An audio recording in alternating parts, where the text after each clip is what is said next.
Hare Krishna. Hare Krishna. Okay, welcome to our viewers. Szeretettel köszöntjük a nézőket. Welcome to devotees who are here. Szeretettel köszöntjük azokat a baktákat, akik itt vannak. We're sort of thin on the ground today. Hogy kevesen vagyunk.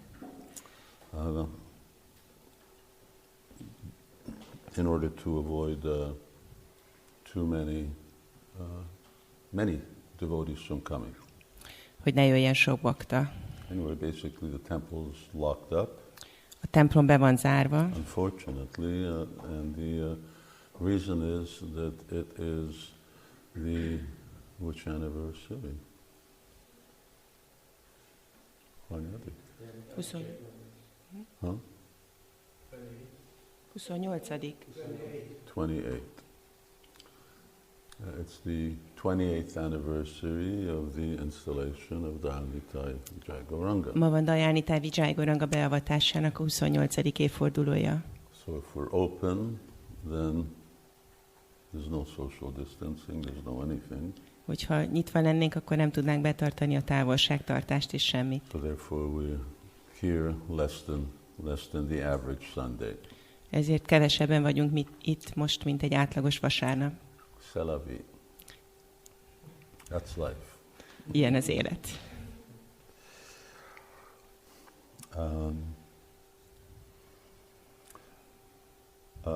I'd like to just start with two announcements. Két bejelentéssel szeretném kezdeni.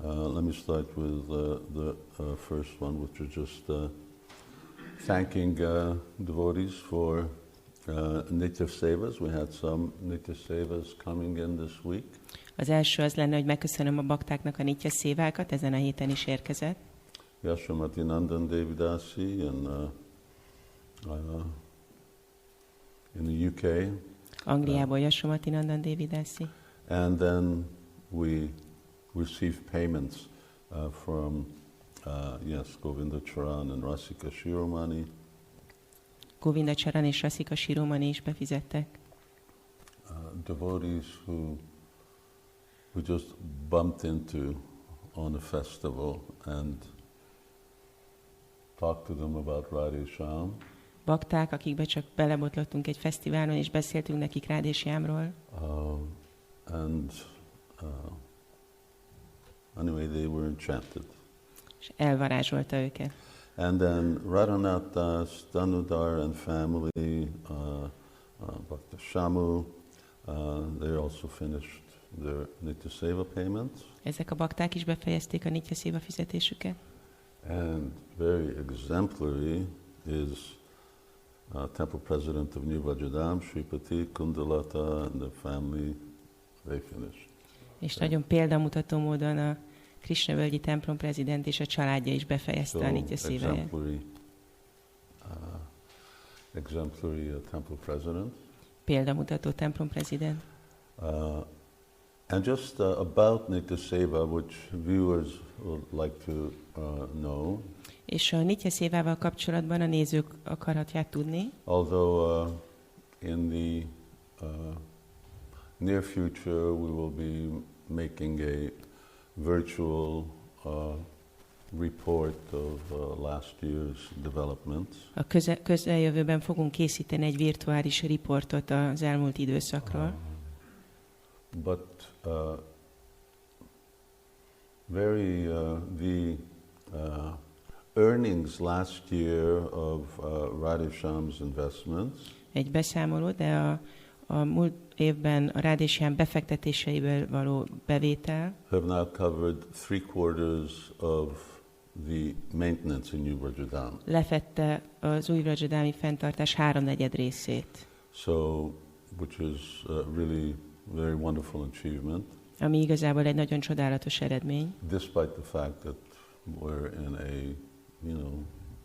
a virus pandemic situation. Főleg most, hogy egy ilyen vírusjárvány időszakot élünk. Really wonderful. Usually we talk about this side, about devotees who actually donate. Általában erről az oldalról beszélünk, a baktákról, akik adományoznak. And then there's the other There's another team, and those who actually manage the investments. És aztán persze van egy másik csapat, akik a befektetésekkel gazdálkodnak. So they're doing a wonderful job. És nagyon csodálatosan csinálják. But we're still a long way off. De még mindig van hátra sok. There's still quite a bit to be covered in terms of New Vrajadam's maintenance. Még elég sokat kell lefedni új Vrajadam fenntartásával. And then here we are, Dayanita Vijay Gouranga. És aztán persze itt still van not been the beneficiaries yet. Dayanita Vijay Gouranga, akik még nem részesültek ebből. But it's coming. De jönni fog.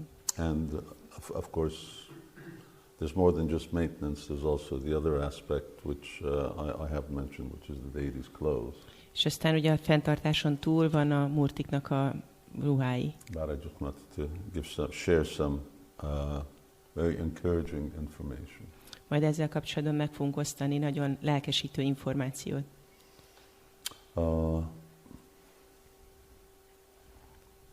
Okay. Now, here's the other, which affects a lot of our devotees, watchers, listeners.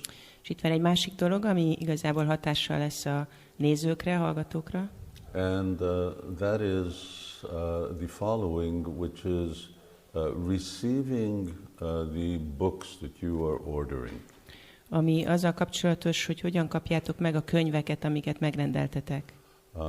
Now, particularly over the last couple of months, when finally Sankalpa Kaumudi became available. Főleg az elmúlt pár hónapban, hogy a Sankalpa Kaumudi elérhetővé vált. And then we had the Swami book, which is sort of the outreach book. És aztán van a Swami könyv, ami egy ilyen prédikáló könyv. What to speak of then, the reprints that we'd done just a little earlier. És aztán korábban voltak ezek az újra kiadott könyvek. And of course everything goes out by post. És persze mindent postázunk. But it's been sort of quote-unquote a nightmare in that since then. De igazából ez azóta egy úgymond rémálom volt. And it's been a nightmare on the shipping side and perhaps a nightmare on the receiving side.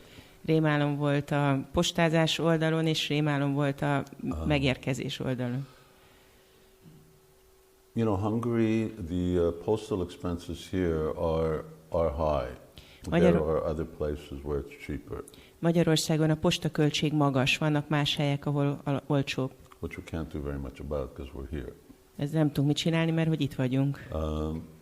And you know, the Hungarian Postal Service is who we've been taking advantage of. They are the most reliable and the cheapest. És mi a magyar postával dolgozunk, mert ők a legmegbízhatóbbak, és ők dolgoznak a legolcsóbban. So usually in the past a week to 2 weeks and everyone would get their shipment wherever they are in this little planet. A múltban 1-2 hét alatt bárhova el tudtunk juttatni könyveket a bolygón. But once pandemic starts, everything started like really turning upside down on its head. De amikor elkezdődött a járvány, akkor minden a feje tetejére állt. Some people, postal service wouldn't even ship to. Van olyan hely, ahova nem is szállít a posta. And of course these things change. Sometimes they do, and then they don't, depending on what's going on over there and what's going on over here. Ezek a dolgok változnak is. Van, amikor lehet szállítani valahova, van, amikor nem. Annak függvénye, hogy mi történik itt, és mi történik a másik helyen. But you know, there was the first wave, and then in the fall in Hungary was hit by the second wave of the virus. Volt az első hullám, és aztán Magyarországon összejött a második hullám a vírusnak. And that was the busiest time, Christmas season. És az volt a legforgalmasabb időszak, a karácsony. For parcel sending and post. A csomagküldés szempontjából. It was also really the most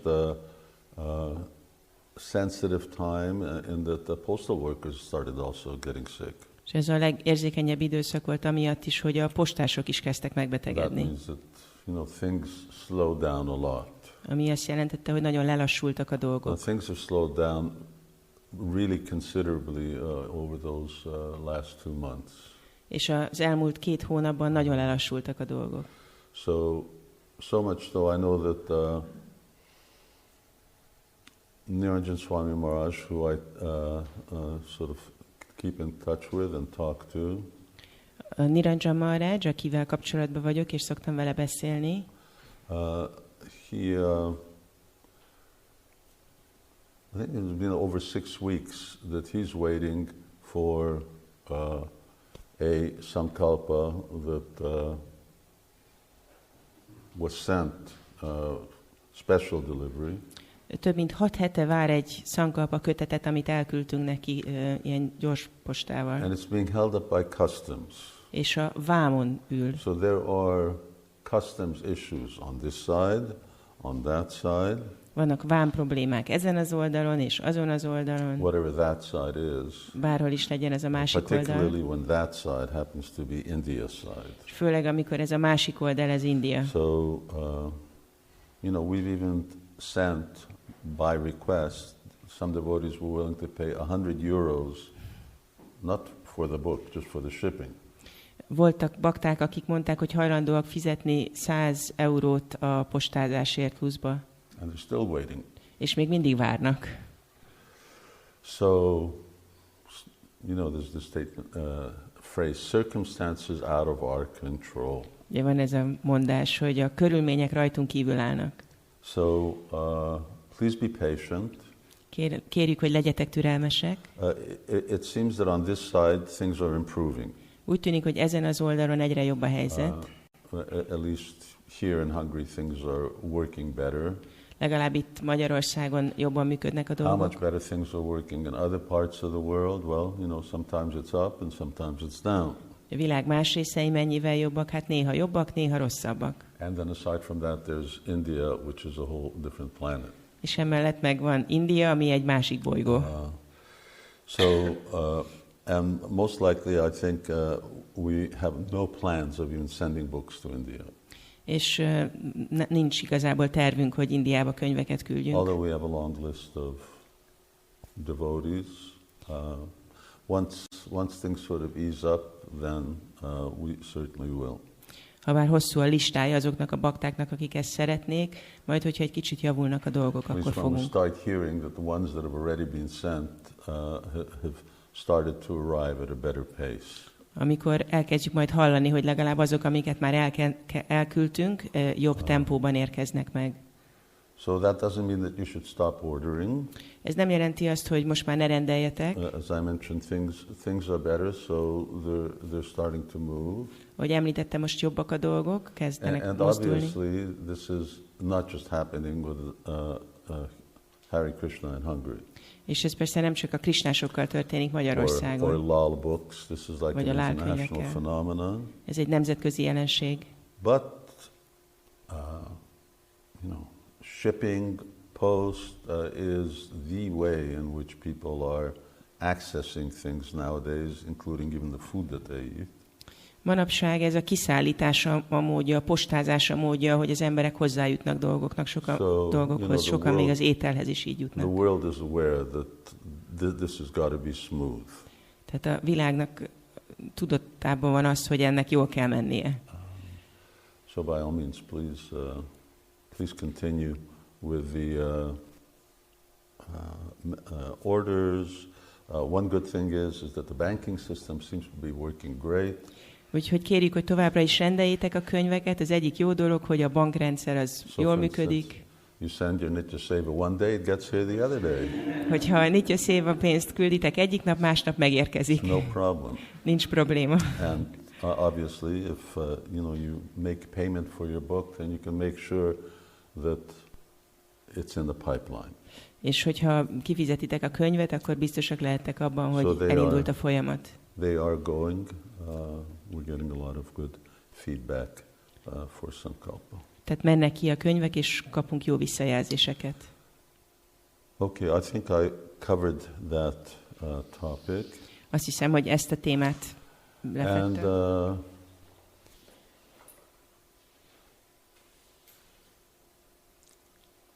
And I don't know how long today is going to take. És nem tudom, hogy ma meddig fog tartani a lecke. There are some determining factors, how long I can sort of stand here, sit here. Ugye van ez a tényező, hogy meddig tudok itt állni, ülni. We do have Abhishek coming up at 11 o'clock. És right? lesz egy abhishek 11-kor. So I'd like to try to finish our Siksastakam course now. És szeretném ma befejezni a Siksastakam szemináriumot. If it's not possible, then we'll do it next week. Ha nem sikerül, akkor a jövő héten fejezzük be. And hereafter, then we will do something new and different. És aztán egy új és másfajta dologba fogunk kezdeni. One that I would like to do immediately after is, for instance, following Chaitanya Mahaprabhu's tour of South India. Amiben szeretnék majd ezután a szeminárium után belekezdeni, az az Úr Chaitanya dél-indiai turnéja. His preaching. A prédikálása. And perhaps the other places the Lord Chaitanya went, North India and so on. És különböző helyek, ahol még az Úr Chaitanya elment Észak-Indiában is. So that will be sort of lighter material, more involved in Chaitanya Mahaprabhu's pastimes. Az egy könnyedebb téma lesz, ami főleg az Úr Chaitanya kezdteléseiről fog szólni. And then we'll see what direction we go. We have some other ideas. És aztán majd meglátjuk, hogy milyen irányba megyünk, vannak még ötleteink. And let's start with this today. De most kezdjük ezt el ma. And as last week, we're going to be reading the songs later on. Mint a múlt héten, a dalokat a lecke vége felé fogjuk elénekelni. So I want to minimize the time that we spend on singing and introduction. Hogy ne vesszen el idő itt az elején ezzel az énekléssel, a bevezetésben. Let's start with our obeisances, and then we'll just read verse 8. Hát kezdjük el a imával, és aztán olvassuk el a 8. verset. We have verse 7 here as well, so we'll do 7 and 8 together. Tehát a 7-est és a 8-ast is el fogjuk mondani. Om Jnanati Mirandasya Jnananjana Salakaya Chakshurunmilitam Jena Tasmai Shri Guruve Namaha Jai Shri Krishna Chaitanya Prabhu Nityananda Shri Advaita Gadadhara Shivasari Gaura Bhakta Vrinda Hare Krishna Krishna Krishna Hare Hare Hare Rama Rama Rama Hare Hare Jai Srila Prabhupada ki Jai Dayal Nitai Vijay Gouranga ki Jai. Okay, let's chant responsively. Énekeljük el, úgyhogy utánam mondjátok. Yugayatam nimishena Chakshusha pravrishayitam Shunyayitam jagat sarvam Govinda virahena me. And I'll read the translation. My Lord Govinda, because of separation from you, I consider even a moment a great millennium. Tears flow from my eyes like torrents of rain, and I see the entire world as void. Ó, Uram Govinda, távollétedben egyetlen pillanat is véget nem érő korszaknak tűnik számomra. Szememből záporként hullik a könny, s az egész világot üresnek érzem. Ashlishava padaratam pinashtumam Adarshanam marmahatam karotuva Yatatatava vibadatu lampato Mat prananatas tussa eva napara.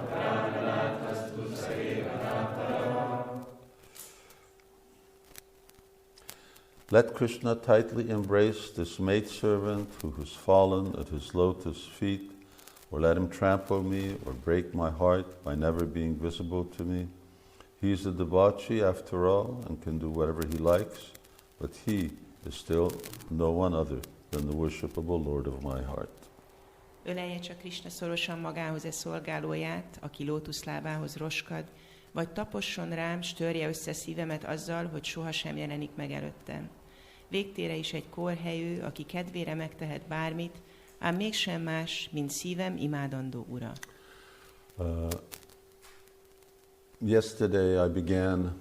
Last week I began just reviewing a little the eagerness that's required to actually enter into the realm of love.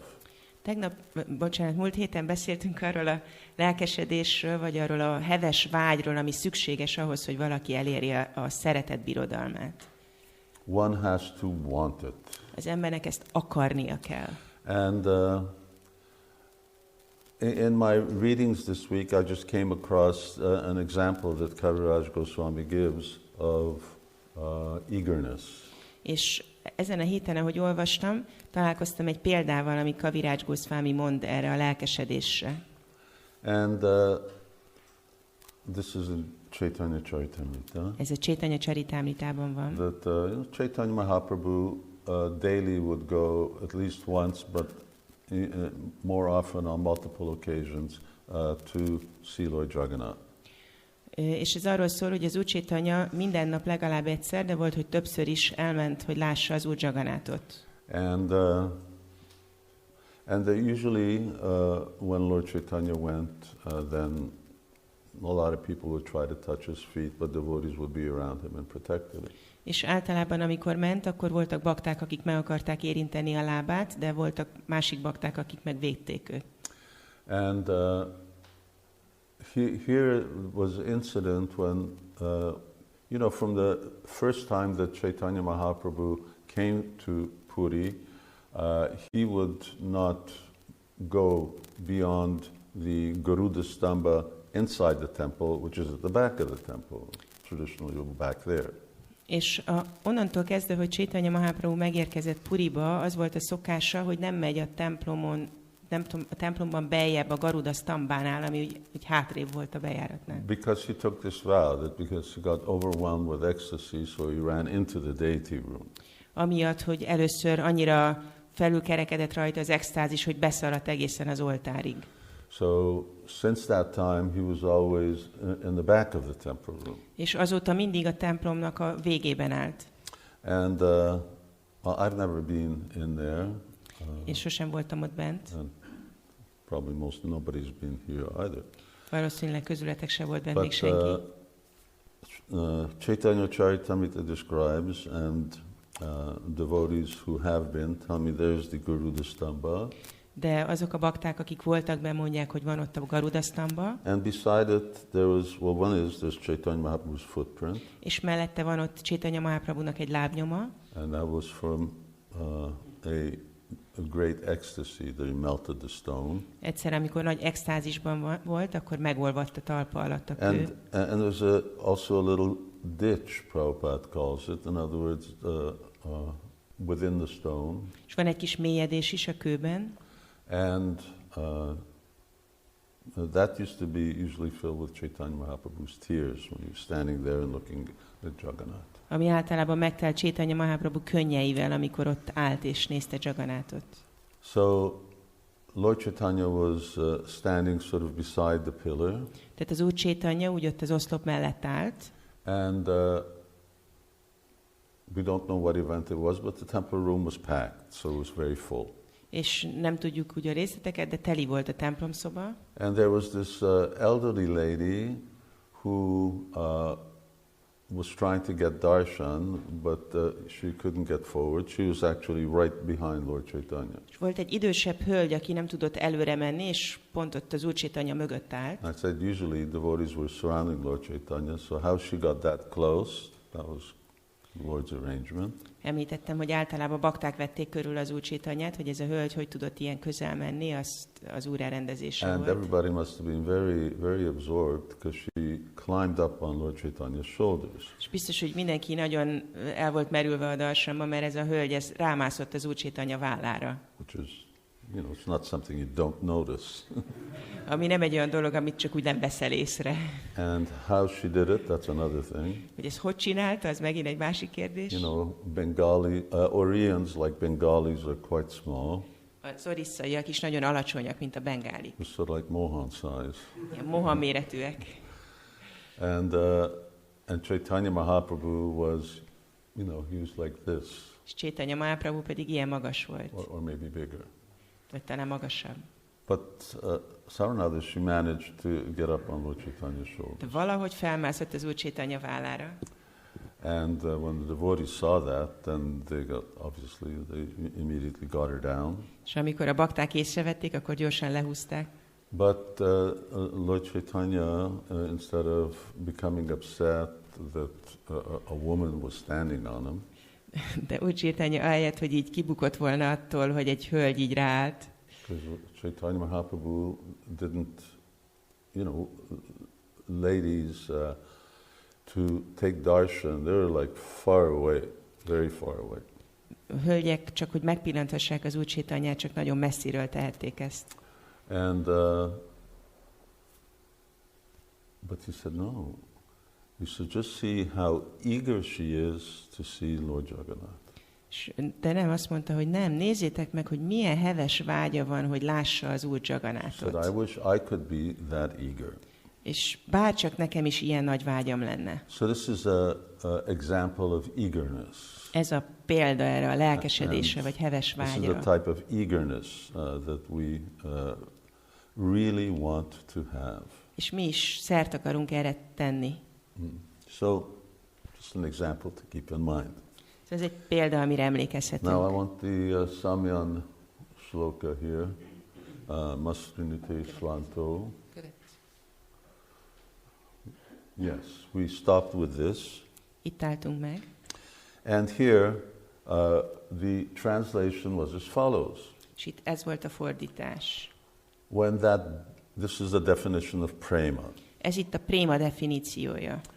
When that bhav softens the heart completely, becomes endowed with a great feeling of possessiveness in relation to the Lord, and becomes very much condensed and intensified, it is called prema, love of Godhead by learned scholars. Amikor a báva teljesen meglágyítja a szívet, amikor az Úrral kapcsolatos erős birtoklás érzet gazdagítja, valamint amikor nagyon tömény és erős lesz, a művelt bölcsek ezt prémának, Isten iránti szeretetnek nevezik. Okay, we've gone through many verses and where I've discussed what are the Swarup Lakshman and what are the Tatashta Lakshman. Már sok verset megnéztünk, ahol megbeszéltük azt, hogy mi a Swarupa Lakshana és mi a Tatastha Lakshana. Question, what is Swarup Lakshana? Kérdés, mi a Swarupa Lakshana? Devotees. Bakták.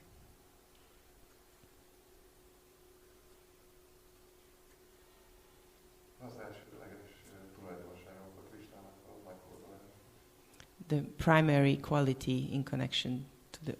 No, but what is it? De mi ez a Here, tulajdonság prema. What is ebben? the Swarup Lakshana of prema and what are the Tatashta Lakshana? A prémának mi a Swarupa Lakshanája és mi a Tatastha Lakshanája? Because Az erős birtoklás érzet? no. Someone? Without looking it up on your computer.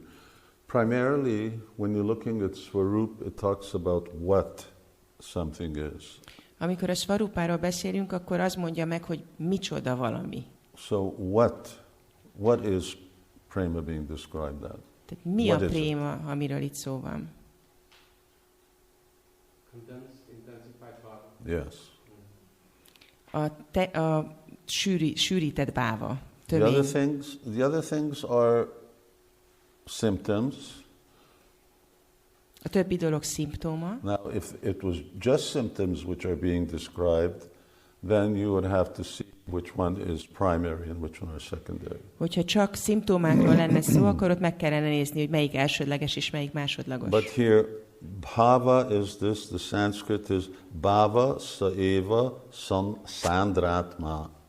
De itt a szanszkrit azt mondja, hogy bhava saeva sandratma.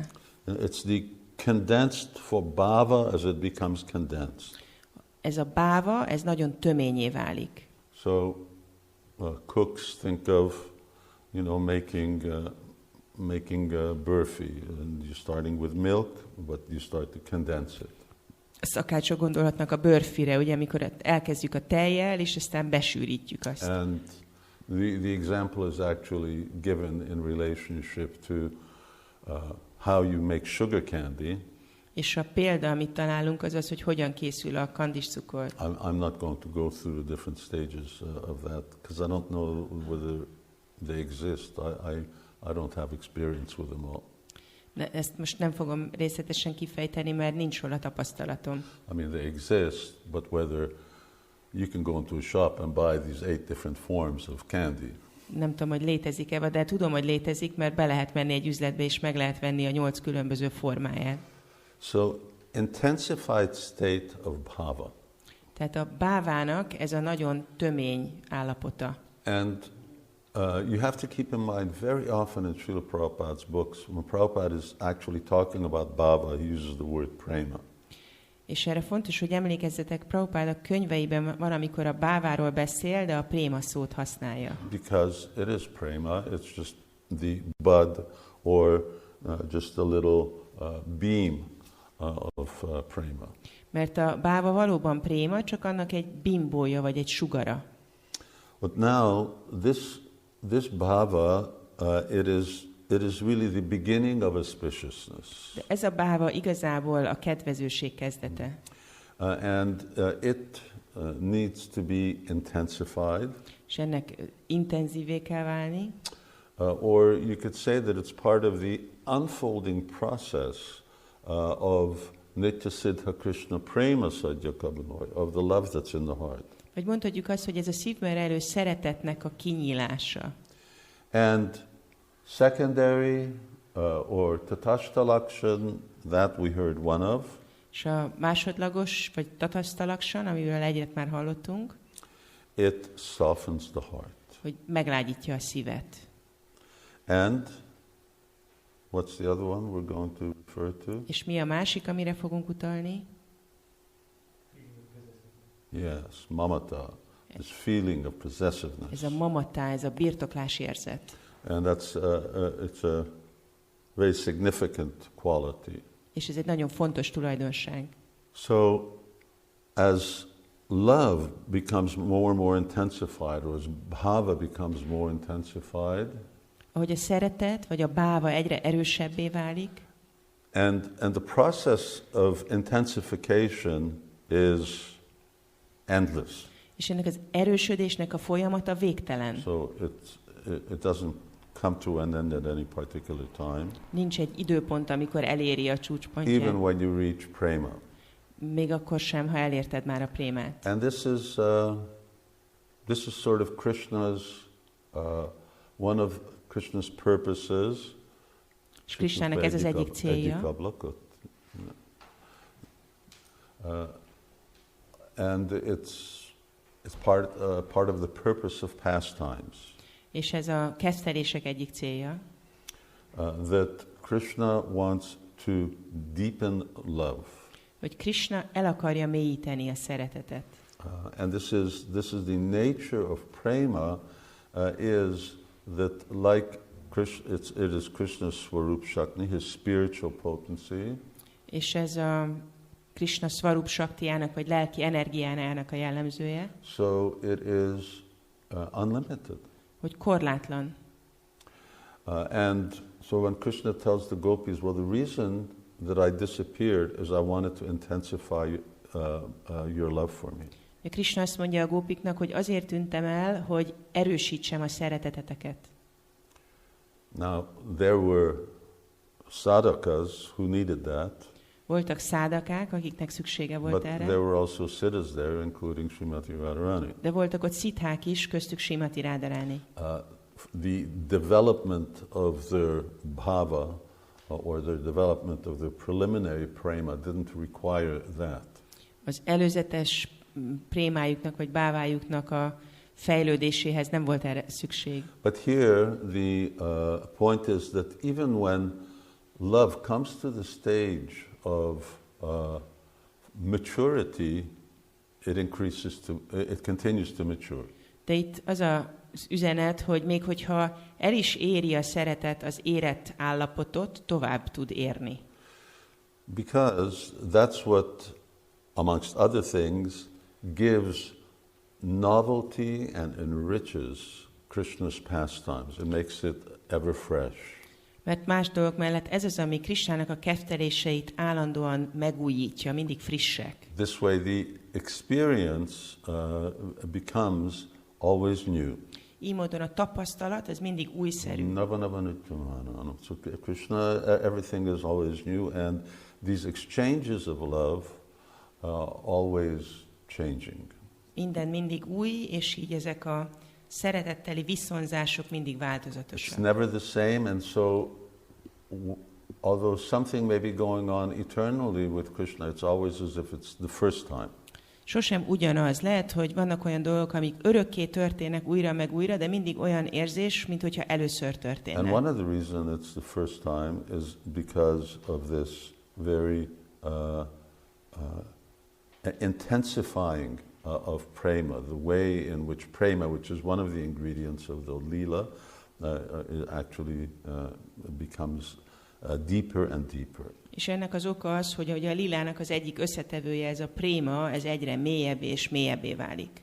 Now we're going to talk a little about rasa.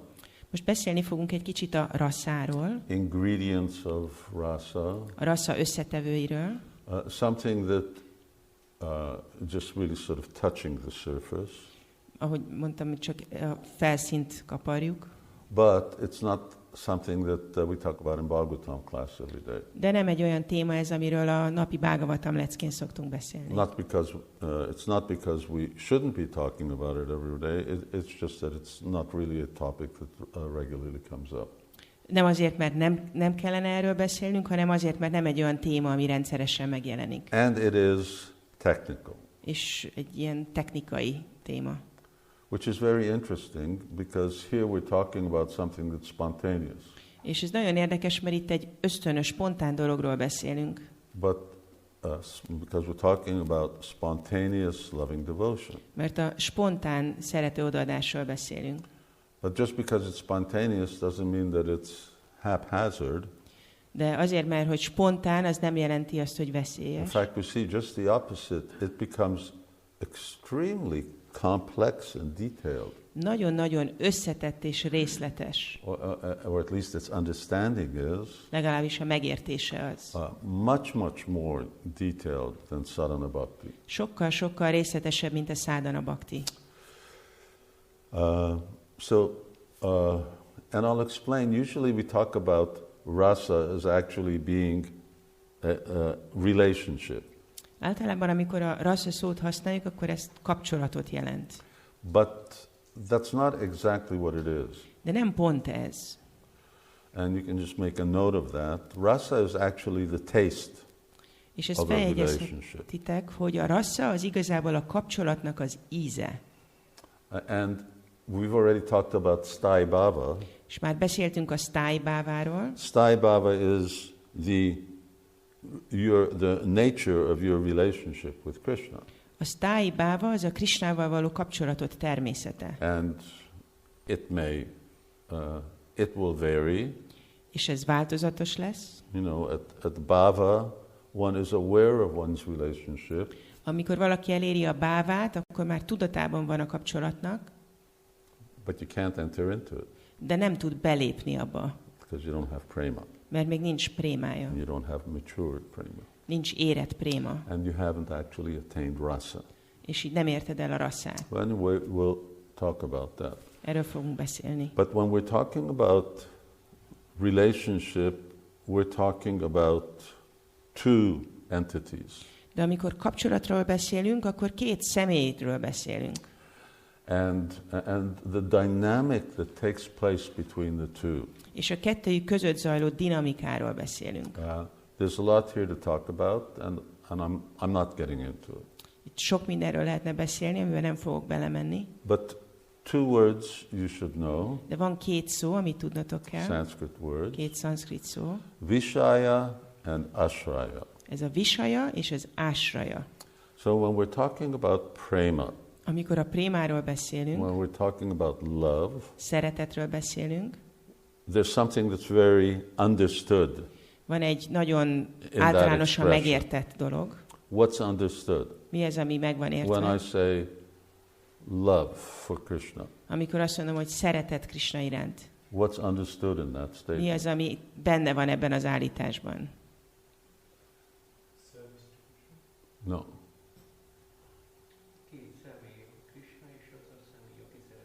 Okay, but that's what you're repeating what I said in Hungarian. No. When I say love for Krishna, there's something implied. Azt mondom, hogy Krishna iránti szeretet, ebben van, ami benne rejlik. Very obvious. Nagyon nyilvánvaló. Okay, we can't go on. It's the devotee's love for Krishna. Hogy a baktának a Krishna iránti szeretetéről van szó. It's not just something floating around in the air. Nem valami, ami így lebeg a levegőben. No, a devotee has love for Krishna. When we're always talking about prema, we're talking about devotees' prema. A bakta Krishna iránti szeretetéről van szó. Amikor prémáról beszélünk, akkor mindig a bakta prémájáról van szó. Krishna also has prema for devotees. Krishnának is van prémája a bakta iránt. But Krishna doesn't have to worry about developing his prema. De Krishnának nem kell amiatt aggódnia, hogy fogja ezt a prémát fejleszteni. So he never lost it, and he's got it to unlimited degree. Sose vesztette el, és korlátlan mértékben rendelkezik vele. And he has both this unlimited ability to love unlimited living entities. Korlátlan képessége van korlátlan számú élőlényt szeretni. Each differently. Mindenkit másképp. So and he wants more. És még többet akar. So you can't satisfy Krishna. Nem lehet elégedetté tenni Krishnát. Csak próbálni tudjuk.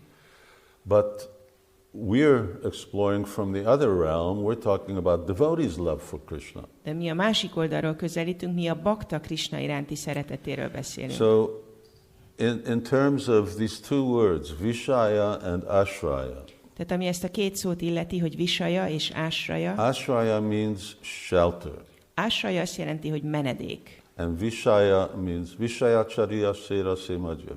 Vishaya means the object. Vishaya pedig azt jelenti, hogy valaminek a tárgya. So who is the Ashraya of Prema? Ki a prémának az ásrajája? Devotee. A bakta. And who is the Vishaya of Prema? És ki a prémának a visajája? Krishna. Krishna. That's when prema is going from here to there, from devotee to Krishna. Ez van, amikor a préma megy a baktától Krishna felé. Jejitamam prapadyante. What about when it's going from Krishna to devotee? És mi van akkor, amikor Krishnától megy a bakta felé? Then who's the ashraya of Krishna prema? Krishna's prema. Akkor ki az ásrajája Krishna szeretetének? Krishna. And Krishna. who's the vishaya? És ki a visaya? Devotee. A bakta. So, and that's relationship. És ez a kapcsolat. So when it's flowing both ways, amikor mindkét irányba áramlik, that's a relationship. Az a kapcsolat. And it doesn't work when it's flowing one way. Nem működik, amikor csak egy irányba megy. But what's important in the expression of this verse particularly, de ami lényeges kifejezetten ebben a versben, is it gives this sort of immediate impression that, hey, this is just a one-way road. Hogy azonnal valahogy az a benyomás, hogy ez egy egyirányú út. So it doesn't matter what he does to me, he may trample me, but I still love him. Nem számít, hogy mit csinál, agyon is taposhat, de én még mindig szeretem őt. And it sounds like Krishna is not reciprocating. Úgy hangzik, minthogy a Krishna nem viszonozna. But it's not a description of what's taking place, it's a description of the mood.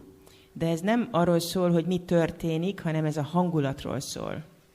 So, you know, saying, I love you even if you don't love me. Ez mint hogyha azt mondaná valaki, hogy én szeretlek téged még akkor is, ha te nem szeretsz engem. That's just, well, first of all, it's part of the nature of real love. Először is ez a valódi szeretetnek a természete. But it's an expression. De ez egy kifejezés. It doesn't mean that that's what's actually happening, that Krishna is not loving. Ez nem jelenti azt, hogy igazából ez történik, hogy Krishna nem szeret. Or that, you know, Krishna's like, you know, walking all over devotees. Vagy hogy Krishna így rátapos a baktáira. But the devotee's attitude is like that. De a baktának ez az attitűdje. Because it's selfless. Mert önzetlen. And there are many characteristics of this prema. És ennek a prémának sok jellemzője van. I'm just mentioning one here that's not here. Említek egyet, ami nincs itt, or one that I won't be going into. Vagy amiben nem fogok belemenni. But one is that if I love you, az egyik az, hogy ha én szeretlek téged, your good qualities don't increase my love for you. Akkor a jó tulajdonságok, amik benned vannak, azok nem fokozzák az én irántad való szeretetem. And your bad qualities don't decrease my love for you. És a benned rejlő rossz tulajdonságok nem csökkentik a szeretetem. Because the nature of love is, it's not dependent on whether you're good or bad. Mert a szeretetnek az a természete, hogy nem függ attól, hogy te jó vagy rossz vagy. And once again, the closest that you usually get to is, you know, mother and children. És megint ugye az a példa, hogy a legközelebb ehhez az anya és a gyerek kapcsolata I could áll. say father, but usually mother's love is more intense. Mondhatnám azt is, hogy az apa és a gyerek kapcsolata, de általában az anya szeretete intenzívebb. And you can see husband and wife in this sense, although it's a different type of relationship, supposedly more developed. És lehetne azt is mondani, hogy a férj és a feleség közötti kapcsolat, aminek igazából ilyen fejlettebbnek kellene lennie. But bad qualities quickly end in divorce. De a rossz tulajdonságok sokszor vezetnek váláshoz. That's quite rare you hear parents divorcing their kids. Nagyon ritkán hallunk arról, hogy a szülők elválnak a gyerektől. I don't mean legally, it's just a very rare thing when your parents say, you know, I disown you. Tehát nem jogilag értem, de egy nagyon ritka dolog, amikor egy szülő azt mondja, hogy kitagadlak. That's what Bharat and Shatrugna told their mother when they came back to find out that she'd conspired against Ram to banish him. Ezt mondta Bharata és Shatrugna, amikor az anyjuk száműzetésbe küldette Rámát, és amikor visszajöttek, és ezt megtudták. You're no longer our mother. You don't exist. You're dead for us. Azt mondták, hogy te nem vagy többet az anyánk, számunkra halott vagy. So, which in Vedic times was really emphatic.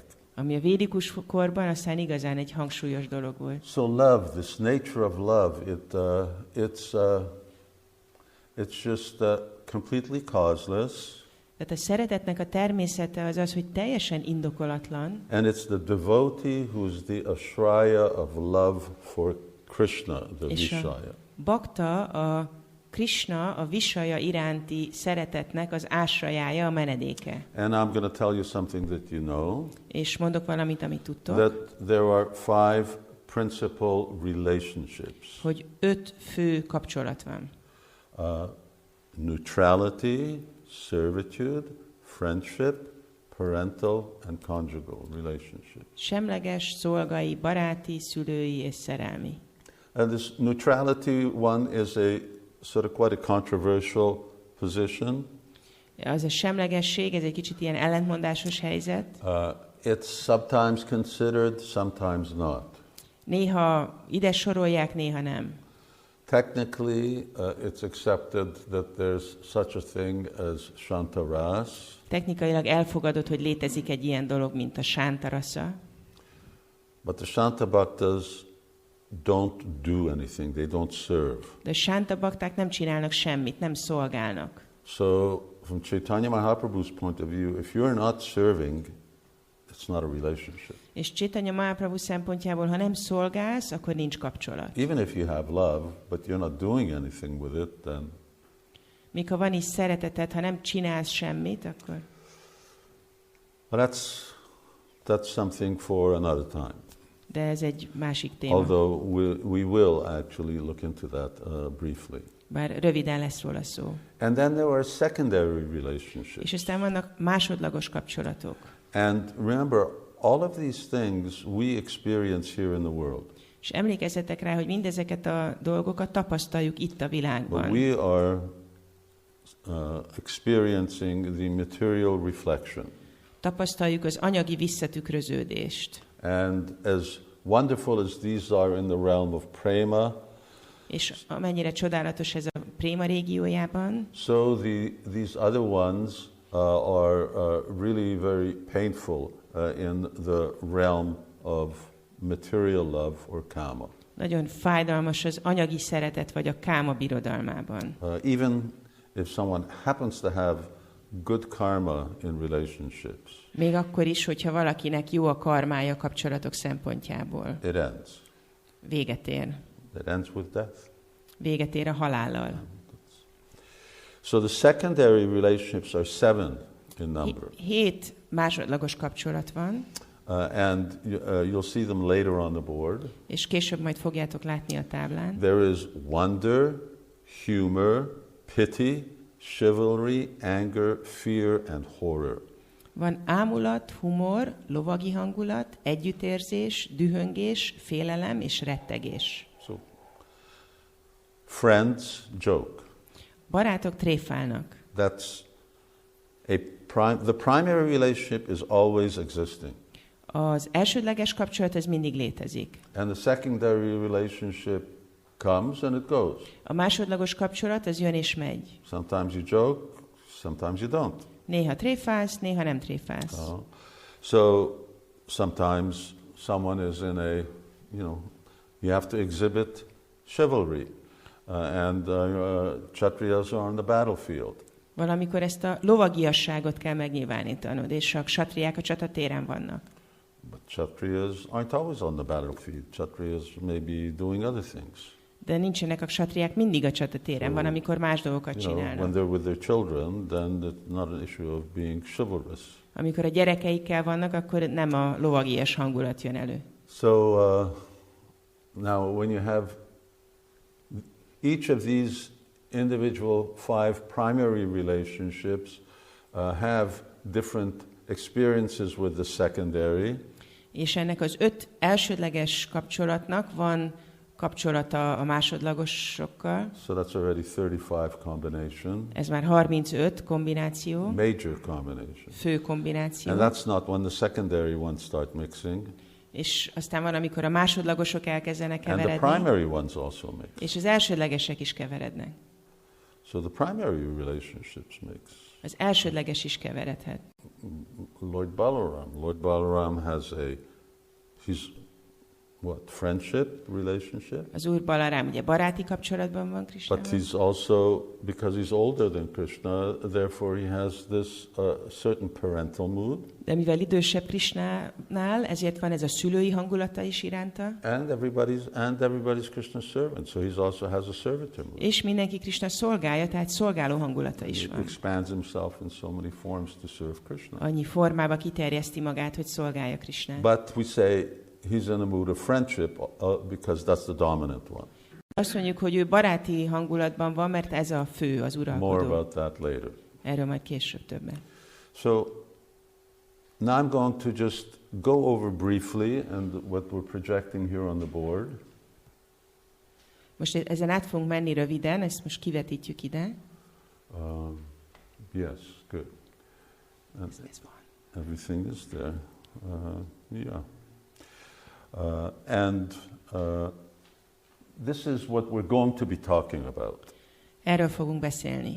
So this is just a prelude, and then we'll go into things in a little bit detail. Ez most csak egy bevezetés, és aztán majd a részletekbe belemegyünk. And some of these things we've already gone over. I just sort of want you to see things in a just a what's it called? A fingerprint, thumbnail. Thumbnail. Thumbnail. What's a big thumbnail?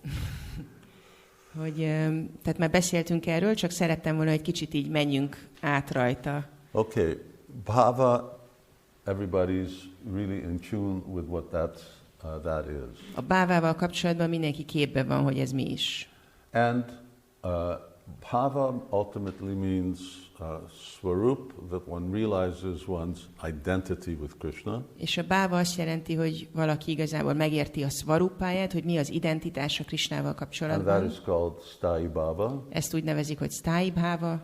It's also called rati. És úgy is hívják, hogy rati. These are all sort of, in one sense, interchangeable words. Ezek egymást helyettesíteni tudják ezek a szavak. And we've also discussed over the last few weeks how bhava mixes with the other four bhavas. És az elmúlt pár hétben beszéltünk arról, hogy a báva hogyan keveredik különböző bávákkal. And now, in that one sentence, the same word means two different things. És ebbe a második mondatban ugyanaz a szó két különböző dolgot jelent. We're talking about the first bhava is bhava bhakti. Az első báva az a bhava bhakti. And the last bhava over there is different types of ecstasy. És az utolsó szó az a különböző extázisokat jelöli. So, but we have experience of words, same words, meaning many different things, also in different languages. De van tapasztalatunk erről a különböző nyelvekben is, hogy ugyanaz a szó több mindent jelent. So, we're just reading this sandratma, this intensifying of bhava. Tehát ezt olvastuk most, hogy van ez a szandrátmá, amikor a báva erőssé válik. This is what prema is. Ez igazából a préma. And the intensification takes time. És ahogy erősödik, az időbe telik. Goes through phases. Fázisai vannak. And the intensification happens by the mixture of these bhavas. És a báváknak a keveredése is okozza ezt az erősödést. But it's not that the bhavas themselves, for a devotee in ecstatic devotion, bhava bhakta, de nem, hogy egy extatikus odaadást tapasztaló báva baktának is actually in its mature stage. They're not fully mature. Ezek az érett szinten vannak, hanem ezek se teljesen érettek. So, because these are in undeveloped stages, mivel ezek kifejletlen állapotban vannak, that's what makes this grow slowly. Attól nő ez lassan. And not necessarily all of these are there at all times either. És nem feltétlen van mind ott mindig egyszerre.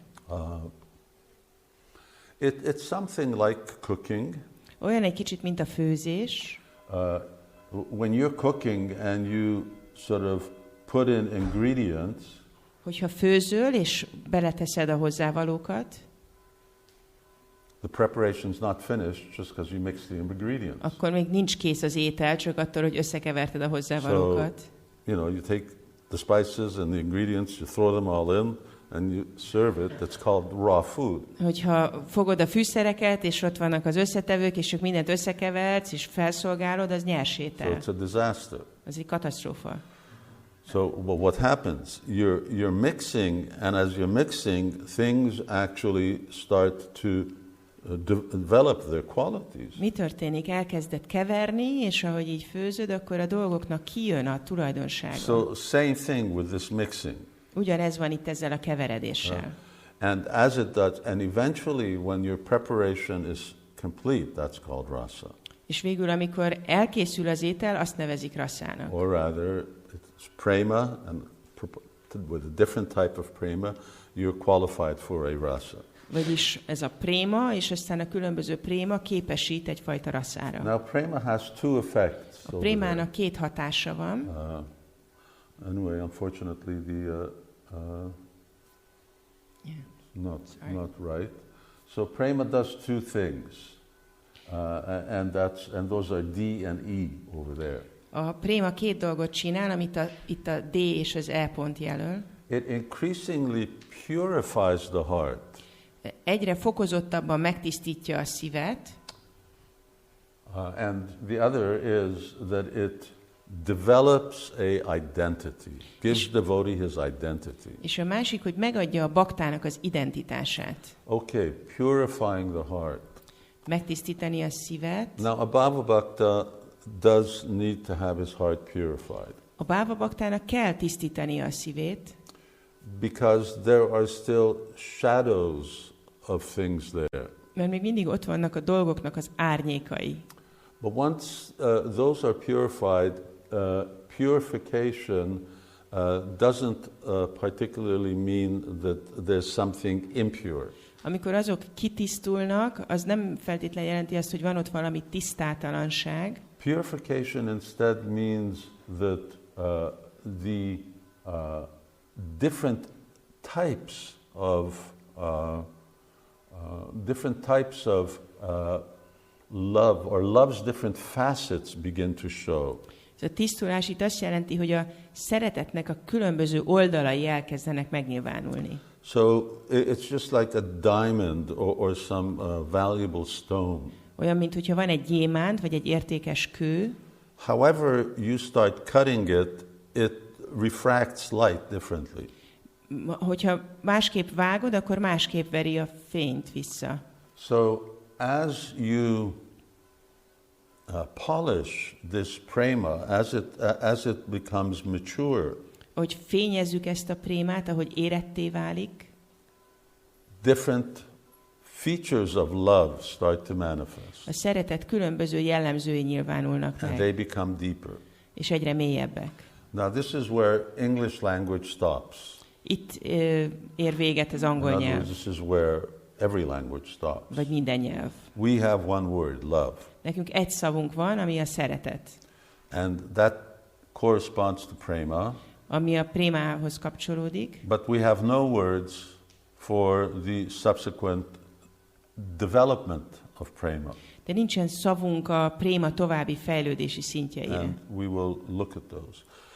So one thing is that prema has this effect, is that it increasingly purifies the heart, or it manifests its different features. A prémának van ez a hatása, hogy megtisztítja a szívet, vagyis megnyilvánítja a különböző vonásait. And it gives a devotee, it substantiates his identity, which is there in Sthai Bhava. És megalapozza azt az identitását a baktának, ami a sztái bávában van. So when one enters into the realm of transcendence to Bhava Bhakti, Amikor valaki belép a transzcendens régiójába, a báva baktiba, devotee will know, I'm a cowherd boy, I'm a gopi. ott már tudni fogja magáról, hogy én egy tehénpásztor fiú vagyok, én egy gópi vagyok. But the details of that are not clear. De ennek a részletei nem világosak. Neither is actually putting any of those details into any real practice in relationship to Krishna. És nem is tudja az ember ezeket a részleteket gyakorlatba tenni Krishnával kapcsolatban. So, as your prema grows, your qualification and your authenticity to enter into a relationship with Krishna becomes manifest. Ahogy ez a préma nő, úgy a képesítésed és a jogod, hogy belépj ebbe a kapcsolatba Krishnával, az megnyilvánul.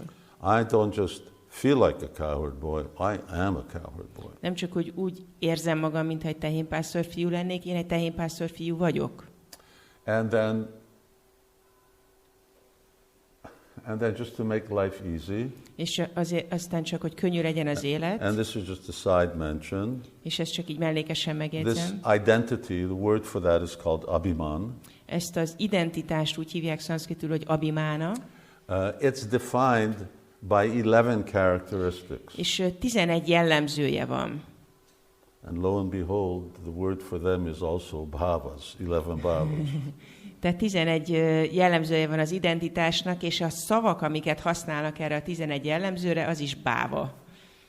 11 báva. What's your father's name? What's your mother's name? Mi az What's your apád neve, name? anyád neve, mi a What te kind of neved, dress do you wear? milyen ruhát viselsz. So these things then become very, very clear. És akkor ezek a dolgok nagyon világosak a számodra. Okay, we move on. Megyünk tovább. So when we act in relationship with Krishna with a certain type of purity and identity, then the taste of that is called rasa. Amikor Krisnával kapcsolatban cselekszünk, akkor ezzel a tisztasággal, akkor ezt úgy hívják, hogy rasa.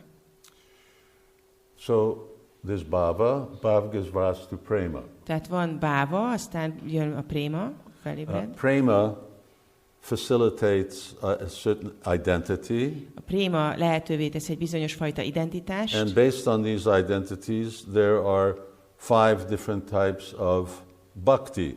És az identitások alapján 5 féle bhakti van. And which means that there are 5 different types of devotees. Ami azt is jelenti, hogy 5 féle bakta van. And if you remember, this is what we talked about last week, that devotee means prema bhakti. És ha emlékeztek rá, akkor múlt héten mondtam, hogy bakta azt jelenti, hogy préma bakta. We kidnap that word and use it for ourselves. Mi elraboltuk ezt a szót, és használjuk saját magunkra. But that's because we're trying to go there. Mert oda próbálunk eljutni. And that gives us the authority to do that. És ez adja a jogot hozzá. But once again, multiple use of the same word. De megint ugyanannak a szónak van többféle használata. What the word bhakta means for us and what bhakta means for Nanda Maharaj are 2 different things. Amikor ez a bakta szó ránk van használva, vagy amikor ez Nanda Maharajra van használva, az 2 más dolgot jelent. So, and devotees then have different types of tastes in their loving relationship for Krishna. És a bakták eltérő ízt tapasztalnak a Krishna iránti szeretetük során. And here I just mentioning the same thing as I mentioned before. És itt említem ugyanazt a dolgot, amit korábban említettem. Is that although we talk about rasa, my rasa with Krishna, Hogyha bár beszélünk arról, hogy az én rasszám Krishnával, we imply that rasa is the relationship. tehát ezzel így arra utalunk, hogy a rassza a kapcsolat. But rasa is more the mellow or the taste of the relationship. A rassza az inkább az íze a kapcsolatnak. Rather than raso varjam rasopyasya. So it's more the taste of actually the relationship which is there. Inkább a kapcsolatnak az ízéről van szó. Okay, so this is what we're going to be talking about a little. Tehát erről fogunk egy kicsit beszélni. In a little more detail. And részletesebben. I'll have some things for you to look at. És lesznek dolgok, amiket majd But one question, and that was that I repeated something last week that everyone should really remember what actually these verses were about. Volt egy dolog, amit mondtam a múlt héten, ismételtem is, hogy miről szólnak ezek a versek. Which was? Amit mondtam, hogy emlékezzetek rá. Mi volt ez? Nobody. Well, what's our main theme that everyone's supposed to be remembering? Mi a fő témánk, amire mindenkinek emlékeznie It's just kell? one word. Csak egy szó. And then it's not love. Ami nem a szeretet. Say it. Yeah, separation. Az elkülönülés érzése, vagy ez a hiányérzet. That's what verse 7 is about, separation. Erről szólt a 7. vers. It's expressing something, and it's also the means of our devotional service. Kifejez valamit, és ugyanakkor ez az eszköze az odaadó szolgálatunknak. It's not something that we hear very much about in Bhagavatam class. Ez nem egy olyan téma, amiről sokszor hallunk Bhagavatam leckén. On the other hand, it is extremely essential. Ugyanakkor rendkívül lényeges. Because it does set the mood of our devotional activity. Mert meghatározza az odaadó cselekedeteink hangulatát. And as we'll talk about, it actually allows us, it gives us facility to establish the only relationship that we can have with Krishna at this point. És igazából azt is meghatározza, hogy mi az egyetlen fajta kapcsolat, ami lehet nekünk Krishnával most. I mean, we're all Krishna das. Mindannyian Krishna dászok vagyunk. But we're not in dasya bhav. De nem vagyunk dászja bhávban. But there's a dynamic that allows us and that is absolutely necessary for us to move forward in our chanting and Krishna consciousness. De van egy dinamika, ami abszolút szükséges ahhoz, hogy haladjunk előre a Szent Név éneklésében és a Krishna tudatunkban. And we'll talk about the sort of nature of that. És ennek a természetéről But majd it falls beszélünk. into the category of separation. You have to feel separation from Krishna. De ez a távollét érzésének kategóriájába esik. Hiányolnod kell If you don't think Krishnát. Krishna is far away, then why are you going to go there? Ha nem gondolod azt, hogy Krishna távol van, akkor miért akarnál oda If I'm menni? already with Krishna, then what have I got to do? Hogyha már most Krishnával vagyok, akkor mit kéne So csinálnom? the intensity of things don't manifest, A dolgok intenzitása nem nyilvánul meg. or the freshness of our devotional practices. Vagy az odaadó gyakorlataink frissessége. Prabhupada said this thing. Prabhupada said he would sometimes, when children would come to take a sweet, he would sort of let them come close and then pull it away. And then he would keep pulling it away. Prabhupád csinálta ezt gyerekekkel, hogy cukorkát akart nekik adni, és így tartotta, és amikor odajött a gyerek, és nyúlt érte, akkor így elhúzta. And even if they start crying. És akkor még addig is akár, hogy elkezdtek sírni. And then Prabhupada said, this is good for them. És akkor Prabhupád mondta, hogy ez jót tesz nekik. That's certainly good for them from the spiritual point of view, because that's what we want to do. Tényleg jó nekik lelki szempontból, mert mi ezt akarjuk csinálni. You can see the dynamic, and it happens with all children, that you tease them, take it away, they become upset. Tehát ezt lehet látni ennek a dinamikáját, amikor gyerekekkel ezt csináljuk, és így cukoljuk őket, akkor kibuknak. Do it with adults, same thing happens. Ha felnőttekkel csinálod ugyanezt, So ugyanezt it történik. invokes when you can't have something you want, Amikor it nem tudsz- invokes real intense feelings. Amikor nem tudsz megkapni valamit, amit akarsz, az ilyen heves érzéseket vált ki. And it's really quite rare that someone just turns their back and walks away. És ritka, hogy ilyenkor valaki csak hátat fordít és Rather, elmegy. they want it more. Még jobban akarja. And that's what separation's about, that you És want it more. erről szól ez a távollétérzés, hogy még jobban akarod. Okay, so we're going to talk now about the bhakti and the kind of devotee that prema generates. Most fogunk tovább beszélni a baktiról, és arról a fajta baktáról, amit a préma létrehoz. And one example that can help to put things in perspective is that we have one Krishna, and he manifests in countless incarnations. És az egyik dolog, amiről beszélhetünk ezzel kapcsolatban, hogy van nekünk egy Krishnánk, és neki van számtalan inkarnációja. And even as Krishna, he manifests different forms. És még Krishnaként is különböző formákat nyilvánít meg. Child, boy, youth. Gyerekkor, kisfiúkor, And each of ifjúkor. these, there's 3 different stages És ezeknek mindnek vannak különböző szintjei, with their own characteristics, and devotees who relate to Krishna in that age. meg vannak a saját jellemzőik, és vannak bakták, akik ahhoz a korhoz kapcsolódnak. So everyone knows about Krishna's many forms, Mindenki tud róla, hogy Krisnának sok formája van. but in the Bhagavatam in 3rd canto, I think it's Lord Brahma who's speaking that, my dear Lord, you manifest in as many forms as your devotees want to worship you.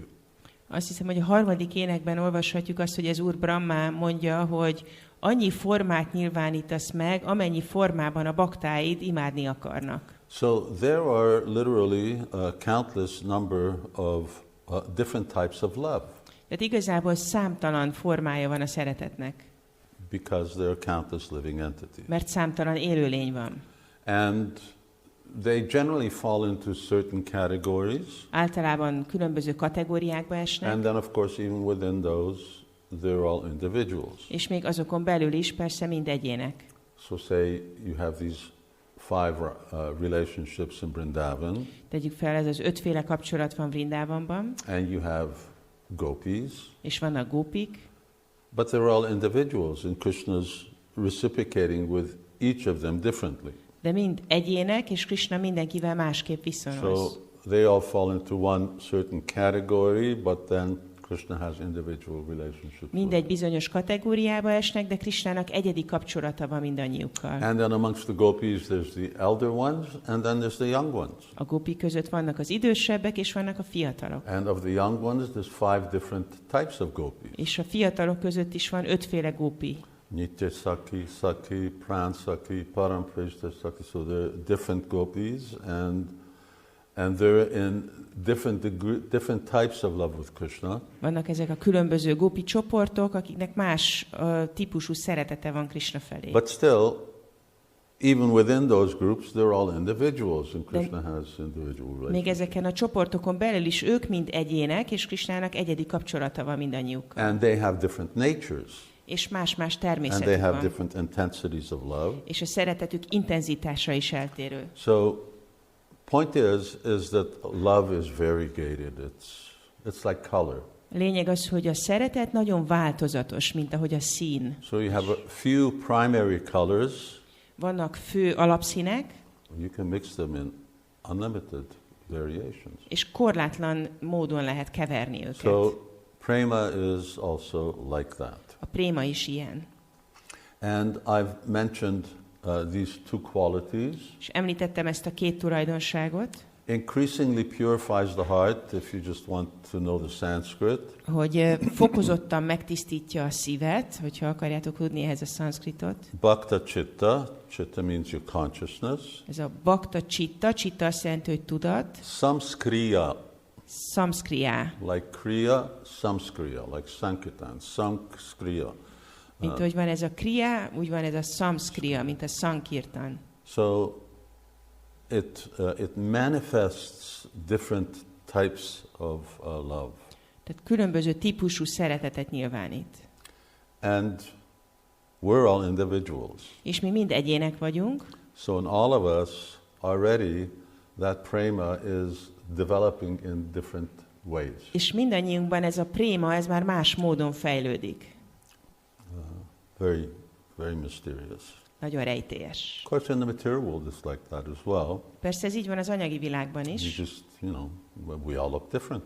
Mindannyian másképp nézünk ki. And why? Miért? Well, there's different cause and effect, Más. but that difference, uniqueness, individuality is there. Más okok és hatások vannak, de ott van ez az egyediség, ez az And even, for egyéniség. instance, if twins look the same, És még hogyha ikrek ugyanúgy is néznek ki, but they can be very different. de nagyon mások tudnak lenni. And the other one is the qualities that develop certain conception. Prema manifests certain conception in the devotee's heart. És a másik, hogy vannak olyan tulajdonságok, hogy a prémának a hatására a baktának az önképe, felfogása magáról más lesz. Gives devotee an identity, number E. Ugye itt az E azt mondta, hogy a bakta egy identitást kap, So that's called tad abhiman. és ezt úgy hívják, hogy tad abhimána. That word abhiman Krishna uses in the Gita. Ezt az abhibána szót Krishna a Gitában is használja. Dharpodhamba, abhimanascha, it means conceited. Jó, ez az abhimána, az azt jelenti, hogy valaki ilyen öntelt. Talks about the demons. A démonokról van szó. Here the word actually means self-conception. Itt ez az abhimána szó azt jelenti, hogy ez az önkép. Prema determines who we are. A préma meghatározza, hogy kik is vagyunk. And these are the different types of purification of the heart that takes place. És ezek itt a szív különböző tisztulásai. Következő, itt játszatok mindenki telefonokkal, nem tudom, hogy itt képbe vagytok. Ide figyeljetek.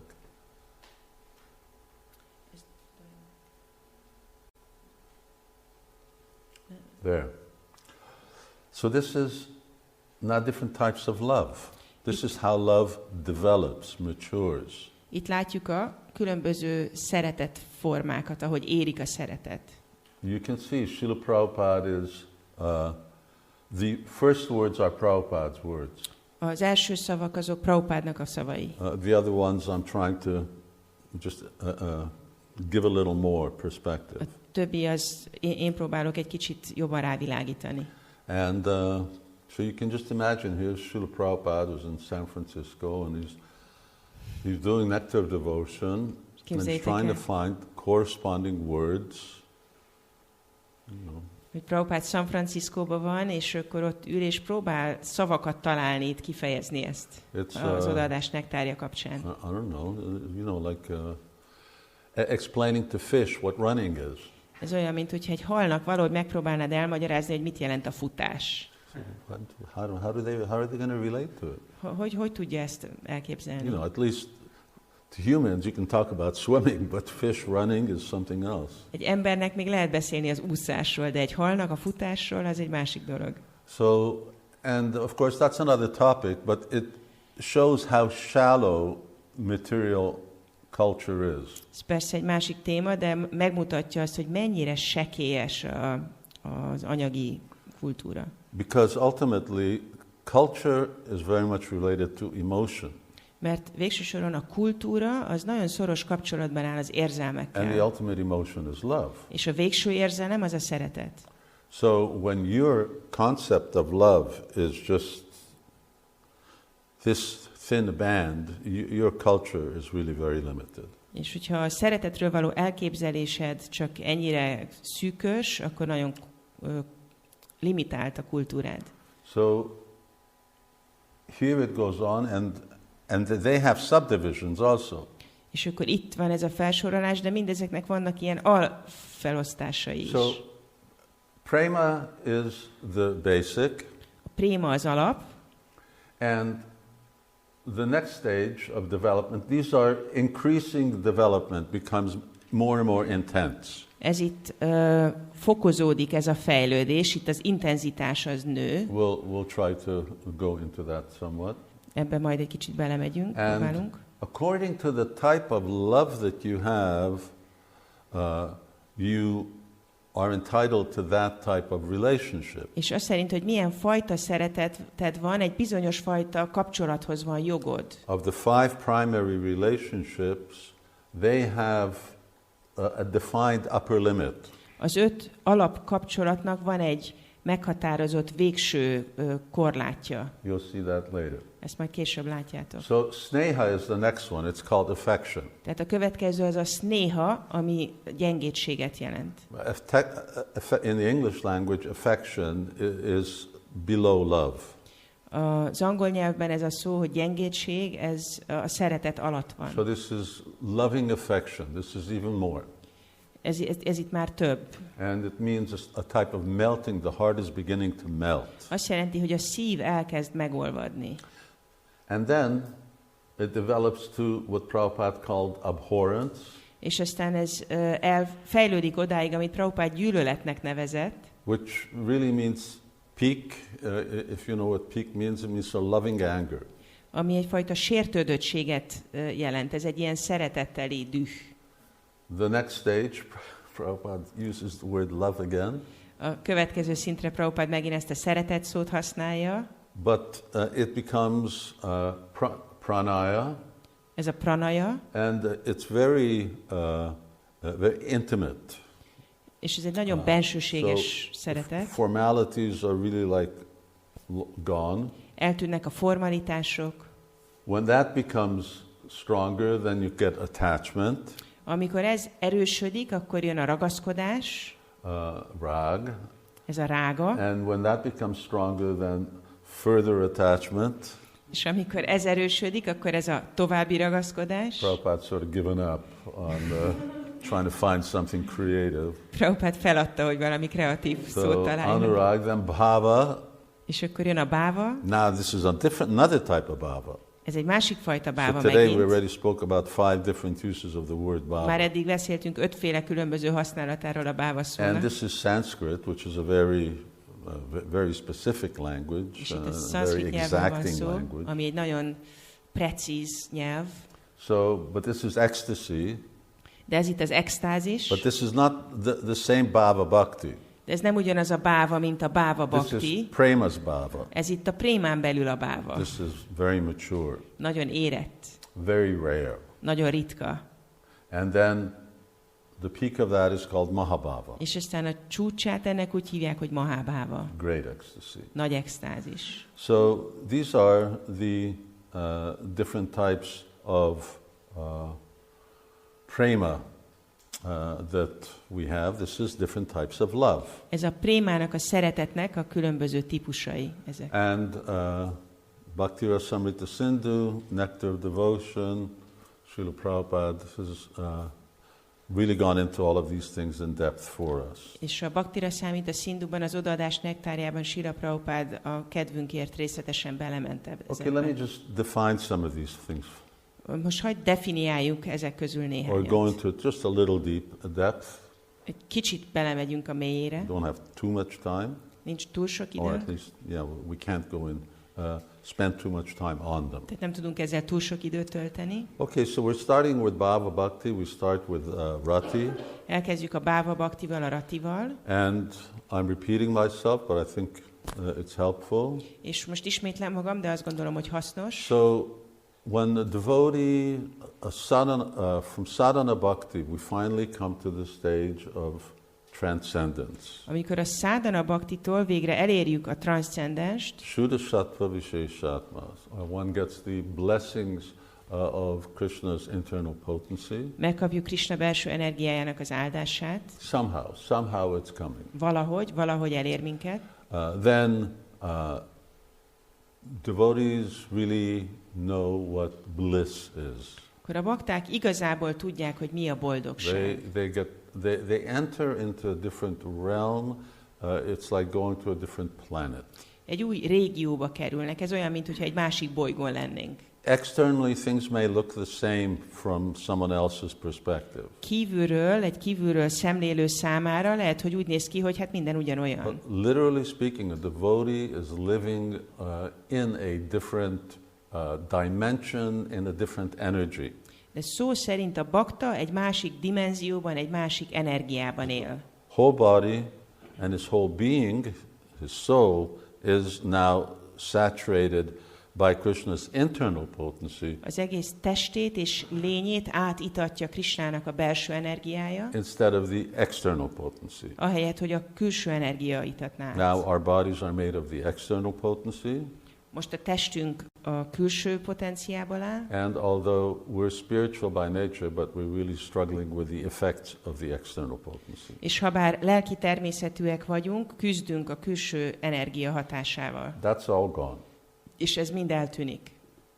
And everything's spiritual. És minden lelki. Even the body is spiritual. Még a test is It lelki. just looks material. Csak anyaginak néz ki. It acts like a material body, but it's been spiritualized. Úgy viselkedik, mint egy anyagi test, de lelkivé vált. And you've heard the example a lot. You put iron rod into fire.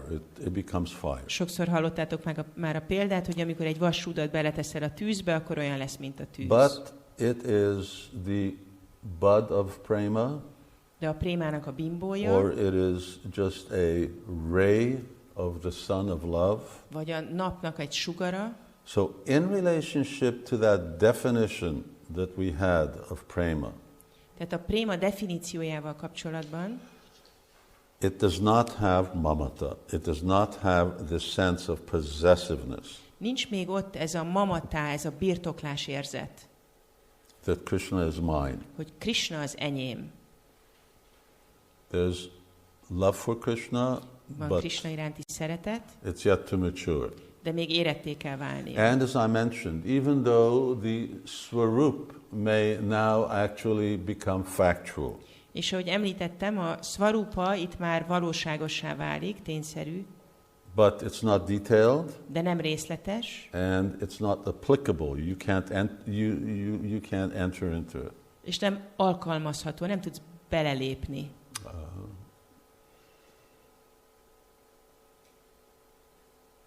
I mean, this is a very basic example. You know, for instance, you receive a credit card. Ez egy nagyon alap példa, mondjuk kapsz egy kreditkártyát. I remember getting one once. Egyszer emlékszem, hogy kaptam egyet. Have one for when I travel. Van nekem arra, amikor I'm utazom. not traveling anymore. I won't need it. Mivel nem utazok sehova, nincs rá And I szükségem. got, it says, I was giving the instruction, okay, but don't use this because the bank is only going to be actuating this in 1 week. És amikor megkaptam, akkor rá volt írva, hogy most ezt még ne használd, mert csak 1 hét múlva fogja a bank érvényesíteni. Okay, I got it, but I can't use it. Jó, hát megkaptam, de nem tudom használni. So you got your swaroop, but you can't use it. Szóval megkapod a szvarupádat, de még nem tudod használni. Because the bank hasn't given the go-ahead yet. Mert a bank még nem adott hozzá engedélyt. So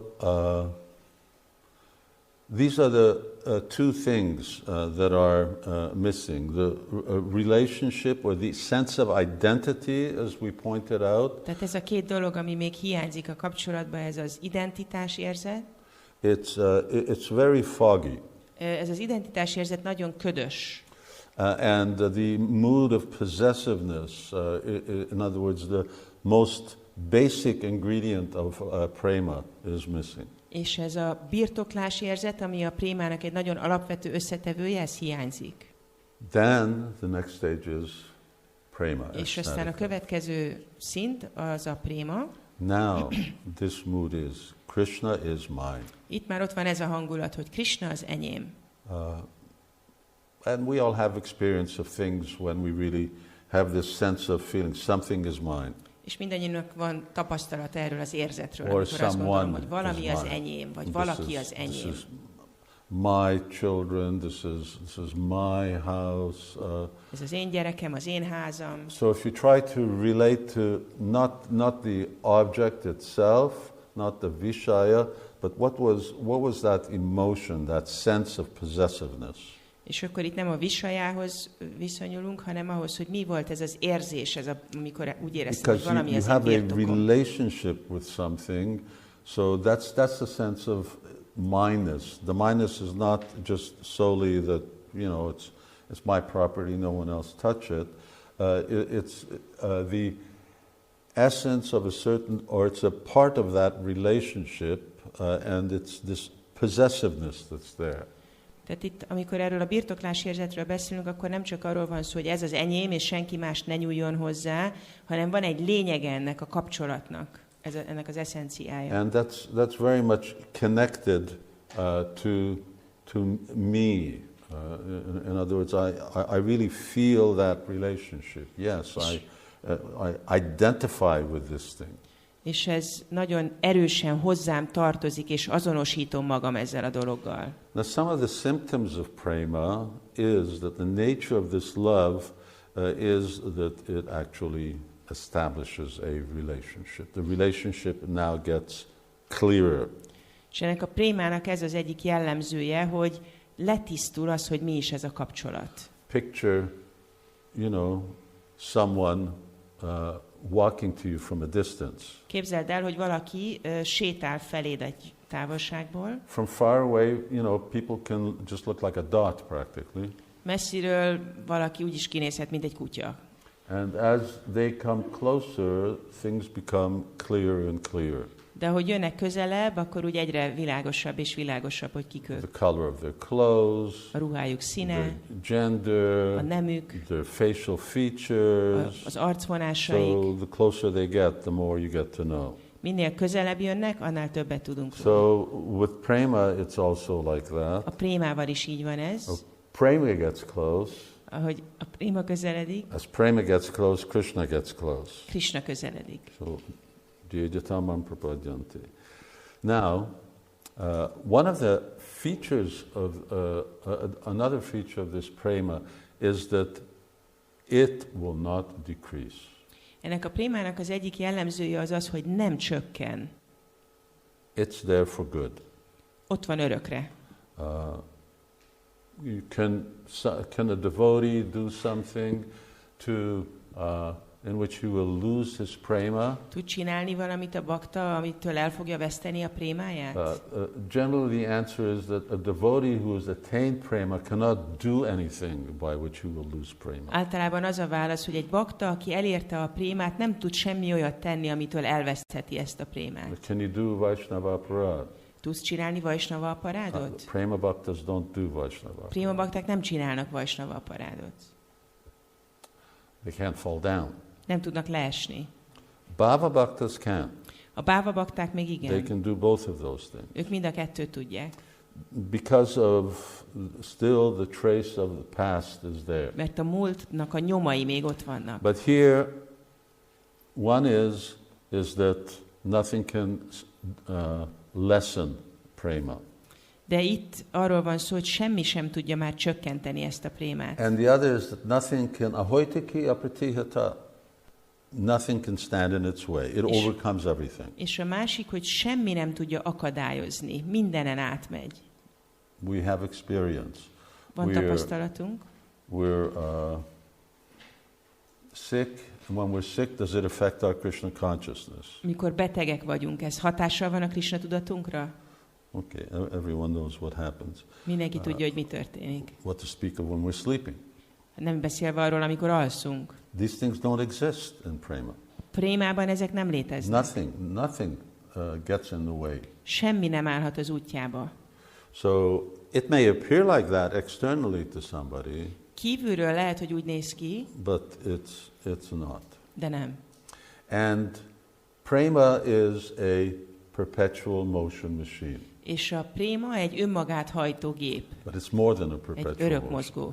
Because you know, De the még több perpetual annál. motion machine is this thing that science has been looking for, something that once you started, it just keeps on going forever.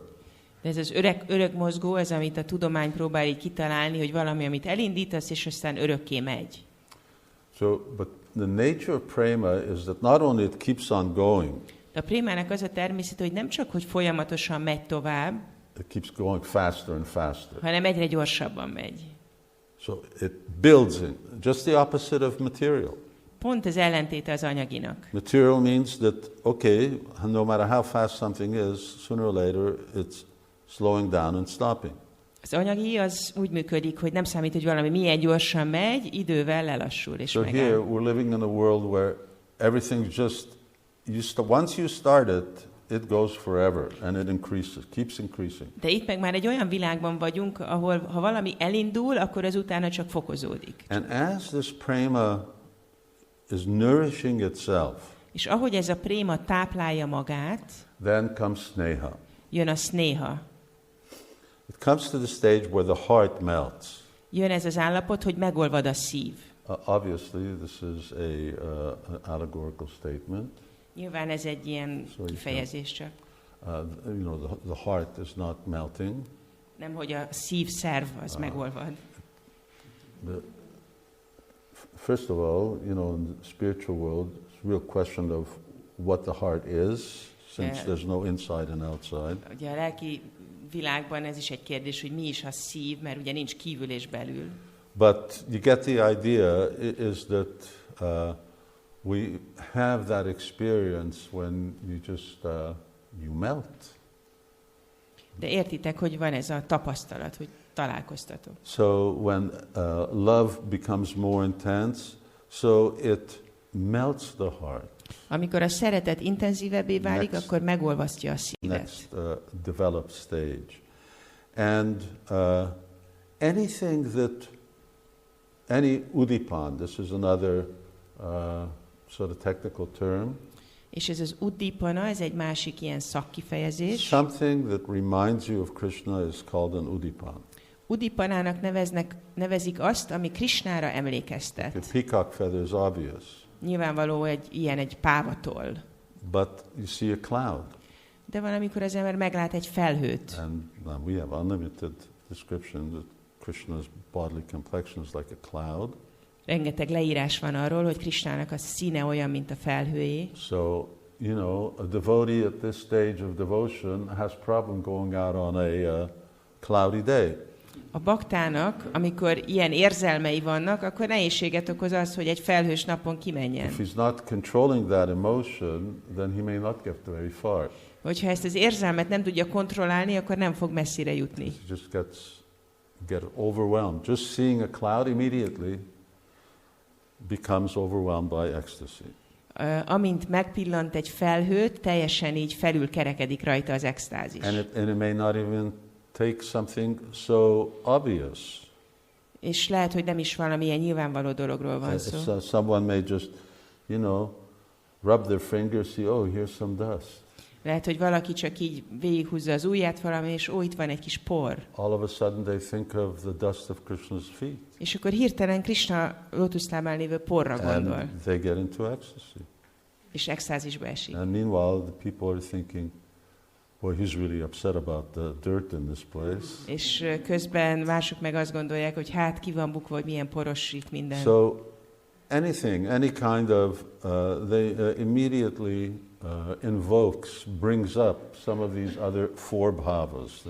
Tehát így bármivel kapcsolatba kerülhet, ami előhozza ezt a másik négyféle bávát. So this, now tears are coming from our eyes like torrents of rain. This is different than what we had in the previous verse where when will tears appear in my eyes?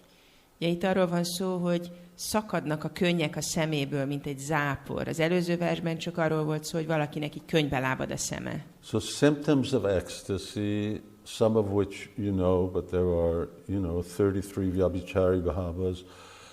They have different degrees of intensity. Tehát vannak ezek az extatikus szimptomák, a 33 féle vyabhicsári báva, de ezeknek is van intenzitása. So here they become intense. Itt intenzívé válnak. Previously the intensity was less. Korábban kisebb volt ez az intenzitás. And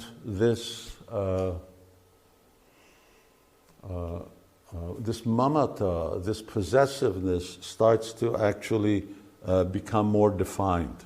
És ez a mamatá, ez a birtoklás érzet, ez úgy konkrétabbá válik.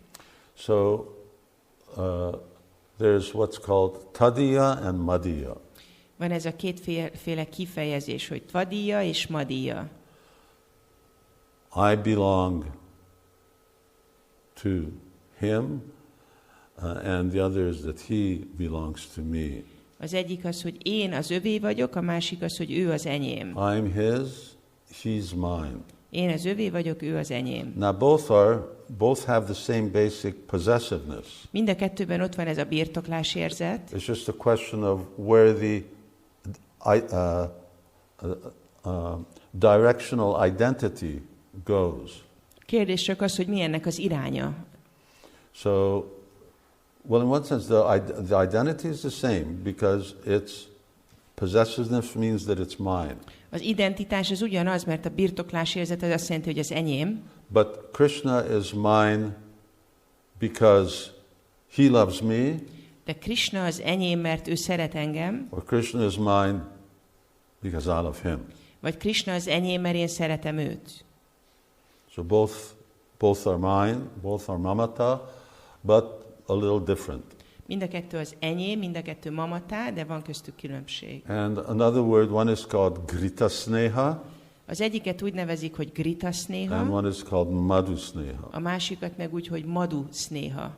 And grita refers to ghee. A grita az a ghee-re utal. And madhu is honey. A madhu pedig a mézre. And the difference between the two is that when you heat them up, one gets ghee melts and the other one starts to get harder. Ugye a különbség közöttük az, hogy amikor hevíted őket, akkor a ghee az folyékonyabbá válik, a méz az pedig töményebbé. And there's so many things related to these, but we move on.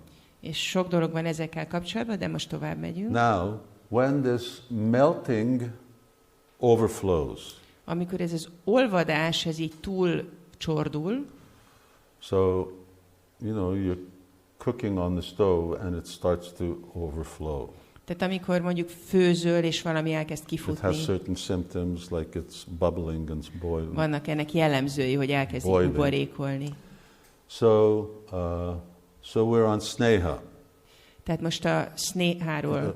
And we just gone to man. When sneha overflows, then that's called man. A snéháról volt szó, és most a mánhoz jutunk el, amikor a snéha így kicsordul, akkor ez lesz a mána. And it becomes, one of its characteristics is intensity. És ennek az egyik jellemzője ez az intenzitás, Everything becomes very, very intense. Minden nagyon-nagyon erős. And another characteristic, which is a characteristic of love, is that everything becomes really colored and full of wonder. És az egyik jellemzője a szeretetnek, hogy minden nagyon színes és csodálatos. You know, we have experience that love and wonder are intrinsically linked. Van ez a tapasztalatunk, hogy a szeretet és az, hogy valamit csodálatosnak látunk, ez szoros kapcsolatban áll egymással. You know, when a child says its first words, then, you know, they may say it makes no sense, absolutely meaningless, but the parents are over the moon. Amikor a gyerek kimondja az első szót, ami igazából nem is jelent semmit, és semmi értelme nincs, a szülők teljesen el vannak varázsolva. So for them it's the most wonderful thing. Számukra ez a legcsodálatosabb Or dolog. when he stands up. Vagy amikor feláll. What's so special about standing up? Everyone stands up. Milyen nagy dolog abban, hogy valaki feláll, mindenki feláll. So what? És akkor mi van? And it happens to all kids eventually. És idővel minden gyerekkel történik. What's the big thing? Milyen nagy dolog? Because it's mamata, because it's mine. Mert van ez a mamatá, mert ez enyém. Intense love, then that thing which is very ordinary, that they're walking, that becomes very wonderful. Mert van ez az intenzív szeretet, akkor egy nagyon közönséges dolog az, hogy valaki elkezd menni, ez nagyon csodálatos. So everything's very wonderful. Minden nagyon csodálatosnak lát ez. And it may be something that, you know, young devotees struggle with. És lehet ez egy olyan dolog, amivel a fiatal bakták kínlódnak. The absence of wonder. Amikor a hiánya van ennek a csodálatos... Hearing these same things repeated about Krishna over and over again. Hogy hallják ugyanazokat a dolgokat Krishnáról újra meg just újra. Like that example, Krishna is just like a cloud. Mint ahogy van ez a példa, hogy Krishna olyan, mint egy felhő. And I know I've read sort of resumes by academics. They go nuts. They go, why can't they think of something more creative? És a tudósokat ez megőríti, hogy miért nem tudnak egy kicsit kreatívabbak lenni? Miért ezt írják mindig? And that's because the writers are overwhelmed by wonder.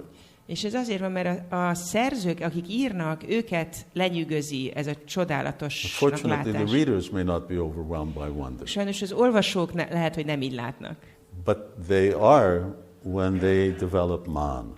De amikor eljutnak a mána szintjére, akkor ők is így látnak. And this intensity becomes such that the relationship is very confidential. És ez az intenzitás ez olyanná válik, hogy a kapcsolat nagyon bensőséges. Prema starts to manifest in very indirect ways. És a préma nagyon közvetett módokon nyilvánul meg. When I say yes, I mean no. Azt mondom, hogy igen, de azt értem alatta, hogy nem. Or when I mean no, I actually mean yes.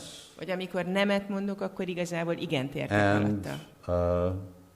And the means of communication or the language starts to become very indirect.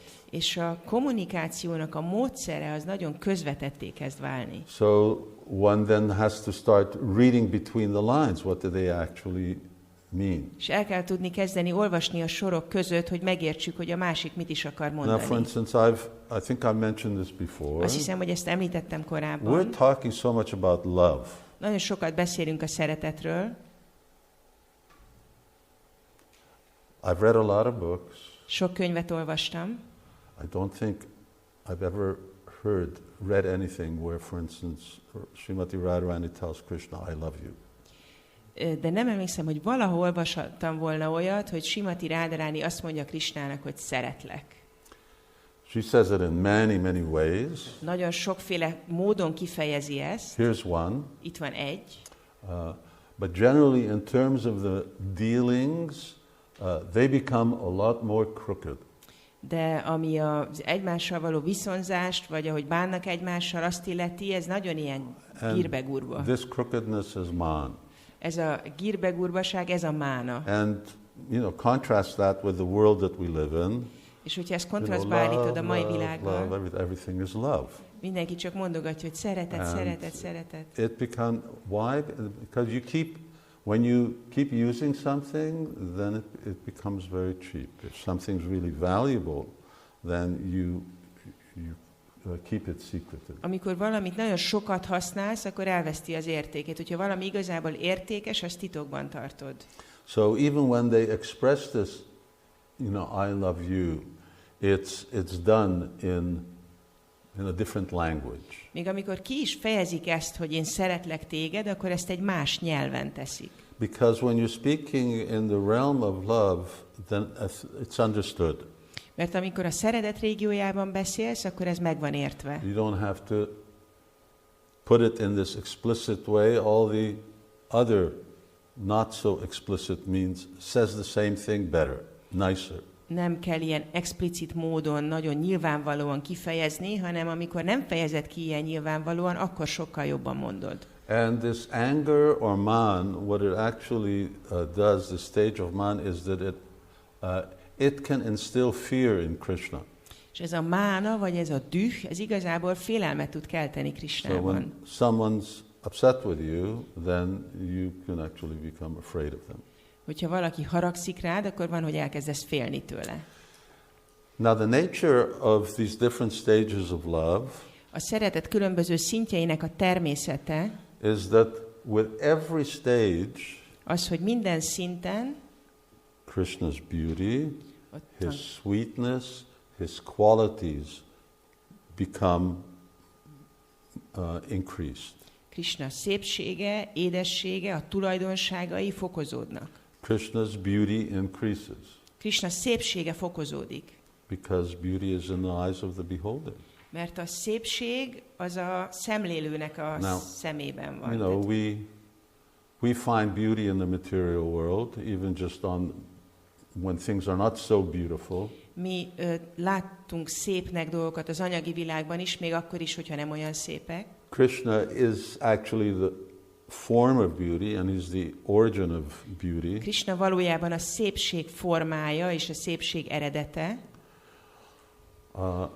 But prema allows one to actually enter into deeper and deeper realms of beauty. De a préma lehetővé teszi, hogy a szépségnek egyre mélyebb és mélyebb régióihoz jussunk. Premanjana charita bhakti vilochana. When you have prema, then you see Krishna. Okay, Krishna doesn't see himself. You see Krishna in ways that Krishna doesn't see himself. Amikor prémával rendelkezel, akkor olyan módon tudod látni Krishnát, hogy Krishna sem tudja látni magát. So there's this pastime in Lalita Madhava. Van ez a kettelés a Lalita Madhavában. We're not finishing today. Ma nem fogunk a végére érni a témának. Not unless we're sitting here until 1:00 in the afternoon. Ha csak nem itt ülünk délután egyig. Where, Krishna walks past a marble pillar.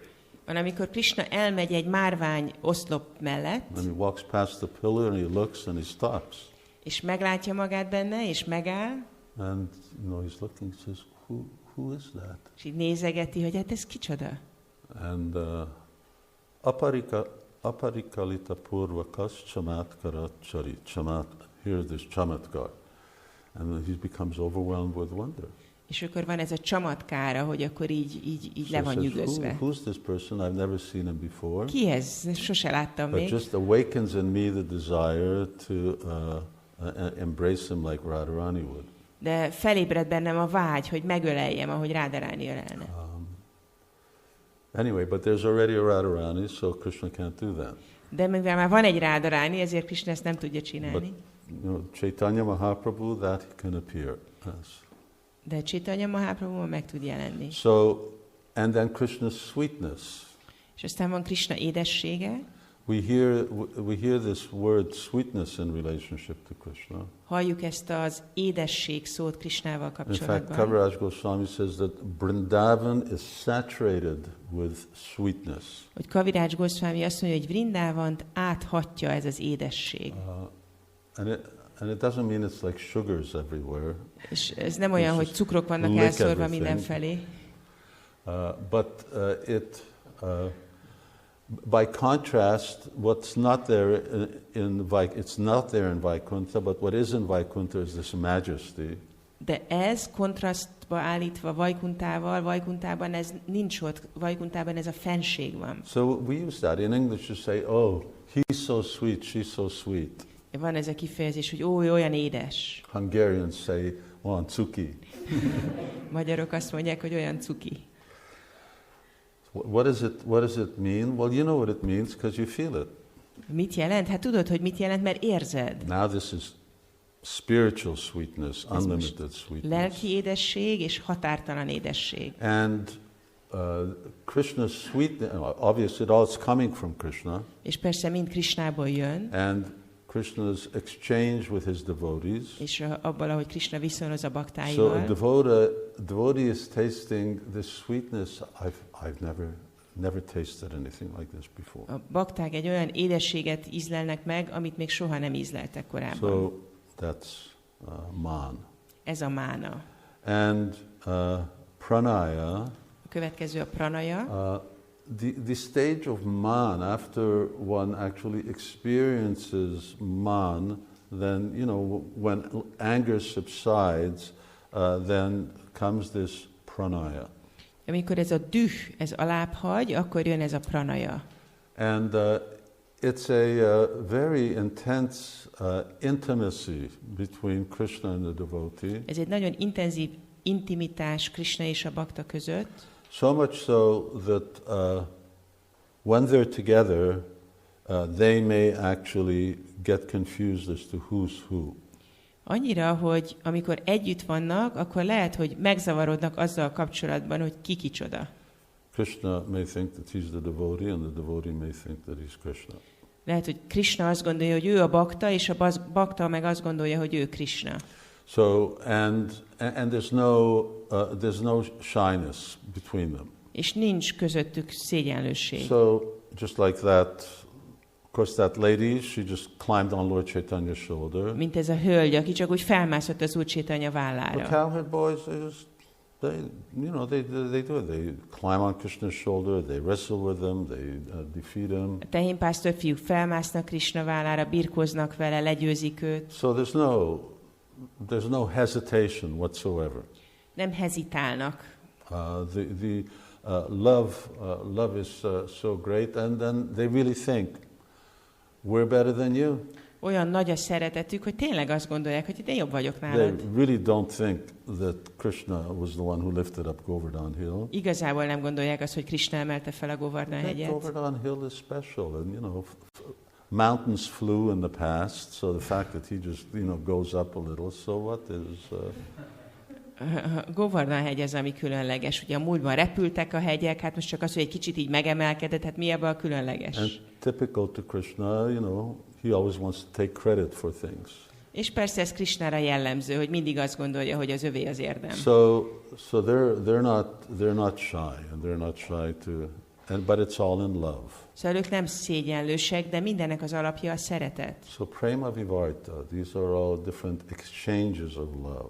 Ez a préma vivarta, ezek a szeretetteli viszonzások. But pranay keeps growing. De a pranaya is fokozódik. And pranay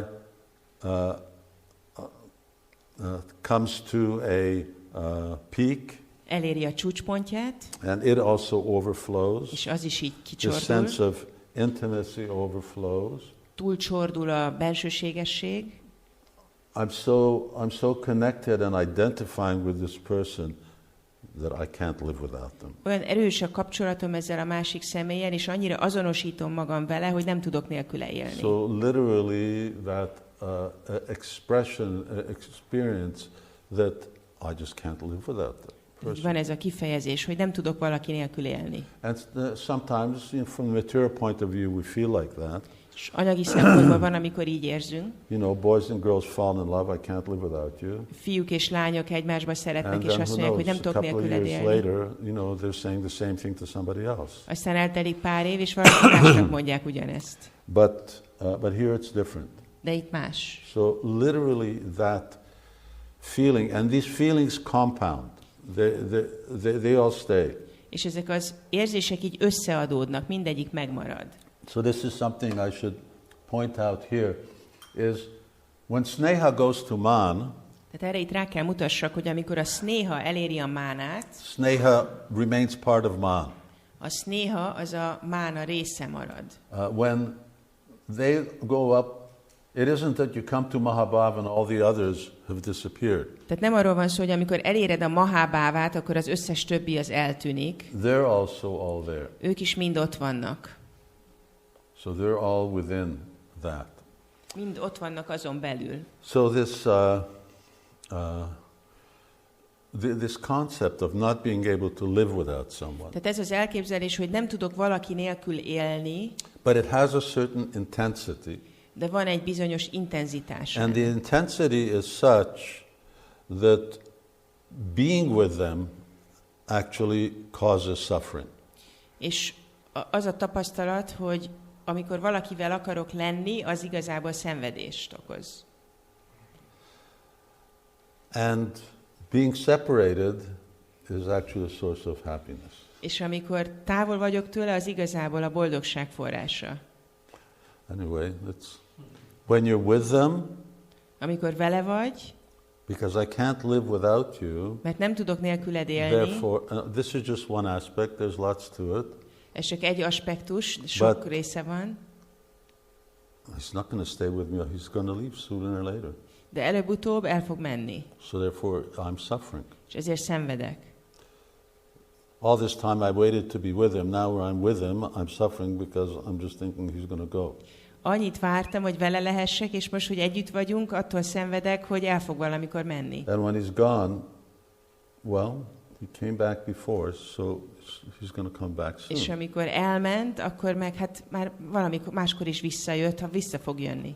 Or what's being expressed in this verse, Vagy amit ez a vers fejez ki, and verse 7, és a 7. vers, is the intensity of the separation causes a absorption which is stronger than that being physically present. és az elkülönülés intenzitása erősebb érzést vált ki, mint a jelenlét. So, in this case, actually, a devotee and Krishna are completely under each other's control. Itt már a Bakta és Krishna teljesen egymás irányítása alatt állnak. So even though Krishna leaves, tehát annak ellenére, hogy Krishna elmegy, otherwise there's no question of lila if he doesn't leave. Máskülönben nincs szó liláról, hogyha nem megy el.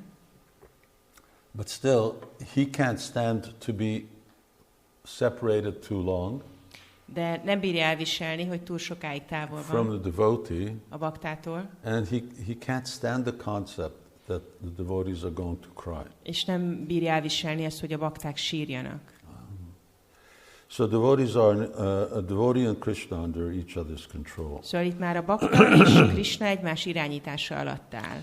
So anyway, you can guess when rag becomes very intense, then it comes to anurag. Ez volt a rága, és persze ki tudjátok találni, hogy amikor a rága nagyon intenzívé válik, akkor eljön az anurága. And one of the features of this anurag is that the devotee is not satisfied. És ennek az anurágának az egyik jellemzője az, hogy a bakták nem elégedettek. So this not being satisfied with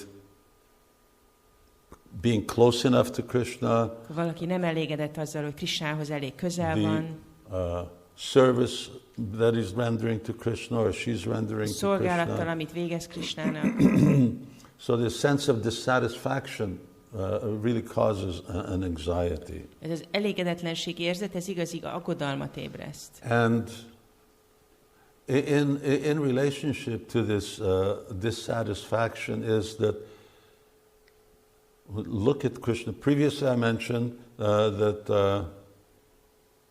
love and beauty makes Krishna look sweeter and more beautiful. Korábban beszéltünk róla, hogy a szeretetnek az a hatása, hogy Krishnát egyre szebbnek látja valaki. Well, now here the beauty takes on a different feature, the perception of beauty. Itt most a szépségnek az észlelése egy más dimenzióban van. So earlier Krishna is looking more and more beautiful. Korábban arról volt, hogy Krishnát egyre szebbnek látja valaki. Now actually the feeling is I've never seen him so beautiful before. Most itt az az érzés, hogy sosem láttam ilyen gyönyörűnek még. And I've seen him so many times, Már annyiszor láttam, I've never seen him so beautiful. de sose láttam ilyen gyönyörűnek. This is also going, whatever we're saying about Krishna, the same applies between Krishna and the devotees. És bármit mondunk Krisnára, ugyanez érvényes arra, hogy a bakta és Krishna között. So, this is this anurag. Tehát ez az anurága, And this lack of satisfaction and this navijovana, ever freshness, ever sweetness. van ez az örök frissesség, örök édesség. So it becomes, it's like the first day of spring all your life.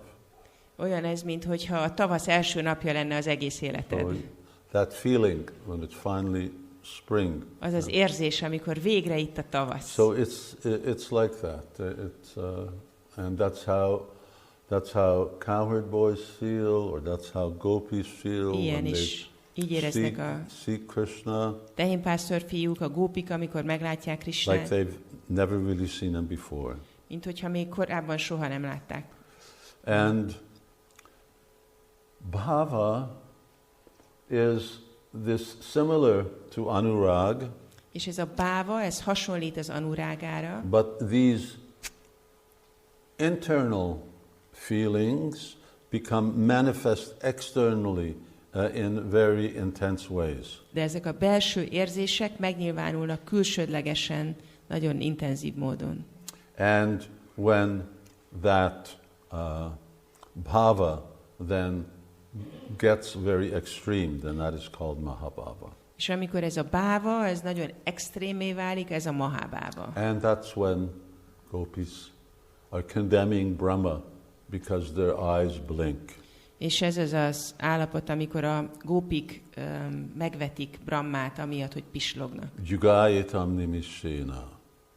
They actually feel that a moment that I'm not is just such a long, long time. Tényleg úgy érzik, hogy csak egy pillanat, amikor nem lehetek Krisnával, az egy nagyon-nagyon hosszú idő. And if they're spending a long time with Krishna, it just appears like it's just a moment.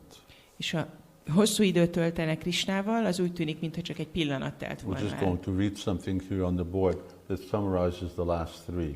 Elolvassunk most valamit, ami összefoglalja az utolsó hármat. Bhaktisiddhanta Saraswati Thakur. Ez egy idézet Bhaktisiddhanta Saraswati Thakurtól. The loving propensity of the ashraya, you've heard that, towards the Vishaya, Lord, becomes so ecstatic that even after enjoying the company of the beloved, the devotee feels that his enjoyment is insufficient. Az ássaja, a bakta szerető hajlama, a visaja az Úr felé annyira extatikussá válik, hogy még azután is, hogy kedvese társaságát élvezte, a bakta úgy érzi, hogy az élvezet elegendő. At such a time, the lover sees the beloved in different ways. Such a development of ecstasy is called anurag. Ilyenkor a szerető a szeretett személyt különböző módokon látja. Az extázis ilyen fejlődését anurágának hívják. When anurag reaches its highest limit and becomes perceivable in the body, it is called bhava. Amikor az anurága eléri legmagasabb pontját, és a testben észlelhetővé válik, bhávának nevezik. And when the bodily symptoms, now he's going back. When the bodily symptoms are not very distinct, however, the emotional state is still called anurag, not bhava. És aztán itt visszalép, ami azt mondja, hogy amikor azonban a testi szimptomák nem annyira kivehetőek, az érzelmi állapotot még mindig anurágának, s nem bávának hívják. When bhava ecstasy is intensified, it is called mahabhav. The symptoms of mahabhav are visible only in the bodies of eternal associates like the gopis.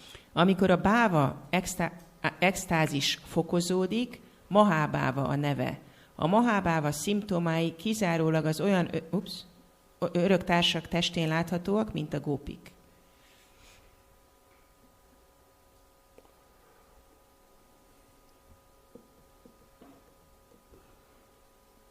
Well, I'm just seeing how far it's possible. We're not finishing today, that's for sure. Az biztos, hogy már nem fogunk a végére érni.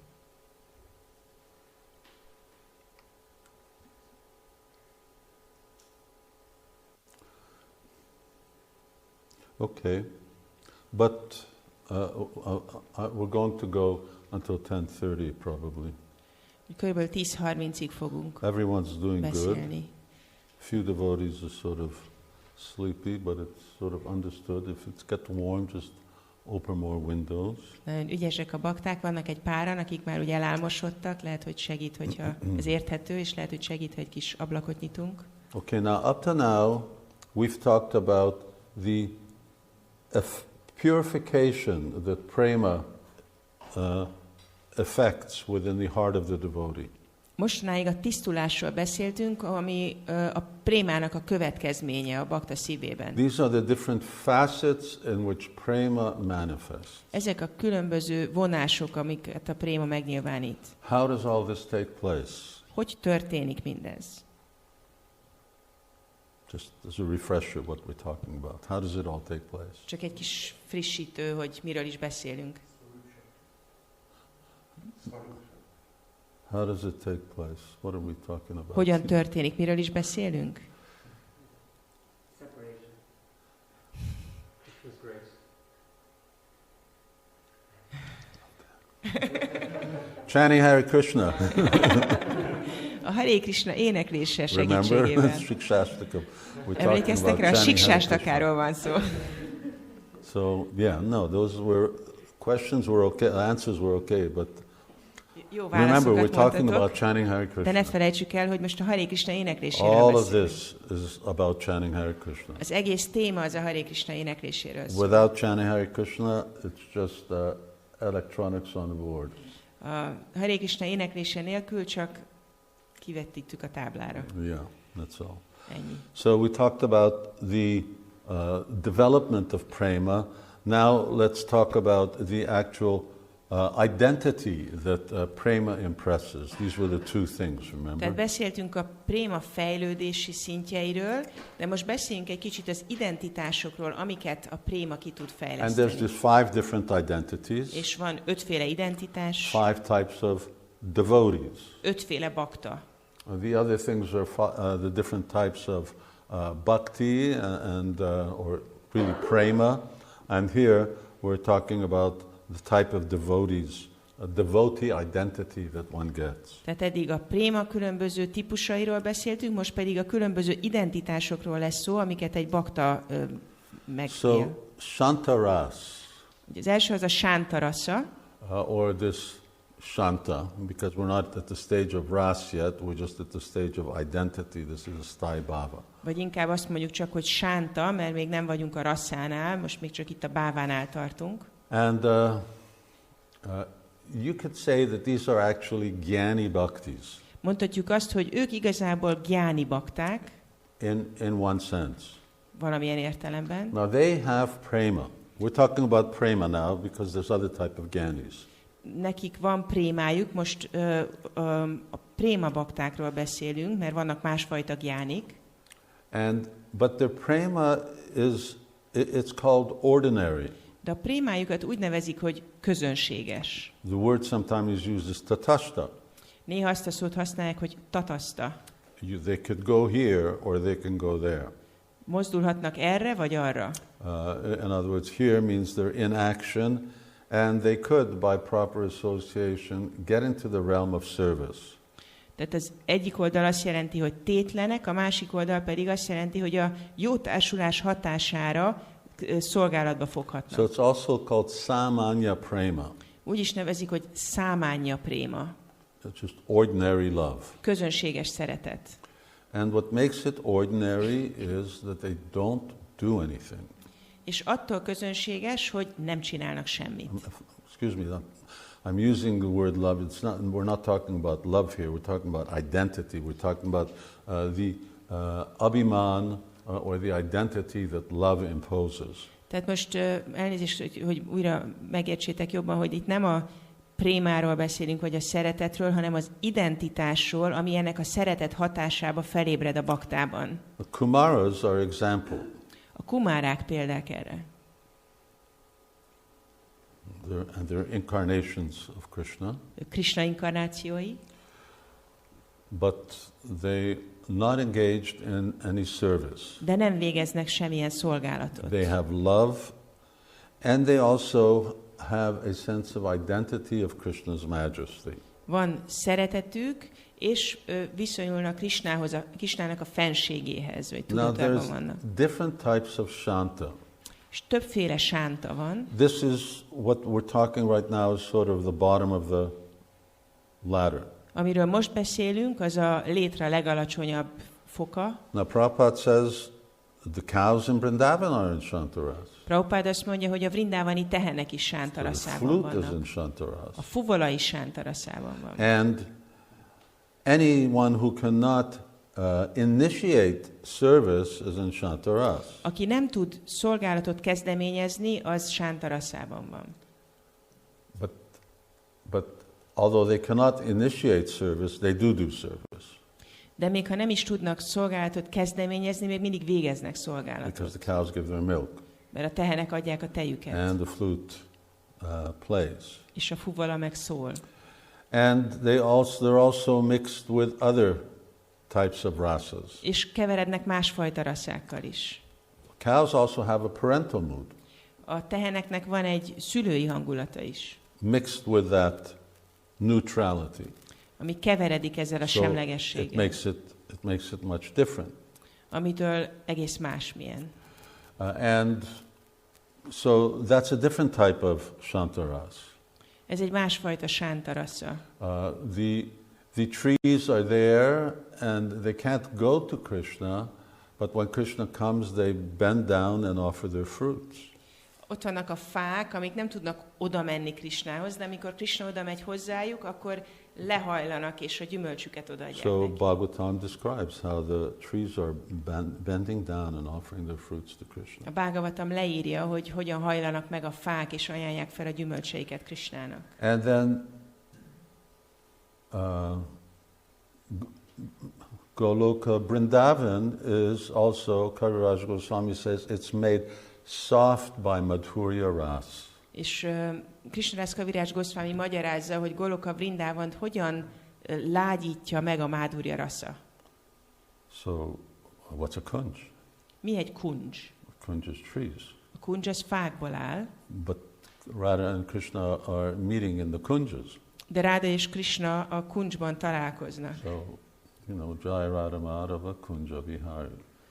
Now, the trees that are forming the kunj are different trees that are not in the kunj. A fák, amik a kunjot alkotják, ezek más fák, mint amik nincsenek a kunjban. So they also have a certain type of Madhurya Ras. Nekik is van egyfajta Madhurya raszájuk. So sages aren't going to go where Krishna and gopis are. Bölcsek nem mennek oda, ahol Krishna és a gopik vannak. But the trees are there. De a fák ott vannak. So anyway, it's different.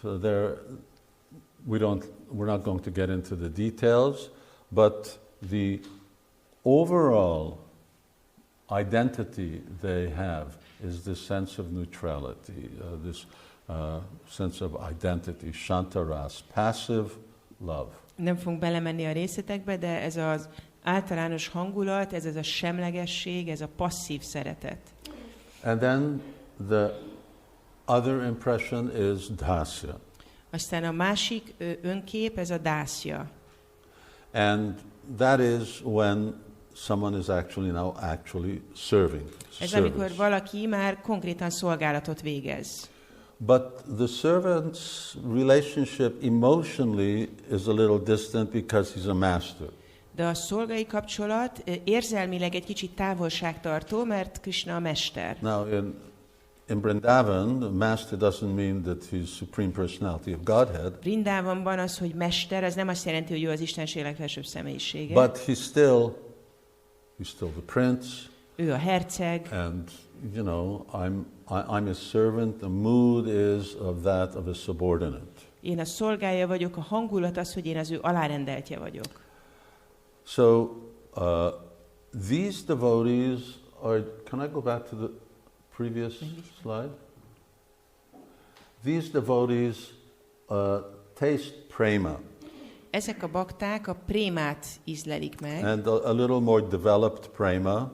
és egy kicsit fejlettebb prémát, but they don't come to the level of sneha. de nem érik el a snéhának a szintjét. Because they're too distant. The emotional connection is distant. Mert az érzelmi kapcsolat az túl távoli. So it's not so intense. Tehát nem olyan erős. For instance, read of Krishna enters Mathura, and there's the florists give garlands, and others. These are all in the level of prema.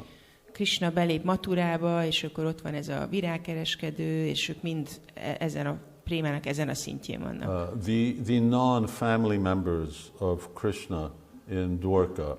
Dvárakában azok, akik nincsenek, nem Krishnának a családtagjai, ők a prémának ezen a szintjén vannak. So, and they have their dasya bhaktas. Ők dászya bakták.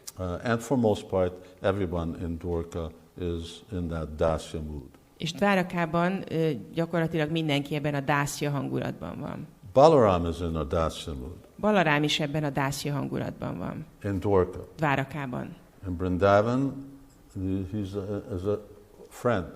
Vrindavanban barát. Because why? Because in Dwarka he's the supreme personality of Godhead. Miért? Mert Dvárakában Krishna az Istenség legfelsőbb személyisége. Everyone's a servant. És mindenki az ő szolgája. He's still the brother. Ő még mindig a testvér. But the dasya mood generally is dominant over the sakya mood. De a dászya hangulat erősebb benne, mint a szakya hangulat. Rukmini is the wife, so obviously there's Madhurya Rasa. Rukmini a feleség, kétségtelenül van ott Mádurja Rasa. But it's still under the influence of the dasya. De még mindig a dászja hatása alatt van. So, okay, so then we go to this sakya relationship. És aztán a következő, ez a szakya kapcsolat. When love gives the impression or gives the mood of friendship. Amikor a szeretet azt hozza elő a baktában, hogy ezt a baráti hangulatot érzi. And there are different friends, different level of friends. És a barátságon belül vannak különböző szintek. There's friends like Arjuna. Vannak olyan barátok, mint Arjuna, who, are sometimes aware of Krishna's divinity. aki néha tudatában van Krishna isteni helyzetének. And then there are the friends in Vrindavan. És aztán vannak a vrindávani And barátok. amongst the friends in Vrindavan there are also different levels. És a vrindávani barátoknak is vannak különböző szintjei. So their experience is up to rag. Az ő tapasztalatuk az a rágáig ér So fel. they experience all of this. Their heart may melt. Sometimes they get really upset with Krishna. És ők tapasztalják mindezeket a dolgokat, néha megolvad a szívük, néha nagyon dühösek Krishnára, Climb on Krishna's shoulder. rámásznak Krishna vállára, And, just if they can't see Krishna, they become in great anxiety. és ha nem láthatják Krishnát, akkor nagyon kétségbe esnek. So the mamata is very strong. Tehát ez a mamata, ez nagyon erős. And this expression that you find, and it's not a literary expression, it's a philosophical expression. És ez a kifejezés, ez nem egy irodalmi kifejezés, hanem egy filozófiai kifejezés. That Krishna is their life and soul. Hogy Krishna a szívük és lelkük. Prabhupada uses it all the time. Prabhupada mindig használja ezt a kifejezést. So, and that's why sometimes people or outsiders get weary of this. They say, why can't you say something else? És a kívülállókat ezért zavarja ez, hogy miért nem tudtok valami mást mondani. Because it's not expressing this thing in the same way. Mert nem ugyanúgy fejezi ki.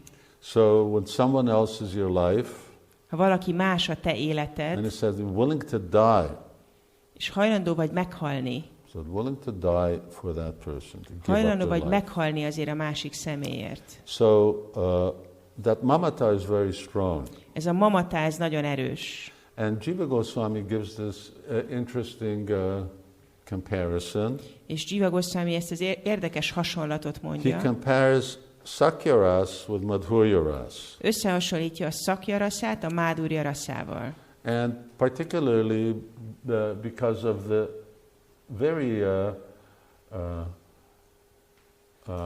a very intimate nature of the relationship. A kapcsolat nagyon bensőséges jellege miatt, Although Vatsalya is higher in one sense, habár a Vatsalya az bizonyos értelemben magasabb but rendű. Friends act as equals and lovers act as equals, but children and parents are not equals. A barátok és a szerelmesek, ők viselkednek egymással úgy, mint akik egyenlőek, de a szülő és a gyerek az nem viselkedik úgy. Even though that Vatsalya prema has a certain intensity, different intensity, but it doesn't share that type of intimacy. So it's higher, but it's devoid of a certain quality. Tehát ez a Vatsalya préma lehet, hogy ez egy intenzívebb fajta szeretet, de még mindig nincs benne ez a jellemző. So, and now we come to that Vatsalya.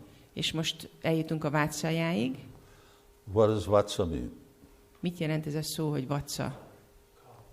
Calf. Borjú.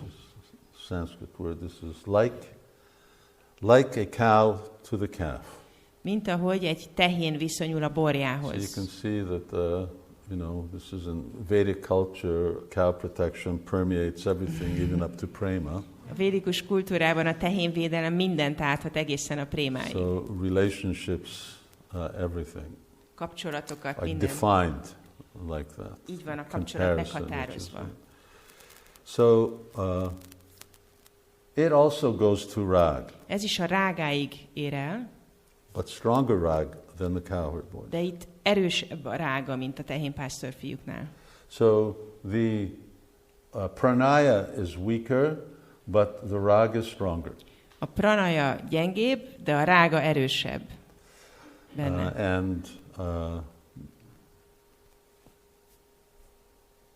And there's so much that can be spoken. It's a very unique type of relationship. Particularly, Vatsalya really finds its peak with Mother Yashoda.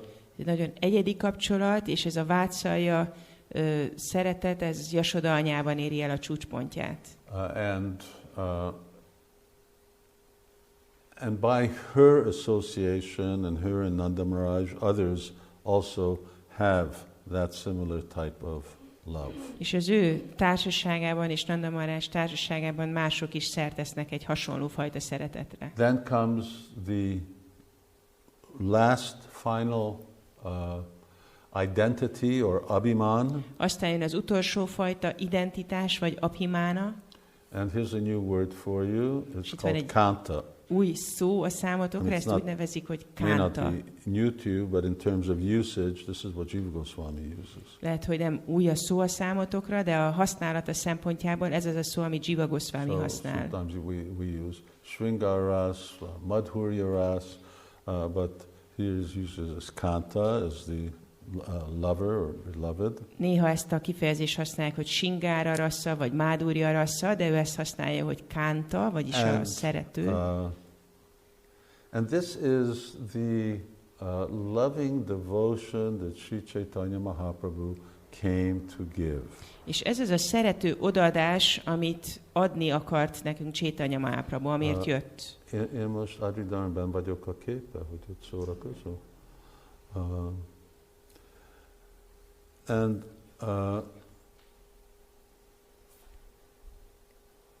it is what we see from Bhaktivinoda Thakur, even Bhaktisiddhanta Saraswati Thakur, as the focus of devotees' cultivation. Tehát ez a fókusza ennek, ahogy a bakták kultiválnak, vagy gyakorolnak. It's what our acharyas wrote about. Ez az, amiről az ácsárjáink írtak. Most. Főleg. The majority. Nagy részt. It appears apparently that Chaitanya Charitamrita, that's what it's about. És a Chaitanya Charitamrita erről szól. And it appears that when we're focusing our devotions and cultivating separation, when it comes to mood, this is the mood that we seem to be directed towards. És úgy tűnik, hogy ami a hangulatot illeti, ez az a fajta hangulat, ami felé ők irányítanak bennünket. And that ecstasy goes to Mahabhav. És ez az extázis, ez a Mahabháváig jut el. There are two types of kantas. There's the queens and the gopis. Kétféle kánta van, vannak a királynők és vannak a gópik. The queens generally they anurag bhav, maybe some slight mahabhav, but very questionable. A királynőknél ez az anurágáig megy, néha egy kicsit megjelenik a Mahabháva, de azért ez kérdéses. And even within that Mahabhav, there are also degrees. És ezen a Mahabháván belül is vannak fokozatok. Which Srimati Radharani and Chaitanya Mahaprabhu are really sort of unique in terms of their experiences that no one. Srimati Radharani és Chaitanya Mahaprabhu nagyon egyediek, hogy milyen mértékben tapasztalják ezt a Mahabhávát. On one occasion, Lord Chaitanya disappeared from the Gambhira one night. Egyszer egy éjszaka során Chaitanya Mahaprabhu eltűnt a Gambhírából. And when devotees found him, all of his limbs had tracked into his body. És amikor a bakták megtalálták, akkor az összes végtagja így be volt húzódva a testébe. So, says it looked like a pumpkin. Azt mondják, hogy úgy nézett ki, mint egy tök. Like a turtle. Vagy mint egy teknőc. So I had lots of turtles when I was a kid. Voltak teknőseim, amikor gyerek voltam. So you just sort of imagine that. These are, Kaviraj Goswami says, these are symptoms that are not even described in Scripture. És Kaviraj Goswami mondja, hogy ezek olyan szimptomák, amikről nem is írnak a szentírások. They're unprecedented. Páratlan. So these are unique and extraordinary to Lord Chaitanya. Ezek egyediek és nagyon rendkívüliek, és csak az Úr Chaitanyában jelennek and meg. they transpire in moods of separation. És az elkülönülés hangulatában jönnek elő. So we're going to go to our last slide. És most az utolsó diánkhoz megyünk. And then we're going to stop. And we're going és aztán megállunk. And we're going to finish next week. És a jövő héten fogjuk befejezni. I hope. Remélem. But these are the different mixtures that some of these, we've had these conceptions that prema creates, prema purifies, and it also gives one a sense of identity. But the sense of identity is not just singular. Tehát eddig arról volt szó, hogy vannak a prémának a különböző szintjei, és ezek előidéznek egy bizonyos identitást bennünk, de hogy ez pont micsoda, ez nem feltétlen csak egy. When we speak of a devotee, we always say they are in this relationship with Krishna. Amikor egy baktáról beszélünk, akkor mindig azt szoktuk mondani, hogy neki ilyen kapcsolata van Krishnával. But what that may be saying is that this is their dominant relationship. De ezzel azt akarjuk kifejezni, hogy ez a fő kapcsolatuk. But they are also secondary, but there's also a mixture of some other relationship. De ezt tud keveredni másfajta kapcsolattal is. So Bhishmadev. Itt van például Bhishmadeva. He's actually a Shanta Bhakta. Ő egy Shanta Bhakta. But with some dasya. De van benne valamennyi dászja. What was his service to Krishna? Mi volt az ő szolgálata Krishnának? A harcolás. Shooting arrows at Krishna. Az, hogy lövöldözött nyilakat Krishnára. And then Vishwanath Chakravarti Thakur even says that even there's some element of madhurya in the mood by which Bhishmadev was shooting them. És Vishwanath Chakravarti Thakur azt mondja, hogy ahogy Bhishmadev lőtte ezeket a nyilába, abban még a mádúrja hangulat is belekeveredik. Yudhishthira Maharaj, they're friends, Yudhishthira Maharaj, ők barátok, de ő idősebb. So there's an element of vatsalya there. Ezért ott van ez a vátszalja elem. But still the relationship is sakya. De még mindig a kapcsolat az szákya. And Kunti Devi, she's in the dasya. Kunti Dévinek a hangulata dászja. Very much aware that here is Supreme Personality of Ő God. nagyon is tudatában van annak, hogy itt van az Istenség legfelsőbb személyisége. But she's also in the category of being a mother. She's in the age of being a mother. De ugyanakkor abban a kategóriában, vagy abban a korban is van, hogy olyan, mint a Krishna anyja lenne. My son's friend. A fiaimnak a barátja. And Vasudeva and Devaki, they're also in a dasya relationship. És Vasudeva és Devaki, ők is dászja kapcsolatban vannak. But they're parents. De szülők. So they also in a vatsalya relationship. Tehát ott van ez a vátszalja kapcsolat is. But when he was born, then they saw he was four-handed. De amikor megszületett, látták, hogy 4 karja van. Our son is God. Tudták, hogy a fiunk Isten. Uddhava is also dasya, servant. Uddhava is dászja, szolga. But he also has a friendly relationship with Krishna. De ő is ilyen baráti kapcsolatban van Krishnával. And now here is Balaram, which I mentioned earlier. És aztán itt van Balarám, akit említettem all korábban. mixed together. Minden keveredik. So he's actually has a Sakya relationship in Vrindavan. Vrindavanban Sakya a kapcsolat. With the other two. A másik kettővel But keveredve. in Dwarka he has a Dasya relationship. De Dvárakában dászja a kapcsolata. And the queens. És a királynők. They have a conjugal relationship, kanta. Nekik van egy szerelmi hangulatuk, a also kanta. mixed with dasya. De ez is keveredik a dászjával. So blend of relationships. Tehát így keverednek ezek a kapcsolatok. And we experience that. We have similar things here in the world. Mi is tapasztaltuk ezt, vannak hasonló dolgok a világban. So in relationship to these things, there's a lot we can understand by just remembering and studying how healthy relationships, which is also pretty rare now in the material world, how healthy relationships function. Tehát, hogyha ezeket tanulmányozzuk, akkor tanulunk abból is, hogy hogyan működnek egészséges kapcsolatok, ami ritka az anyagi világban. Sort of it's an indication. Tehát ez egy utalás rá. And I'm going to stop here. És itt meg fogok állni. Because there's no way we're finishing. Mert lehetetlen, hogy ezt befejezzük. I've gone 10 pages and I need to go another 10 pages. 10 oldalt fettünk le, és van még 10. So we'll just stop here and continue next week. Úgyhogy itt megállunk, és majd a jövő héten folytatjuk. And we will start again about reviewing the actual definition of rasa. És azzal fogjuk kezdeni, hogy újra megnézzük, hogy mit is jelent ez a szó, hogy rasa. We've talked about prema, we've talked about the two different effects of prema. Beszéltünk a prémáról és a préma két hatásáról. That how it develops itself, in other words, how it purifies the heart. Hogy hogyan fejleszti magát, hogyan tisztítja meg a szívet. And the type of abhiman or the type of identity that it gives. És milyen fajta abhimánát, milyen fajta identitást ébreszt fel bennünk. And we try to give an idea of how the development of this love actually blossoms and manifests its és hogy ad egy elképzelést arról, hogy a szeretet hogyan nyílik ki, nyilvánítja meg a jellemzőit. Thank you everyone for being on board with us out there, and köszönjük mindenkinek. In here. I can't see who's falling asleep there, but I can see it here, and it was a very good performance. I mean, good performance of staying awake, not going to sleep. Nagyon szépen köszönöm mindenkinek, aki velünk volt, és hát nem látom, hogy ott a kamera túloldalán kialszik el, de itt a templomszobában nagyon ügyesek voltak a bakták.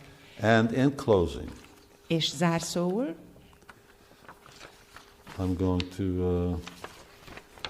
read, and then next week, I mean, I want to actually really comment on these, but let's read Bhaktivinoda Thakur's understanding of this verse. És most olvassuk el, hogy Bhaktivinoda Thakurnak mi a megértése ezzel a verssel kapcsolatban, és majd jövő héten fogok róla részletesebben beszélni. It's very because it's very different and diverges from what Kaviraj Goswami writes in Chaitanya Charitamrita. Mert nagyon elkanyarodik attól a megértéstől, amiről Kaviraj Goswami a Chaitanya Charitamritában ír. Because Chaitanya Mahaprabhu is speaking this verse in the mood of Srimati Radharani. Mert Chaitanya Mahaprabhu Srimati Radharani hangulatában mondja ezt a verset. You probably noticed we're not Srimati Radharani. Lehet, hogy már észrevettétek, hogy mi nem vagyunk Srimati Radharani. So we need to apply this verse and its teachings as to how it's relevant for us. De nekünk azt kell nézni, hogy ez a vers, ennek a versnek a tanítása hogyan érvényes a mi számunkra. And Bhaktivinoda Thakur helps us do that. És Bhaktivinoda Thakur ebben segít bennünket. So the Hungarian. So I'm just reading, and we're not reading translation. You can just read along. De csak az angolt fogom olvasni, és ti megolvassátok magatoknak a magyart. I'm starting with on song 9 now. A 9. dalnál vagyunk. Oh friends, please hear my words. When I remain absorbed in ecstatic love, the thief of my heart appears before me.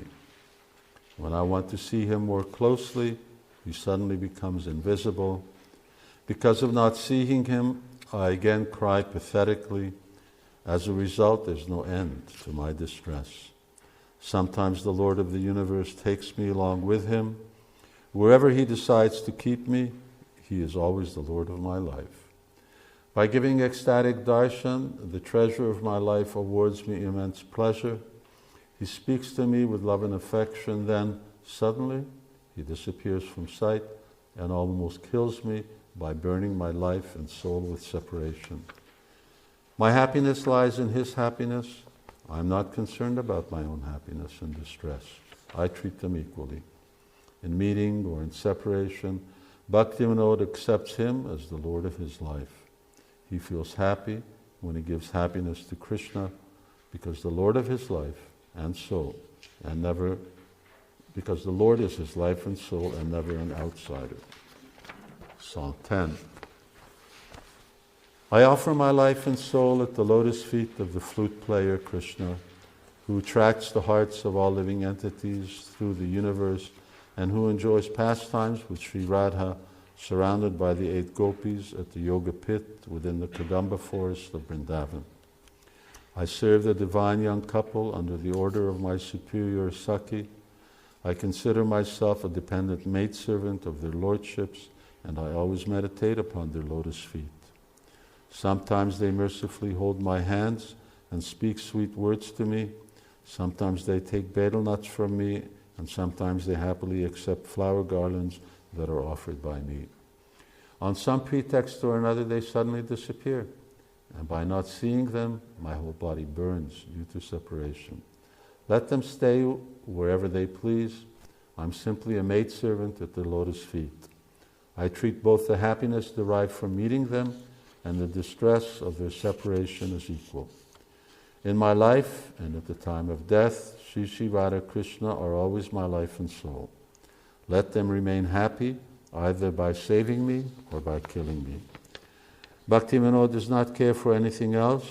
He falls at the feet of his superior Saki and begs to always remain amongst the associates of Sri Radha while serving the lotus feet of the divine young couple. Bhaktivinoda Thakur ki jai. So you can see that Bhaktivinoda Thakur here is talking about Radha and Krishna. Látjátok, hogy itt Bhaktivinoda Thakur Radha Krishnáról beszél. And he's placing himself in the position of a maidservant. És saját magát a szolgálólány helyzetébe helyezi. Under the guidance of the gopis. Aki a gópik irányítása alatt áll. So which is the relevant mood of this verse to us. És ez a releváns hangulata ennek a versnek a számunkra. Thank you very much. Nagyon szépen köszönöm. Hare Krishna. Hare Krishna. Sri Nitai Vijay Gauranga ki jai. Nem, csináljunk képet, hogy mindenki lássa is a murtikat. Now I'll give you so you can see the deities as well. Most the beautiful outfit. Megmutatjuk nektek a murtikat is, a gyönyörű ruhájukban. Hare Krishna. Hare Krishna.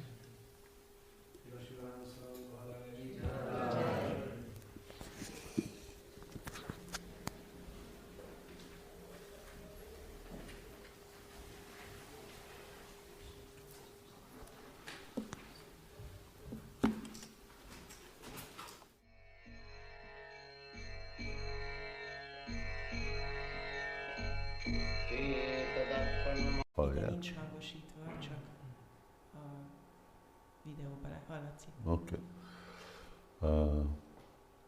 Yes, basically it's about all the plans that mice and men do will ultimately fail.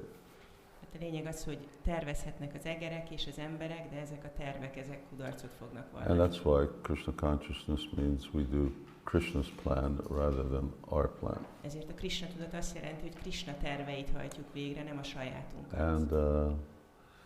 And whenever someone tries to fulfill Krishna's plan, then it's not possible for them not to be successful. És hogyha valaki tényleg Krishna tervét akarja végrehajtani, akkor lehetetlen, hogy ne legyen sikeres. So the key is to know what Krishna's plan is.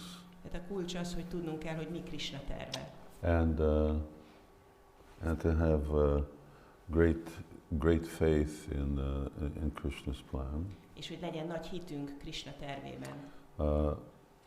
This morning I was just reading one episode from Chaitanya Bhagavat. Ma reggel olvastam egy részt a Chaitanya Bhagavatából. And this is sort of unrelated to Siksastakam, but I'll just mention it since we're continuing of talking about mice and men. Ez nem kapcsolódik a Siksastakához, csak folytatom ezt a témát az egerekről és emberekről. And this was Chaitanya Mahaprabhu wanted to test Srivas Thakur. És Chaitanya Mahaprabhu próbára akarta tenni Srivas Thakurt. Because Lord Nityananda was living in his home. Mert az Úr Nityananda nála lakott. And of course Lord Nityananda was acting like an avadhuta, so he was very unorthodox. És persze az Úr Nityananda úgy viselkedett, mint egy avadúta, nagyon rendhagyó módon. Lord Chaitanya say 17-18 years old, and Lord Nityananda means 13 years older, so he's in his 30s. Úr Chaitanya 17-18 éves volt, az Úr Nityananda pedig olyan 13 évvel idősebb, tehát olyan 30 év körül volt. Sometimes he runs around naked. Néha mesztelenül szaladgált. In India that's not so uncommon that sadhus sometimes just don't wear clothes. Indiában ez nem annyira szokatlan, hogy száduk időnként nem viselnek ruhát. Naga babas don't wear clothes. Nága babák nem viselnek ruhát. Summer or winter. Se nyáron, se télen.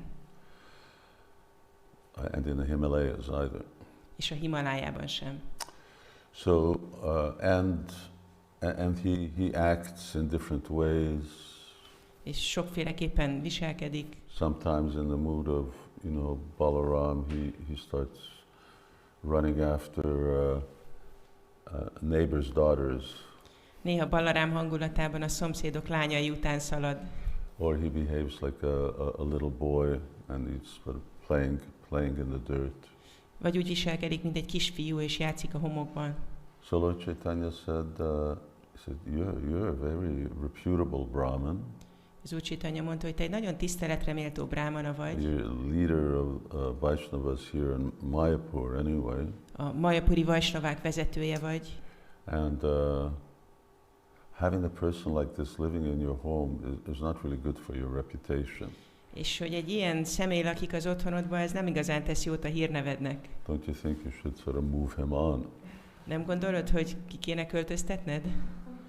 And I think I quoted this verse, I don't know here, but just recently. And then he said this verse that even if I see Lord Nityananda going into a liquor shop, és idéztem ezt a verset, azt nem tudom, hogy itt-e vagy valahol, de még ha látod is, hogy az Úr Nityananda bemegy egy kocsmába, he said, then I will still never give him up and give up my service to him. Még akkor se fogom őt feladni, vagy a neki végzett szolgálatomat feladni. Lord Chaitanya was very pleased by what Srivas Thakur had said. Az Úr Chaitanyát nagyon elégedetté tette, amit Srivas Thakur mondott. And then what he said was really very wonderful. És amit mondott, az igazából csodálatos volt. He said, Srivas, is for your faith in Lord Nityananda. Azt mondta, hogy Srivas, az Úr Nityananda vetett hitedért. Says even if the goddess of fortune has to go begging door to door, you will never be without material opulence. Még hogyha a szerencse istennőjének ajtóról ajtóra járva koldulnia kell, te akkor se leszel hiányában az anyagi gazdagságnak. So, interesting picture, Lakshmi Devi going door to door begging. Érdekes kép, hogy Lakshmi Devi megy ajtóról ajtóra koldulni. Okay, and we are going to continue and conclude our Siksastakam seminar. Most folytatjuk, és be fogjuk fejezni a Siksastaka szemináriumot. And we're talking about Bhava Bhakti, Prema Bhakti.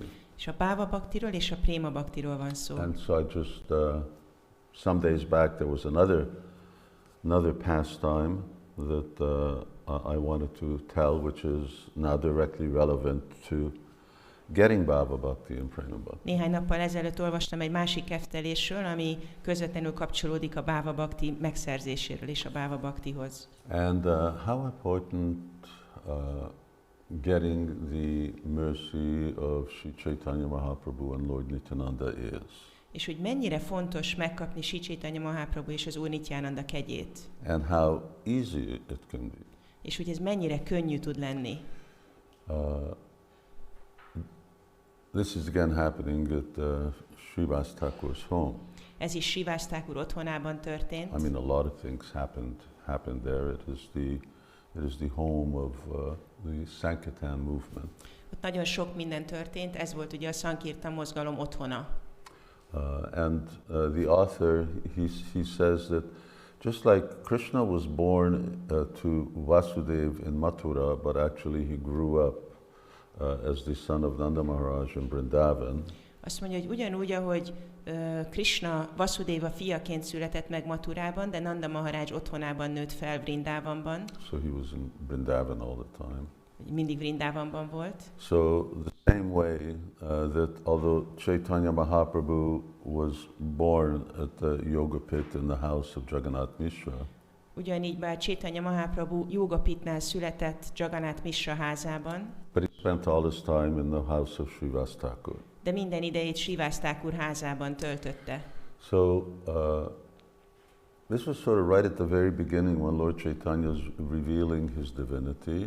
Ez itt egészen az elején van, amikor az Úr Chaitanya feltárja az isteni helyzetét. And the devotees are really afraid because they're being persecuted by, well, especially the local, the brahmanas, the materialistic brahmanas. És a bakták eléggé féltek, mert üldözték őket a helyi brahmanák. And in addition to that, then there was also the Kazi, and that, you know, they didn't like the idea of people starting some kind of new revolutionary movement. És emellett ott volt a Kazi is, akinek nem tetszett az a gondolat, hogy itt új forradalmi mozgalmat kezdjen valaki. And devotees were really in a minority in Mayapur. It was a place of learning, but people were all non-devotional. És a bakták igaziból kisebbségben voltak Mayapurban. Ez egy ilyen tanulási központ volt, oktatási központ, de kevés bakta volt. So Chaitanya Mahaprabhu came over to Srivas Thakur and he said, you know, Srivas, I know that you're afraid of, and they used to already do kirtan. És már akkor is csináltak kirtanokat. Devotees were doing kirtan, not these long nocturnal kirtans that happened later. Már akkor is kirtanoztak, nem ezeket a hosszú, egész éjszakán át tartó kirtanokat, azok később kezdődtek. But they were regularly chanting Hare Krishna, having Bhagavad Gita, Bhagavatam classes and so on. De rendszeresen énekelték a Hare Krishnát, és tartottak Bhagavad Gita, Bhagavatam leckéket. And so Lord Chaitanya came over to Srivas's home and he said, you know, I know you're worried, you're living in fear of the neighbors. Akkor az Úr Chaitanya elment Srivas Thakur házához, és mondta neki, hogy tudom, hogy félsz a szomszédoktól. And you're worried about the Kazi. És aggódsz a Kazi miatt. He says, but don't worry, I'll turn everybody into a devotee. De ne aggódj, én mindenkiből baktát fogok csinálni. Now, up until that time, Lord Chaitanya wasn't a devotee. Addig még az Úr Chaitanya se volt bakta. He wasn't manifesting his devotional nature. He was manifesting the conduct of of a scholar. Nem nyilvánította ő sem az odaadó természetét, hanem úgy élt, mint egy tudós. So, Siksastakam was incredulous. He was going to make the Kazi into a devotee. És akkor Siksastakam így nézett, hogy micsoda, a kaziból baktát fogsz csinálni? And then Lord Chaitanya says, no, why are you doubting me? És akkor az Úr Chaitanya mondta, hogy miért kételkedsz bennem? He says, I will tell him, bring me all your soldiers, bring me your horses and elephants. Fogom neki mondani, hogy hozz ide az összes katonád, az összes lovad és az összes elefántod. And I will make them all chant Hare Krishna and become Vaishnavas. És ők mindegyikkel énekeltetni fogom a Hare Krishnát, és mind Vaisnavákká fognak válni. So that was like even more far-fetched, that the soldiers and the animals are going to chant Hare Krishna. Ez még hihetetlenebbül hangzott, hogy majd a katonák és a lovak és az elefántok a Hare Krishnát fogják énekelni. Lord Chaitanya saw that Siksastakam was really doubting. Akkor az Úr Chaitanya látta, hogy Siksastakam kétségei voltak. So there was a family member, there was Narayani. Ott volt egy családtag, Narayani. She was a little girl, she was only like 3-4 years old. Egy kislány, aki csak 3-4 éves volt. And she's the mother of Vrindavan Das Thakur, who's the author. Ő volt később Vrindavan Das Thakurnak az édesanyja, aki a szerző. So Lord Chaitanya tells Srivas, look. Akkor az Úr Chaitanya mondta Srivasnak, hogy nézd. And says, Narayani, chant Hare Krishna, cry in ecstasy. És mondta, hogy Narayani, énekeld a Hare Krishnát, és sírjál az So all of a extázistól. sudden this little girl just started rolling on the ground and calling out after Krishna in És ecstasy. hirtelen ez a kislány elkezdett hemperegni a földön, és csak kiáltozott Krishna And után. she started manifesting all these symptoms of ecstasy. És elkezdte megnyilvánítani az extatikus szimptomákat. So, if Lord Chaitanya decides that he's going to say, cry in ecstasy, then it will happen. Hogyha az Úr Chaitanya úgy dönt, hogy azt mondja, hogy sírjál az extázistól, akkor meg fog történni. And that's one of the reasons why Srila Prabhupada emphasized so much that we preach and spread Krishna consciousness. És ez az egyik ok, amiatt Srila Prabhupada annyira hangsúlyozta, hogy prédikáljunk és terjesszük a Krishna tudatot. Because if you can get Lord Chaitanya's attention, then it becomes very easy. Mert hogyha fel tudod hívni magadra az Úr Chaitanya figyelmét, akkor minden nagyon könnyűvé válik. Okay, now, so that's the easy way of getting prema. Ez a könnyű módja annak, hogy valaki megkapja a prémát. But part of getting Lord Chaitanya's attention is that you're really trying to get it also. De az egyik része annak, hogy megkapd az Úr Chaitanya figyelmét, az, hogy igazából próbálod megkapni. We just hang around and wait. Well, it happened in Srivas Thakur's place, it happened here. Hogyha csak így várakozol, hogy történjen, mint Siksastakam házában, úgy nem történik. But ultimately, when we get it, Lord Chaitanya's a large role to play in that. De amikor megkapjuk, akkor az Úr Chaitanya kegyének nagy szerepe lesz benne. Okay. Om Jnanatimirandasya Jnananjana Salakaya Chakshurun Miritam Jena Tasmai Shri Guruve Namaha Jai Shri Krishna Chaitanya Prabhu Nityananda Shri Advaita Gadadhar Shivashari Gaura Bhakta Vrinda Hare Krishna Krishna Krishna Hare Hare Hare Rama Rama Rama Hare Hare. We left off here. Itt álltunk meg. And we talked about mixed abhiman. A kevert abhimánról beszéltünk. Or identities that devotees have. Vagyis identitásokról, amivel a bakták rendelkeznek. It's not unlike our experiences here. Ez nem nagyon más, mint az itteni tapasztalataink. We have multiple identities. Itt is több identitásunk van. We can be we're a parent, we're a child, szülők, valakinek a gyerekei, we're a friend, valakinek a barátja, we're a husband, valakinek or a wife. férje vagy felesége. So many of those are there, and then depending on the circumstance, then one becomes prominent over the other. Sok ott van ezek közül, és akkor attól függően, hogy mi a körülmény, egy bizonyos kapcsolat válik uralkodóvá. Husband and wife are in a conjugal relationship. A férj és a feleség, ők ilyen szerelmi kapcsolatban vannak. When the child comes in, then they become parents. Amikor születik egy gyerekük, akkor szülők lesznek. They're not parents with each other. Egymással nem szülők. So, and same thing is being shown here. És itt ugyanezt látjuk. And of course this is in relationship to Krishna. Persze ez Krishnával áll kapcsolatban. And it's their dominant, ez látható, ez a kis piros pont. So you're looking at the board, and so here you see these mixed identities. És itt látjátok ezeket a kevert identitásokat. Sometimes one may be prominent, sometimes the other. Hol az egyik uralkodó, hol a másik. But in a foundational level, one will be the main, always.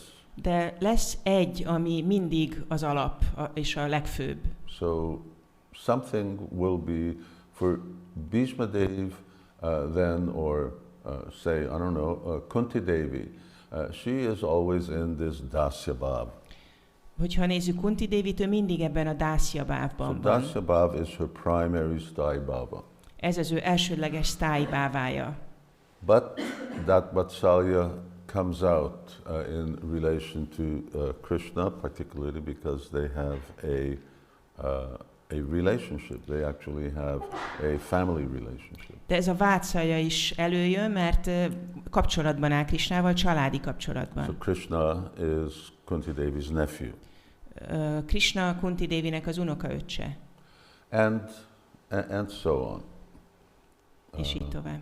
We have the queens of Dwarka. Vannak a dvárakai királynők. So they're also, they know, my husband is the supreme personality of Godhead. Ők tudják, hogy az én férjem az Istenség legfelsőbb személyisége. And you know, Srila Prabhupada uses this word, it cripples. This conception of majesty cripples other more developed moods. Srila Prabhupada úgy fejezi ki, hogy ez a tudat Krishnának az isteni helyzetéről megnyomorítja a többi odaadó hangulatot. So let's use crippled in a very good sense. Ez, hogy megnyomorítja, ezt egy jó értelemben használja. In other words, it really restricts. Crippling means you're extremely restricted. Ez, hogy megnyomorítja, ez azt jelenti, hogy nagyon korlátozza. So going beyond, for Kunti Devi to go beyond this Dasya Bhav is very restrictive. Tehát Kunti Devinek túllépni ezen a Dasya Bhavon, ez nagyon korlátozva van. And for the queens as well. És ez ugyanígy van a dvárakai királynőknek is. They will actually sometimes exhibit very exalted states of anuraga and even mahabhava. Habár időnként az anurága nagyon emelkedett szintjeit nyilvánítják, akár a mahábávát is. Anyway, better just say anubhava. Jobb, ha csak azt mondjuk, hogy az anubávát.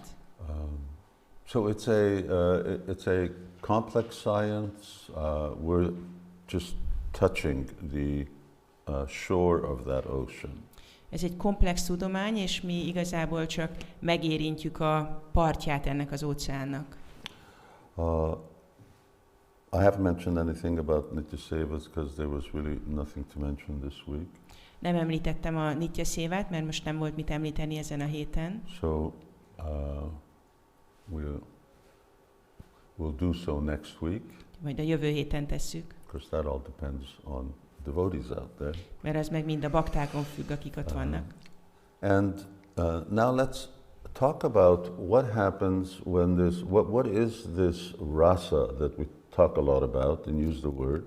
És most beszéljünk arról, hogy mi is ez a rasa, amiről olyan sokat beszélünk, olyan sokat használjuk ezt a szót. And unfortunately I say rasa when actually the word is rasa. És én úgy mondom, hogy rasa, de igazából a szó az rasa. Rasa means of rasa. Rasa azt jelenti, hogy a raszáról. So we have a rasa dance, but we have rasas. Van rásza tánc, és vannak raszák. And the mature development of spiritual identity is the rasa. És a lelki identitás érett állapota a rasa. And now Rupa Goswami begins the second wave of nectar devotion by speaking about defining what rasa is. Az odaadás nektárjának második hullámát Rupa Goswami azzal kezdi, hogy definiálja, hogy mi is a rasa. So now you see this on the board. Itt lehet látni, ide menjünk. And I'm going to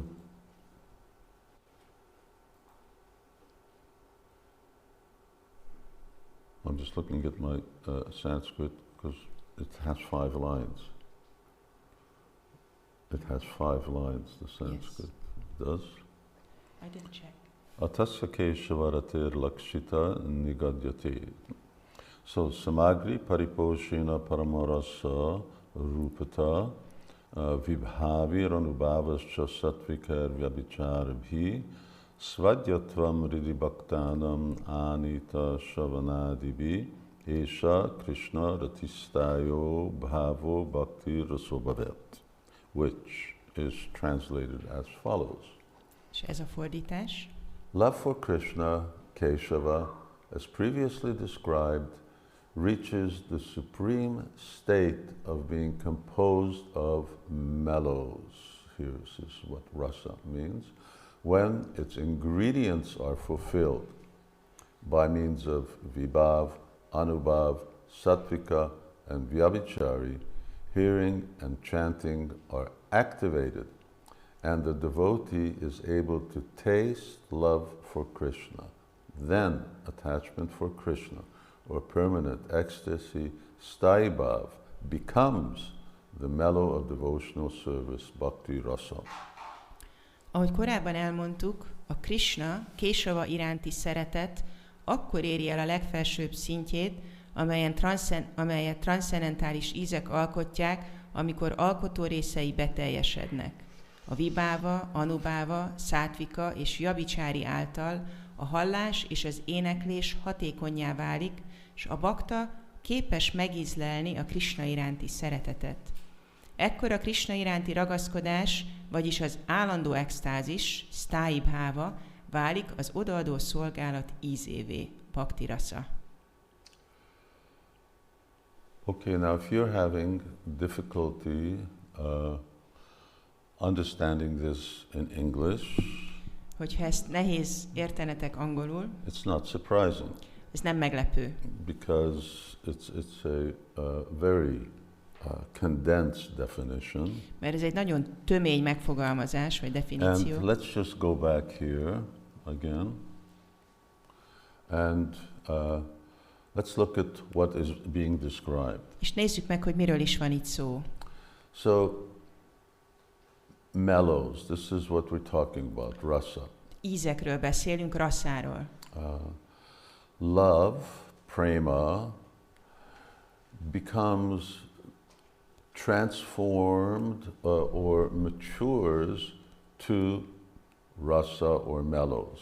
A préma, a szeretet rasszává vagy ízekké érik. When? Mikor? Well, he says, when its ingredients are fulfilled. Mikor? Amikor az alkotó részei beteljesednek. And we've spoke about this later, and then Rupa Goswami writes what the ingredients are. És aztán erről már beszéltünk, hogy Rupa Goswami mondja, hogy mik is ezek az összetevők, vagy alkotó részek. So first there is szthayi bhava. Először van ugye a szthayi bhava, which is your constitutional identity. Ami az alapvető identitásod. And then comes the other 4. És aztán jön a másik 4. Bhavas. Bhava. Vibhava, anubhava, sattvika and vyabhichari. Ez a 4. And they also blossom and fill out. És ezek is így kinyílnak, vagy így megteljesednek. So when these ingredients, these 4 are fulfilled. Amikor ez a 4 alkotó rész beteljesedik, that means that they've really developed. Vagyis inkább így kiteljesedik, így igazából kifejlődnek. And then hearing and chanting are activated. És akkor a hallás és az éneklés hatékonnyá válik. Which is very important for us because this is about Siksastakam, it's about chanting Hare Krishna. És ez nagyon fontos a számunkra, hiszen itt a Siksastakáról van szó, és a Hare Krishna énekléséről. So here one meaning is that these things become activated by hearing and chanting. Tehát itt az egyik dolog, hogy ezeket a dolgokat aktiválja az éneklés és a hallás.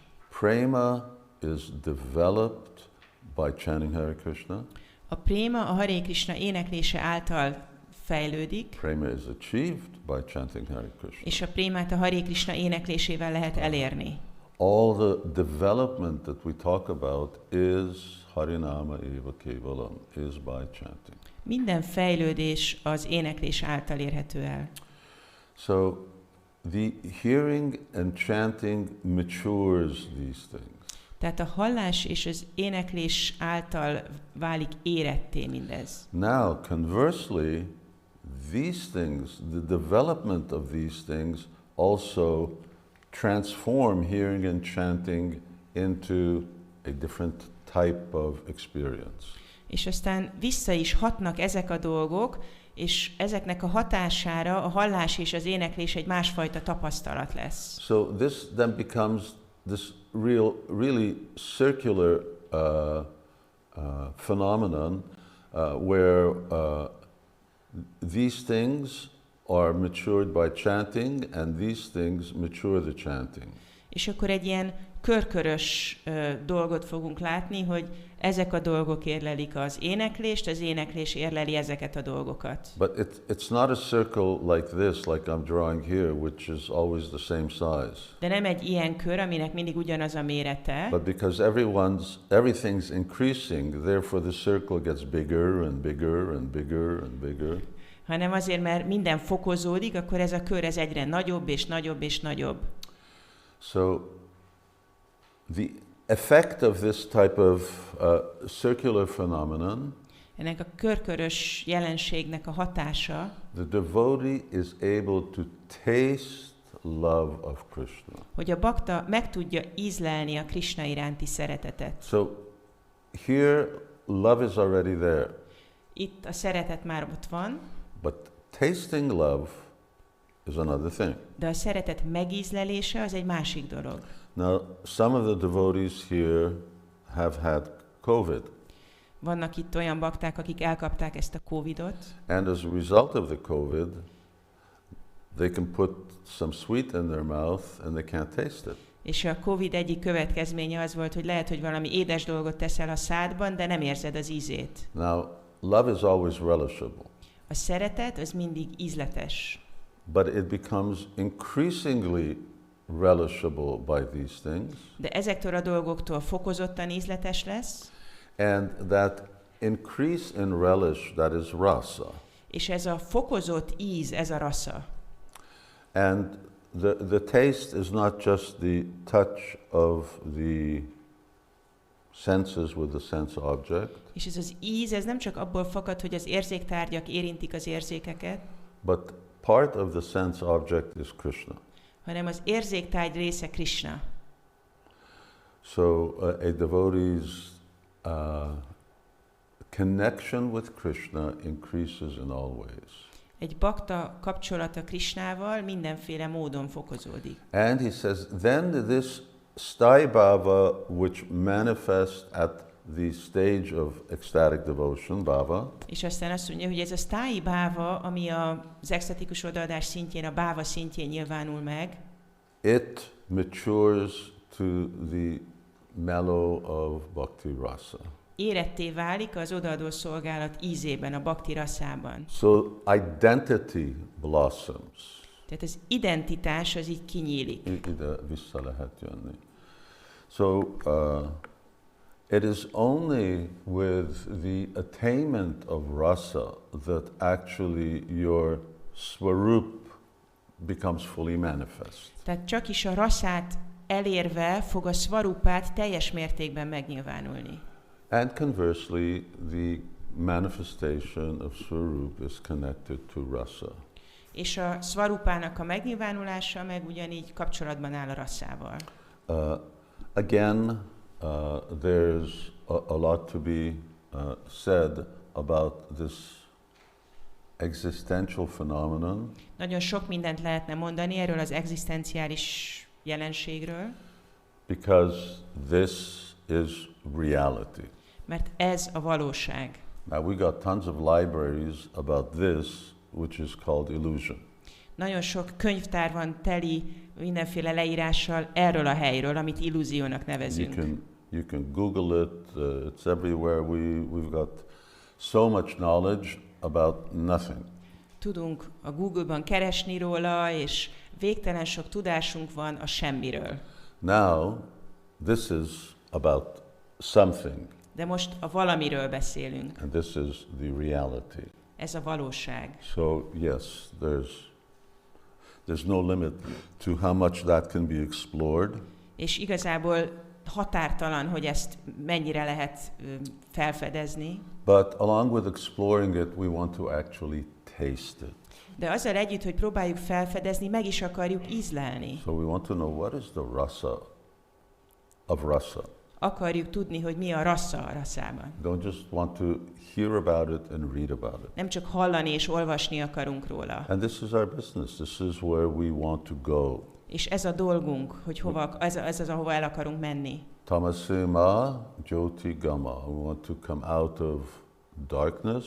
Ki akarunk jönni a sötétből, come back into light. És vissza akarunk jönni a fényre. But let me just briefly go over something that we spoke about sometime back on Radhastami. Röviden, hagyj térek vissza arra, amiről Radhastamin beszéltünk. And this is the evolution of characteristics in the 5 different rasas. És ez az 5 különböző rasszán belüli evolúció. What additional tastes are in successive rasas? Milyen extra íz tapasztalható egymás után a különböző rasszákban? And we have the next slide for that. És ezt a következő dián látjuk.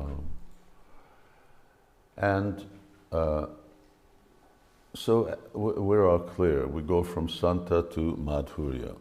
Ezt mindenkinek világos, hogy ugye haladunk a Sánta felől a Mádhurya felé. And there are very defining characteristics of these rasas. És vannak nagyon meghatározó jellemzői ezeknek a rasszáknak. We spoke about Shanta rasa, and it has these 2 characteristics. Beszéltünk a Sánta rasszáról, aminek ez a kétféle jellemzője van. Detachment and attachment.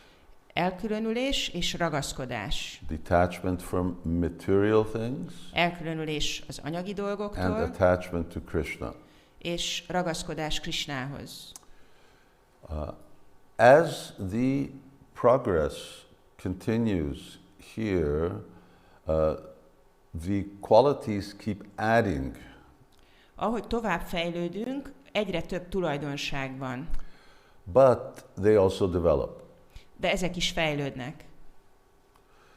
So when we, and I'll explain that, when we go to Dasya, és ezt el fogom magyarázni, amikor a dászját nézzük, then what really adds substance to Dasya is service. Ami igazából szubstanciát ad a dászjának, az a szolgálat. Here there is purity, and there is a certain kind of love for Krishna. Ott van a tisztaság, és van egyfajta szeretet Krishna iránt. But there's no service. De nincs szolgálat. They don't do anything. Nem csinálnak semmit. They may chant, but they don't do any connected direct service to Krishna. Lehet, hogy énekelnek, de nem csinálnak semmi szolgálatot Krishnával kapcsolatban. So when to these 2 things, detachment and attachment, you add actual service, amikor ehhez a 2 dologhoz, az elkülönüléshez és a ragaszkodáshoz hozzáteszed a valódi szolgálatot, then that becomes dasyabhav. akkor ez lesz a dászja báv, or it becomes the dasya rasa. vagy dászja rasa. In its mature stage, it becomes the dasya rasa.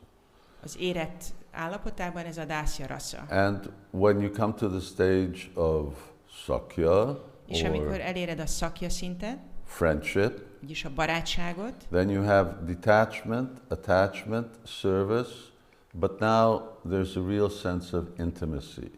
akkor ott megvan az elkülönülés, a ragaszkodás, a szolgálat, de ugyanakkor van egy intimitás érzés, egy ilyen bensőségesség. Okay, back to detachment and attachment. Visszatérve az elkülönüléshez és ragaszkodáshoz, Detachment and attachment are here, az elkülönülés és a ragaszkodás az itt van, but the detachment here is much more mature than the detachment here. de a sánta szinten lévő elkülönülés az sokkal érettebb, mint a szakja szinten. And what's an example? Mi erre egy példa? Here, they just retreat from the world.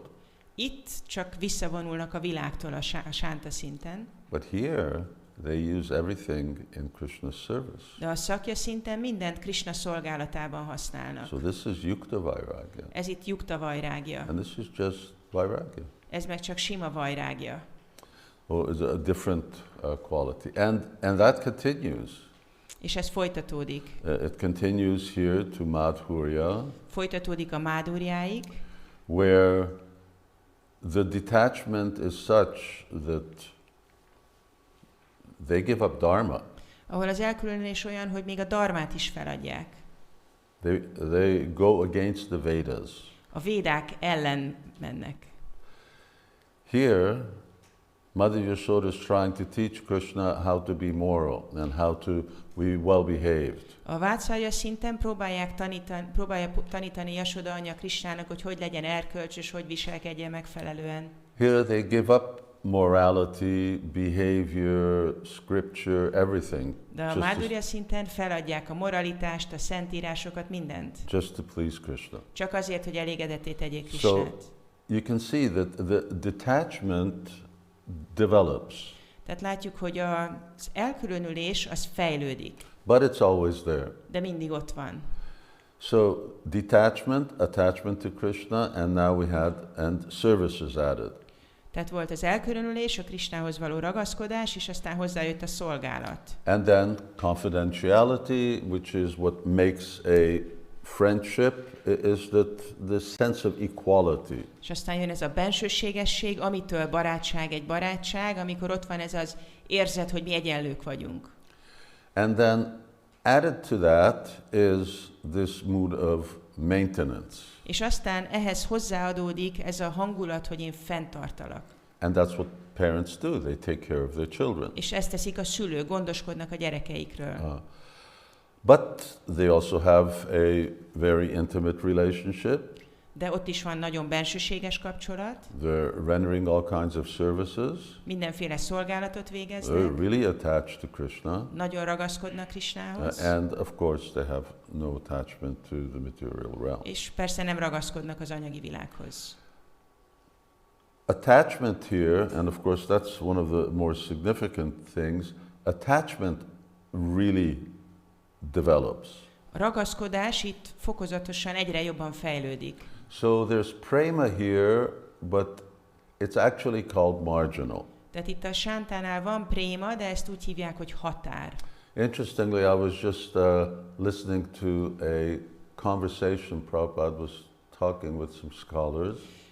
Hallgattam most egy érdekes beszélgetést, Prabhupád egy tudóssal beszélt, vagy tudósokkal. And he was explaining Shantaras. És magyarázta ezt a sántaraszát. He said, it's neither material or spiritual. És azt mondta, hogy ez se nem anyagi, se nem lelki.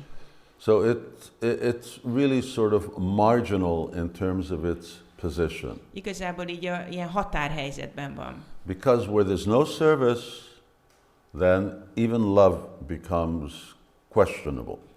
Mert hogyha nincs szolgálat, akkor még a szeretet is kérdéses. And we experience that in the world also. És ezt tapasztaljuk mi is itt ebben a világban. So love, attachment to Krishna becomes much more becomes stronger, it becomes more ornate, it becomes more beautiful as we go along here. Tehát ahogy így haladunk előre a rasszákban, akkor ez a Krisna iránti szeretet, ez erősebb lesz, díszesebb lesz, érettebb lesz. And it becomes richer in that it possesses increasingly more qualities. És egyre gazdagabb lesz abból a szempontból, hogy egyre több tulajdonság jellemzi. And then when you come to madhurya or you come to conjugal relationship, és hogyha elérjük a mádúrját, vagyis a szerelmi kapcsolatot, where there's no restriction in terms of service. Ahol a szolgálat nincs korlátozva semmilyen módon. So service is rendered by one person to another. Szolgálatot végez az egyik személy a másiknak. One body to another. Az egyik test a másiknak.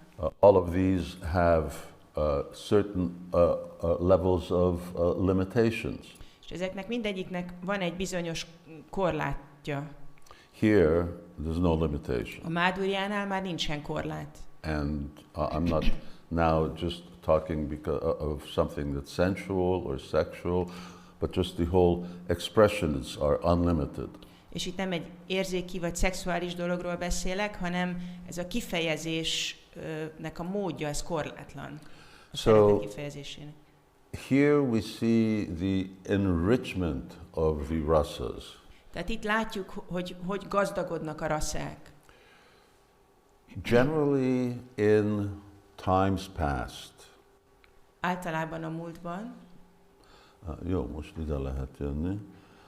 Generally in times past, it is this Shanta rasa and specifically Dasya rasa, which was taught by different schools, Vaishnava schools. Általában a Vaisnava iskolák a múltban erről a Shanta raszáról és Dasya raszáról tanítottak. Especially because the focus it was often more on Lord Narayan and Krishna's incarnations than Krishna.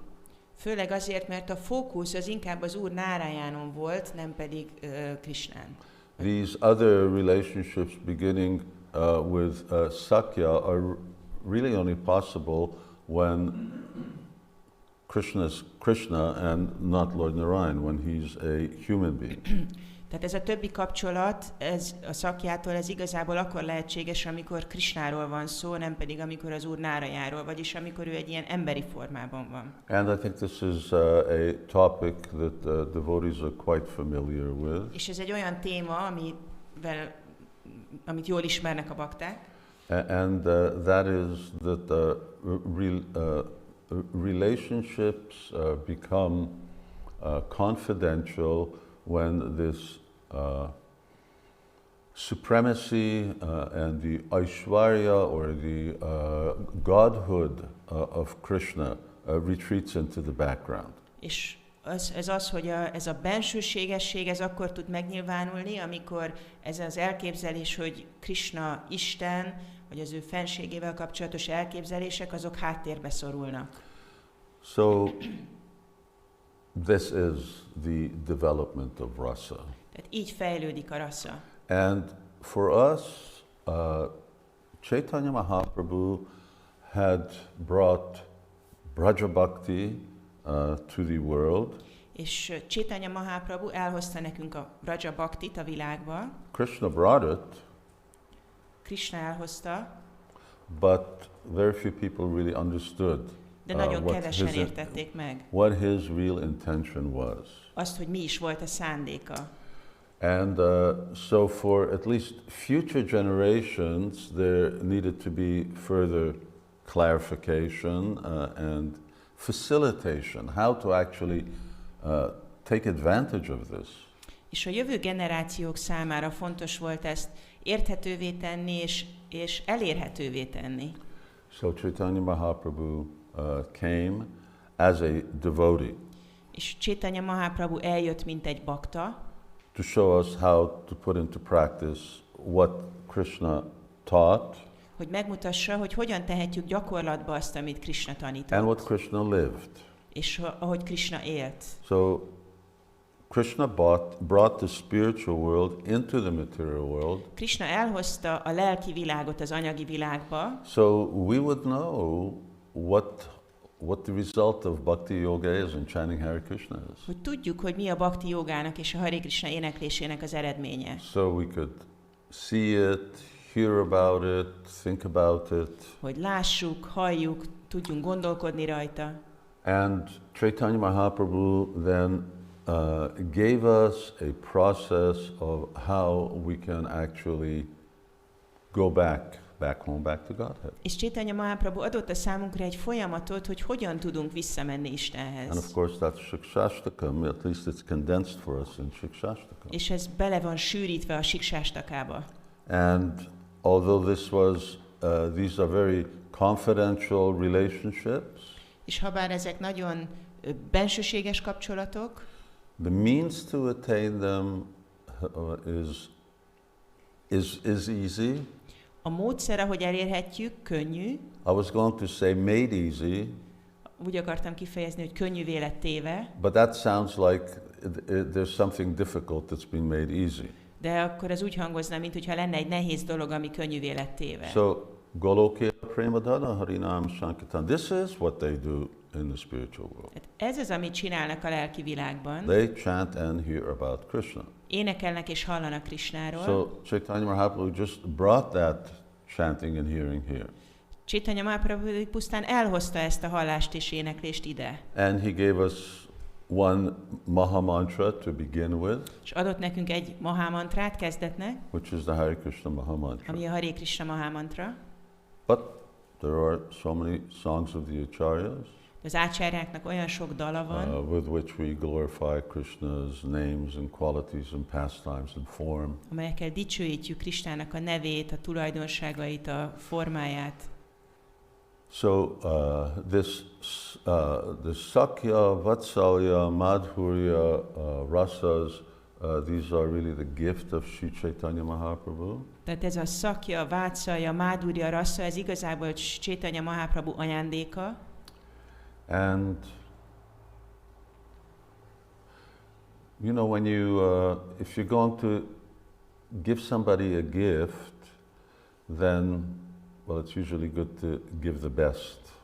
Hogyha valakinek ajándékot adsz, akkor az a jó, hogyha a legjobb dolgot adod. Especially if you're wealthy. Főleg, hogyha vagyonos If you're vagy. very poor, that's something else. Hogyha nagyon szegény vagy, akkor az egy másik helyzet. So I don't know if a father is going to buy his child a bicycle. If he's poor, he sort of gets, I don't know, bicycle names nowadays, but he gets sort of a lesser quality.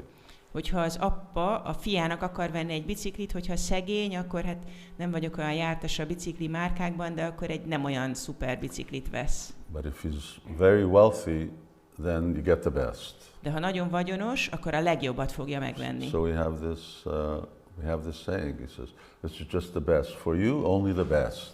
Van ez a mondás, hogy neked a legjobbat adom. So Lord Chaitanya is very wealthy. Az Úr Chaitanya nagyon vagyonos, Krishna is very wealthy.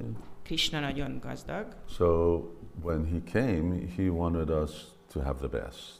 és amikor eljöttek, akkor ők a legjobbat akarták nekünk So adni. amongst the different types of unlimited types of devotion, Vraja Bhakti is the best. És a sok korlátlan fajta odaadás közül a Vraja Bhakti a legjobb, And amongst the different rasas available in Vraja Bhakti, this Madhurya is the best. és a Vraja Bhaktiban elérhető különböző rasszákban a Mádurja rassza a legjobb. And in the Madhurya, there's the wedded and the unwedded. És a Mádurja rasszán belül van a házas és a nem házas, And the unwedded is the best. és a nem házas a legjobb. And in the unwedded, there are also different qualities, and Lord Chaitanya also encouraged us to also go for the best. És a nem házas kapcsolaton belül is van többféle variáció, és az Úr Chaitanya azt javasolta nekünk, hogy ebből is a legjobbat akarjuk. Now that would be very easy if we were like Narayani and all of a sudden it just falls in our laps. És ez nagyon könnyű lenne, hogyha mind olyanok lennénk, mint Nárayani, és ez mind csak úgy az ölünkbe hullana. But anyway, you look at it as you want, whether it's fortunately or unfortunately, we have to work for this present. Nézzétek, ahogy akarjátok, hogy ezt szerencsének tekintitek, vagy szerencsétlenségnek, nekünk meg kell dolgoznunk ezért az ajándékért. I don't know how you take it. If someone said, I've got a real birthday present for you. Nem tudom, hogy mit szólnátok hozzá, ha valaki azt mondaná, hogy van nekem egy nagyon jó szülinapi ajándékom a számodra. And they're waiting there at the department store for you to pick it up. És az áruházban várja, hogy elmenj érte. And I also arranged for you to get a job. És azt is megszerveztem, hogy legyen egy munkád. And once you do that job and you get paid, you can take the money and go buy the gift. Hogy kapj egy állást, és hogyha elfogadod ezt az állást, és dolgozol, akkor pénzt fogsz kapni, amivel ki tudod fizetni ezt az ajándékot. That was a gift. Hát ez egy ajándék volt? Well, the thing is, they really pay you well at that job. Hát arról van szó, hogy nagyon jól fizetnek ezért az állásért. In other words, this is the only place where you could get a job to buy that gift. Igazából ez az egyetlen hely, ahol egy olyan állást kaphatsz, ahol annyi pénzed lesz, hogy meg tudod venni ezt az ajándékot. So actually, the workplace is also a gift. Tehát igazából a munkahely is egy ajándék. They just don't take on anybody. Nem fogadnak be oda bárkit. So we got this gift in order to get that gift. Tehát kaptuk ezt az ajándékot, hogy megkaphassuk azt az ajándékot. And Chaitanya Mahaprabhu really encouraged us. Yes, you should really go for that gift. És Chaitanya Mahaprabhu nagyon bátorított bennünket, hogy igen, próbáljátok megszerezni ezt az ajándékot. So this perspective really always has to be there for us. Tehát ennek a perspektívának mindig ott kell lennie a számunkra. Because as we've discussed many times, if people only do things when they know what the purpose is and what the goal is. Ahogy sokszor beszéltünk róla, az emberek csak akkor csinálnak valamit, ha tudják, hogy mi a céljuk. If I forget why I'm doing something, I'm not inclined to do it so well. Ha elfelejtem, hogy miért csinálok valamit, akkor már nem annyira hajlok rá, hogy Or I csináljam. can get completely lost. Lehet, hogy teljesen elveszek. So this importance of always this back to Godhead and keeping that in the goal. Nagyon fontos, hogy mindig szem előtt tartsuk ezt, hogy vissza Istenhez, ez a mi célunk. And Srila Prabhupada, he designed that logo for BTG. És Srila Prabhupada tervezte meg a Vissza Istenhez magazinnak a logóját. So there was Prabhupada preaching from Bhagavatam. Prabhupada prédikált a Bhagavatamból. And this is Chaitanya Mahaprabhu. És itt van Chaitanya Mahaprabhu. As being the means for attaining that special gift. Aki az út, ami elvezet ehhez a különleges ajándékhoz. So the whole purpose of this Siksastakam course has been to try and paint a picture of the means and the end. Ennek az egész Siksástak a szemináriumnak a célja az, hogy fessek egy képet az útról és a célról. And especially when we're talking about Bhava Bhakti, Prema Bhakti, Rasa. Főleg, hogyha beszélünk a Bhava Bhaktiról, a Prema Bhaktiról, a Rasáról. Then we're really talking about both means and end. Akkor igazából beszélünk az útról is és a célról And is. especially these from Bhava Bhakti, then we're really talking about, yes, what is this all about? Why are we here? Tehát amikor a Bhava Bhaktiról beszélünk, és onnantól a témákról, akkor itt már tényleg erről van szó, hogy miért is vagyunk itt. So this is why we're here. Ezért vagyunk itt.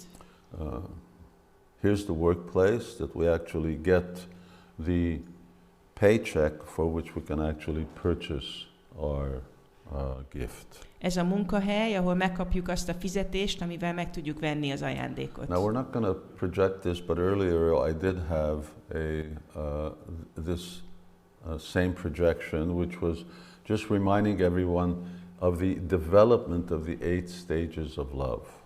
És most ezt nem fogjuk kivetíteni, de korábban volt egy dia, ami láthattátok a szeretet 8 szintjét. Ezt lehet visszamenni megtalálni? Igen, Guru Maharaj. 4-et, azt hiszem. Aha. That's it. Okay, so here we had the different stages of development. Itt láthattuk a fejlődés különböző szintjeit. Just ignore the numbering, something went wrong. A számokkal ne törődjetek, valami itt elromlott. It should be 1 to 8. 1-től 8-ig kellene lennie. And 5 staibhavas. 5 sztáibáva van. 5 rasas. 5 rassza van. Now, according to the type of rasa that one develops, then the development of prema corresponds. Annak megfelelően, hogy milyen rasszát fejleszt ki valaki, a prémának egy bizonyos szintje felel meg.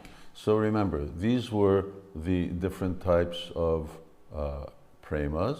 Tehát ezek voltak a prémának a különböző szintjei. And I'm not going to go over all the translations again. Most nem fogjuk újra megnézni a fordítást. But when we talk about prema, it has one specific meaning here.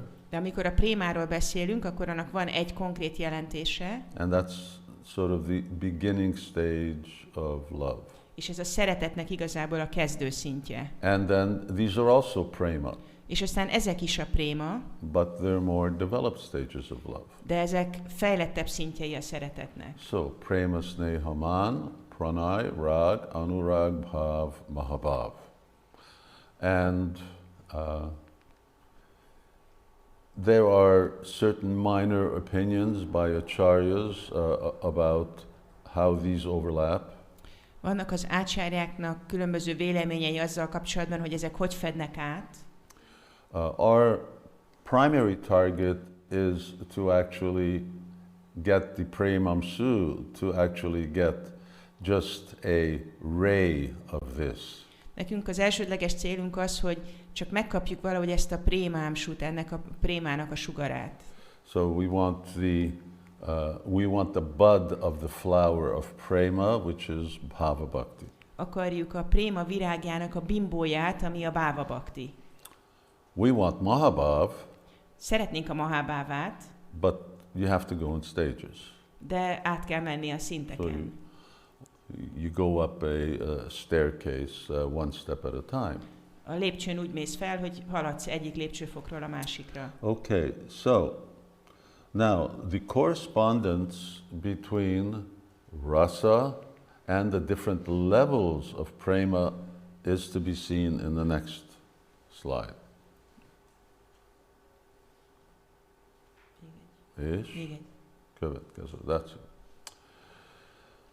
So here in the left column, you see the 5 different rasas.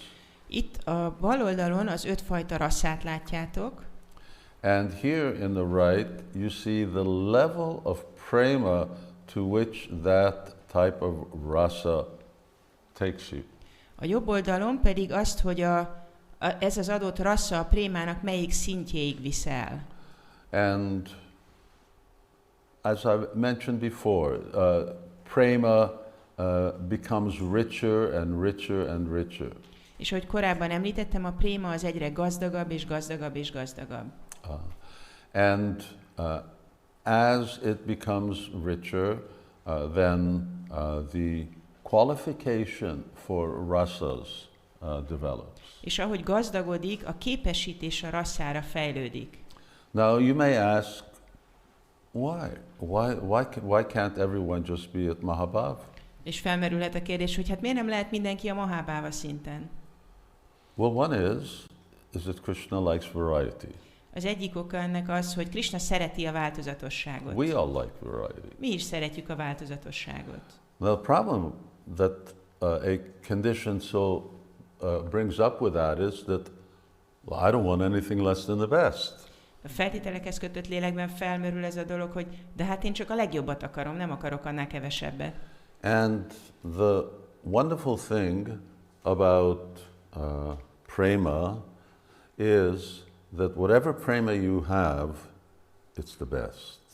A prémával kapcsolatban viszont van egy csodálatos dolog, ami az, hogy bármilyen szintjével vagy formájával is rendelkezzenek a prémának, az a legjobb. Now, in Brihad Bhagavatamrita, this is a topic Sanatana Goswami repeatedly emphasizes. A Brihad Bhagavatamritában Sanatana Goswami újra és újra hangsúlyozza ezt a dolgot. Srila Prabhupada always talks about this also. Prabhupád is állandóan beszél erről. So devotees at Dasya Bhava, they are completely satisfied. A Dasya Bhava szinten álló bakták teljesen elégedettek. You know, often, regularly, let's put it this way, regularly I get this question on my podcast. Rendszeresen kapom ezt a kérdést a podcaston, That can someone go from Vaikuntha to Goloka? hogy el tud-e menni valaki Vajkuntáról Golokára? Can someone go from being a cowherd boy to being a parent? Lehet valaki tehénpásztor fiúból inkább szülő? Well, it's the spiritual world. Anything can go. Anything can happen. Ez a lelki világ, bármi történhet, But no cowherd boy wants to become a parent. de semmelyik tehénpásztor fiú sem akar szülő lenni. And no one in Vaikuntha wants to go to Goloka. És akik Vajkuntán vannak, ott senki nem akar Golokára menni. They know about it. Tudnak It's róla, not that there's no ignorance there. nincs ott tudatlanság, But why would they want to? They're completely satisfied. de miért akarnának oda menni, ők teljesen elégedettek. And that's one of the aspects of prema És ez a préma egyik aspektusa, is that you're completely satisfied with it. hogy teljesen elégedett vagy You're vele. completely satisfied with your relationship. Teljesen elégedett vagy a kapcsolatoddal. Another aspect of prema A préma egy másik aspektusa, is that in your relationship you're never satisfied with your prema. hogy a kapcsolatodon belül sose vagy elégedett a prémáddal. You always want to taste more and more prema, Mindig több és több prémát akarsz megízlelni, but not at the cost of sacrificing your relationship. de nem annak az árán, hogy feláldozd a kapcsolatodat. So no, everyone is satisfied. Tehát nem mindenki elégedett, In this way, Krishna has variety, és így Krishna számára ott van a változatosság, and everyone's in bliss. és mindenki boldog. Okay, so back here to the board. Visszatérve ide a táblához. So the Shanta Bhaktas, they go to prema, and that's as far as they go. A sánta bakták elérik a prémát, és ennyi. And that prema is a relatively basic type of prema. És ez a préma, ez egy relatíve alapszintje a prémának. You know, you buy a car, Veszel egy autót, it has no extras. nincs benne semmi extra, So no electric windows, nincs you elektromos know, ablak leengedő, the side mirrors don't move in. Az oldal lévő There's no tükröket nem automatic tudod lock. behajtani, No automatic lock. nem tudod automatán zárni a kocsit. So this is no extras. This is like the bare bones. Ez az, amikor nincs extra, csak az alap, But it's wonderful. de csodálatos. It's wonderful. And from there, at this Dasya Ras, then you can come to this platform of the next, which is Sneha. Aztán jön ez a Dasya Rasa, ahonnan el tudod érni a következő szintet, ami a Sneha. And that Sneha is characterized really by this melting of the heart. És ezt a Snehát az jellemzi, hogy megolvad a szív. But there are exceptions. De vannak kivételek. And this is a spiritual world, so there's room for exceptions. És ez a lelki világ, úgyhogy itt van tere a kivételeknek. Material world, we have exceptions. Here there's exceptions. Anyagi világban is vannak kivételek, itt is vannak So kivételek. some devotees come to raga, Vannak olyan bakták, akik elérik a rága szintjét, and that raga is it's like very, very intense love. és ez a rága, ez a nagyon intenzív So szeretet. that's going down after man and pranay, then comes rag. És ez a mána és a pranaja után van ez a rága. And sometimes some devotees who are only here get the opportunity to go to some higher stages in some lila. Van olyan is, hogy bakták, akik a Sneha szintjén vannak, bizonyos kezdelésekben lehetőséget kapnak arra, hogy a rága nyilvánuljon meg. But as with the Sthai Bhava, there's defined identity, general identity, even though there are secondary ones. De ugyanúgy, ahogy a sztályi bávánál is az embernek megvan az alapvető identitása, függetlenül attól, hogy vannak másodlagos identitásai. So whatever the exceptions, dasya comes to the next stage of prema, which is sneha. És lehet, hogy vannak kivételek, de a dászját igazából a prémának a következő szintje jellemzi, ami a snéha. Now, sakya is very rich.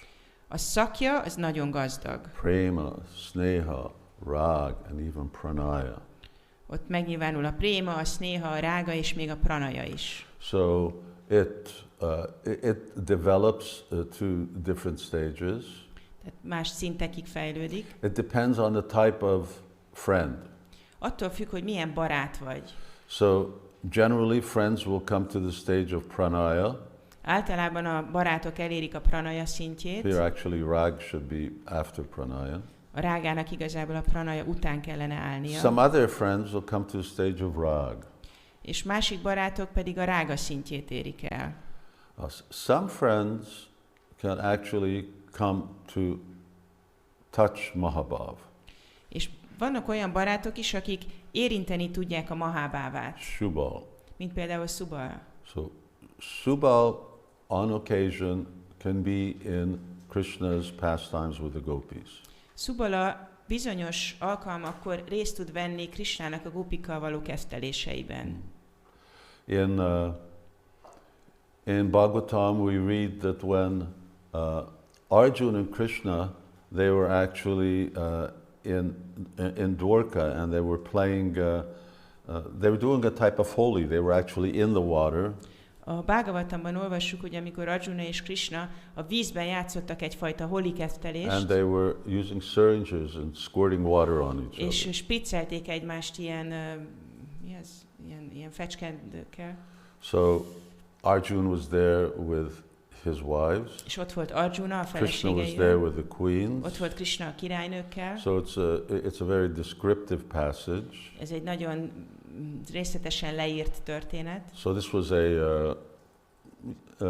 it was a very intimate pastime. Egy nagyon bensőséges kezdtelés volt. So here Arjuna's relationship has gone into a different level of prema. És itt Arjunának a kapcsolata Krishnával a prémának egy magasabb szintjét érte el. And the vatsalya, it can also come up to raga. És a vátszalja is elérheti a rága szintet. So one may say, well, this comes up to raga and this comes up to raga. Mondhatja valaki, hogy hát a szakja is elmegy a rágáig, és a vátszalja is elmegy a rágáig. But this raga is higher than this raga. De a vátszájában a rága az magasabb rendű, mint a szakjában a rága. There's also elaboration in all of these. Ennek is van fejlődése. And then the Madhurya Ras goes to Mahabhav, and this particularly relates to Gopi Bhav. És itt a Mádurja is, az meg eléri a Mahabhavát, itt kifejezetten a Gopi Bháváról van szó. So these are sort of the levels of love to which these relationships go to. Tehát ezek a szeretet szintjei, ameddig ezek a bizonyos kapcsolatok eljutnak. Chaitanya Mahaprabhu and our acharyas encourage us. If you're going to go for, you may as well go for broke. Hogyha te Chaitanya Mahaprabhu és az ácsárják erre bátorítanak bennünket, hogyha valamit el akarunk érni, akkor a legmagasabbat akarjuk. I mean, we're in Kali Yuga. Kali Jugában vagyunk. We're overwhelmed by material desires. Teli vagyunk anyagi vágyakkal. Prema is a long shot. A préma az már egy nagyon távoli cél nekünk. Anyway, if you're going to have long shots, why not make it really long? És hogyha távoli célt tűzöl ki magadnak, akkor miért nem tűzöl ki egy igazán távolit? And Chaitanya Mahaprabhu will fill in. Yoga kshema bahami aham. So Krishna says, Ananyas chintayantam.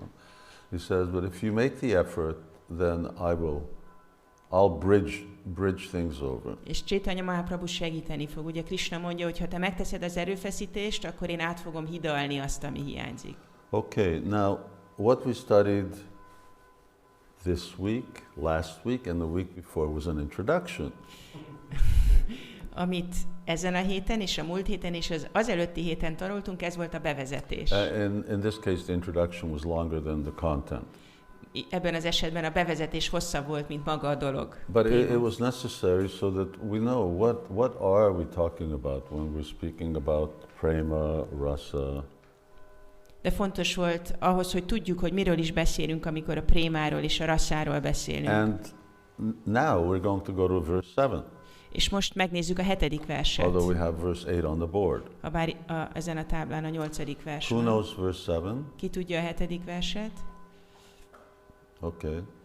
So not everyone knows, but obviously if you want what it describes, you got to know it.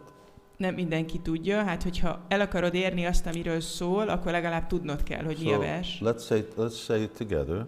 Énekeljük el együtt. Yugaitam nimishena Chakshusha pravrishayitam Shunyayitam jagat sarvam Govinda virahena me. Just on my computer, this notice came to me at 9 a.m. in the morning. Följött egy ilyen üzenet a számítógépemen, hogy reggel 9 óra van. It's Ekadasi. Ékádasi. For those of you who didn't know. Azoknak a kedvére, akik nem tudták. And here in Hungary tomorrow breakfast is between 7 and 10:18. És holnap 7 és 10 óra 18 között lehet itt Magyarországon megtörni. So you got a good window. Széles az ablak. What goes on in the rest of the world I can't say because there's so much. A világ többi részén mi van, azt nem tudom. So much variation in our panjika. Mert annyira változatos ez a panjika. So here Chaitanya Mahaprabhu says, "My Lord Govinda." Itt Chaitanya Mahaprabhu azt mondja, because of separation from you, I consider even a moment a great millennium. Tears flow from my eyes like torrents of rain, and I see the entire world as void. Ó, Uram Govinda, távollétedben egyetlen pillanat is véget nem érő korszaknak tűnik számomra. Szememből záporként hullik a könny, és az egész világot üresnek érzem. What's our key point to be remembering through these last verses? Mi a kulcspont, amire emlékezni kell itt az utolsó versekkel kapcsolatban? Separation. A távollét érzése, yes. Ez a hiányérzete Krishnának. So here, Chaitanya Mahaprabhu says, Yugaitam nimishena chakshusha pravrishayitam shunyayitam jagat sarvam Govinda virahina me. This viraha, separation. Itt Chaitanya Mahaprabhu ezt a szót használja, hogy viraha, ami azt jelenti, hogy távollét. Because of separation. A távollét érzése miatt. And we're going to be talking a lot about separation. És sokat fogunk beszélni erről a távollétről. I don't think we talk enough. Nem hiszem, hogy eleget beszélünk erről. No, I'm not talking about here in the seminar, but overall in Krishna consciousness, I have not heard so much emphasis on the cultivation and development of mood of separation. És most nem arról beszélek, hogy itt a Sisrástaka szeminárium során, hanem a Krishna tudatos mozgalomban nem hallom, hogy eleget beszélnénk erről az elkülönülés érzésről, erről a hangulatról. So I'm going to spend time on that here. Úgyhogy most ezzel fogok időt tölteni. But here it sort of sounds like, oh, this separation, this is like, because of separation, I'm suffering so much. És ez úgy hangozhat, hogy hát a távollét érzése miatt annyira szenvedek. And so we hear these symptoms of this separation, this suffering. És halljuk, hogy ennek a távollét érzésnek az egyik szimptomája ez a szenvedés. A moment is a great millennium. Egy pillanat is egy örökké valóságnak tűnik. Tears are flowing from the eyes. Könnyek folynak a szememből. And the world is void. És a világ üres. Okay, I don't know. Has anyone here been bitten by a poisonous snake? Van-e itt valaki, akit már mart meg mérges kígyó? Has anyone here been bitten by a wasp? Van-e, akit megcsipett egy darázs? Okay, that we got a lot of hands here. So multiply that by, 100 or 1,000, and that's what it sort of feels like all over. I'm not speaking from experience. Tehát erre már többen jelentkeztetek. Most ezt szorozzátok meg 100-zal vagy 1000-szer, és amit az egész testben érzel, most nem tapasztalatból beszélek. Now, that separation sort of feels like that. Ez a távollét érzése, ez ehhez hasonló. But it also feels like nectar. De ugyanakkor nektári élmény is. The two things combined. A két dolog kombinálódik. So, nectar we have some experience of. Nektárról van valamennyi tapasztalatunk. Sort of to the degree that a wasp's sting compares to being bitten by a king cobra, our material happiness compares to nectar. Ahogy a daráscsípés viszonyul egy kobra marásához, olyan a mi élményünk is a nektárról itt a világban. We experience happiness. Tapasztalunk valamennyi boldogságot. Now we're talking about the happiness of prema. De most itt a préma boldogságáról beszélünk. The happiness of bhava. A báva boldogságáról. So you mix the two together. Ha összekevered a kettőt, we'll find out what it tastes like. That's the whole idea. Meg fogod tudni, hogy milyen But íze van ennek, ez a lényeg. That's how it's described. De így van leírva. So in this verse, we have pointed out earlier that this vipralamba is the swarup lakshana, or it is the primary symptom of both bhava bhakti and prema bhakti. Rámutattunk arra, hogy ez a svarupa laksana, vagy az elsődleges szimptomája a bhava bhaktinak és a prema bhaktinak is. And then these other things, such as the tears flow from my eyes, the world being void, and so on. It's tatashta, these are secondary. És aztán ezek a dolgok, hogy záporként hullik a könny a szememből, és az egész világot üresnek érzem, ezek másodlagos dolgok. So, vipralamba is important for us both in practice, and it's also very essential in terms of perfection. Ez a vipralamba, ez fontos számunkra mind a gyakorlatunk során, mind a tökéletesség szintjén. And that perfection we've talked about before, why it's important. A tökéletességről már volt szó, hogy ott miért fontos. Because what develops prema, what cultivates prema is vipralamba. Mert ami fejleszti a prémát, ami segít, hogy ez a préma megérjen, ez a vipralamba. And in the spiritual world, this but this phenomenon of meeting Krishna and being separated from Krishna goes on eternally. És a lelki világban ez a dolog, hogy találkozás Krishnával és a Krishnától való elválás, ez állandó. Vipralamba makes meeting more and more relishable. A vipralambának köszönhetően a találkozás sokkal ízletesebb. It increases love for Krishna. Fokozza a Krishna iránti szeretetet. It intensifies pastimes. Fokozza a kedvelések élményét. It's the dynamic of transcendence. Ez a transzcendens dinamikája. So we need to keep that perspective, that this is really what Krishna consciousness means. Meg kell tanulnunk ezt a perspektívát, hogy ezt jelenti a Krishna tudat. Yes, we will see Krishna and meet Krishna. Igen, fogjuk látni Krishnát, és fogunk találkozni vele. And then we will also be separated from Krishna. És aztán el is fogunk válni tőle. And that will continue to go on. És ez folytatódni fog. Yes.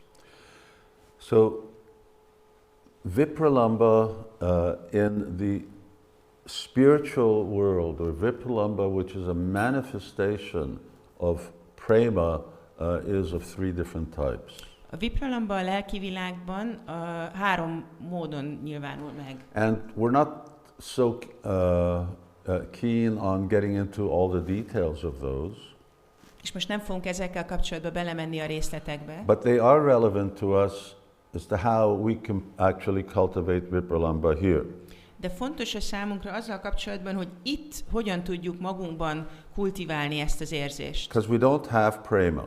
Mert nekünk nincs meg ez a préma, Or at least what we have is a really covered version of prema. vagyis nagyon be van fedve ez a prémánk. So there's there's a scientific phenomenon that you can only develop something with the same thing.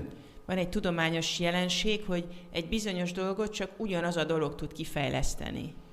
So you can't, you can't grow an apple tree with a orange seed. Nem tudsz almafát növeszteni egy narancs magjával. And you can't make ice with oil. Nem tudsz jeget csinálni olajból. So you have to have the same basic component in order to have a mature version of that. Egy dolognak az alapvető összetevőjének kell a birtokodban lenni ahhoz, hogy annak az érett formáját megkapd. So it's like prema. Olyan ez, mint a préma. You can't make prema out of material emotions. Nem tudsz prémát anyagi érzelmekből You létrehozni. can't just try to love Krishna. Nem tudod csak így próbálni szeretni Krisnát. It isn't something that, you just sort of like holding your breath underwater for, 3 minutes. Nem olyan ez, mint hogy hát víz alatt próbálod visszatartani a lélegzetedet 3 percig. So trying to love Krishna is good in terms of practice, but that will not make prema. Az, hogy próbálod szeretni Krisnát, az jó, de ebből nem lesz préma. And that's where we started, or at least we talked about quite some while ago. És itt kezdtük egy ideje, Is that prema is already there. hogy a préma az már ott van bennünk. We already have prema. Már a birtokunkban van a préma. But actually, to actuate this prema requires prema from somewhere else. De ennek a prémának az aktiválására szükség van, hogy kívülről ez a préma megérintsen bennünket. And that Shuddha Sattva Visheshatma, that comes from Guru, Krishna, the holy name somewhere. És ez az, ami jön a Gurutól, a Krisnától, a Szent Névtől. So prema comes from prema. Tehát a préma prémából jön. Doesn't come from any sadhana. Nem szádanából jön. Sadhana qualifies you, A szádana képesít rá, makes you want it, eljuttat odáig, hogy akard, but it comes from its own source. de a saját forrásából jön. Now, Vipralamba is something similar. This is an expression of love. A Vipralamba egy hasonló dolog, a szeretetnek a kifejeződése. Now, how can we practice it? Hogyan tudjuk gyakorolni? By Lord Chaitanya's order. Az Úr Chaitanya parancsa által. We can try to, this helps us cultivate the proper mood of our sadhana. Segít, hogy a szádanánknak a megfelelő hangulatát kultiváljuk. And manifest the proper type of, we'll do everything in the right way for us to become qualified for prema. És megnyilvánítja azt, hogy mindent a megfelelő módon csináljunk ahhoz, hogy képesítetté váljunk a prémára. I mean, anything that you're learning. Bármit is tanulj. You're learning something from your teacher. Tanulsz valamit a tanárodtól. They will say, oh, you don't have the right attitude. És akkor van, hogy mondják, hogy hát rossz a hozzáállásod. Maybe your technique's so good, but your attitude's wrong. Lehet, hogy a technikád jó, de a hozzáállásod nem jó. I don't know, for something, whether it's cooking or playing piano or... Akár főzni tanulsz, akár zongorázni. Everything that you do has to have a corresponding mood. Bármit is csinálj, mindenhez van egy megfelelő hangulat. So someone's cooking and, they're talking to the neighbor out the kitchen window. Valaki főz, és közben a szomszédjával cseveg az ablakon keresztül. You don't have the right attitude. Nem jó az attitűdöd. Cooking is about putting your heart into what you're doing. A főzés az arról szól, hogy a szívedet beleteszed abba, amit csinálsz. You're sharing your affection with your family members. A szeretetedet megosztod a családoddal. So, if that's what you try to do here, cook in the deity kitchen and talk with someone else in the pujari room, head pujari is going to tell you, you got the wrong mood. Hogyha ezt csinálod itt a murtiknak, hogy főzöl nekik, és közben valaki mással csevegsz, akkor a főpujári rád fog szólni, hogy nem jó a hangulatod. Now it's the same thing with chanting Hare Krishna. Ugyanez van a Hare Krishna éneklésével. You got to have the right mood. kell, hogy jó legyen a hangulatod. We're concentrating on one thing, which is being attentive. Egy dologra koncentrálunk, ami az, hogy figyelmesek legyünk. But attentiveness is not a mood. De a figyelem az nem egy hangulat. Attentiveness is a technique. A figyelem az egy technika. But once you're attentive, then what's your relationship? What's your emotional involvement with the holy name? De amikor már figyelmes vagy, akkor mi igazából a kapcsolatod? Hogyan viszonyulsz a szent névhez? Because bhakti means emotion. Mert a bhakti azt jelenti, hogy érzelem. And in order to develop mature emotion, we need to have some basic emotion. És ahhoz, hogy fejlett odaadást tudjunk kifejleszteni, szükség van alapvető odaadásra. Sirasya lakshanam yatsya. So the practice and the goal have to be synonymous, so they have to correspond. A gyakorlatnak összhangban kell lenni a céllal. So, now we're going to just talk about the Vipralamba in the perfectional stage. Most először beszélni fogunk a Vipralambáról a tökéletes szinten. There are three, although sometimes four different types of separation. Háromféle elkülönülési érzés van, néha azt mondják, hogy 4. The first one, and that's one that's going to be relevant to us, is called Purva Rag. És az első, ami számunkra fontos lesz, ezt úgy hívják, hogy Purva Rága. Here the word rag means love. Itt a rága szó azt jelenti, hogy szeretet. And purva means? És a purva az mit jelent? Someone know? Megelőző. Prior, yes. Megelőző. What's it prior to? Mit előz meg?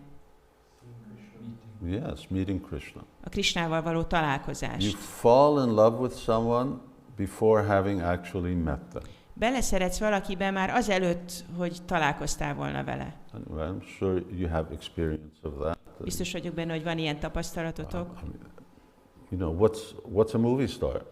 Mi egy movie, vagy mozi, mi ez? Sztár. Someone you fall in love with who you've never met and probably never will meet. Valaki, akibe beleszeretsz, de még sose találkoztál vele. Or you may just hear somebody singing and you fall in love with them, you don't even know what they look like.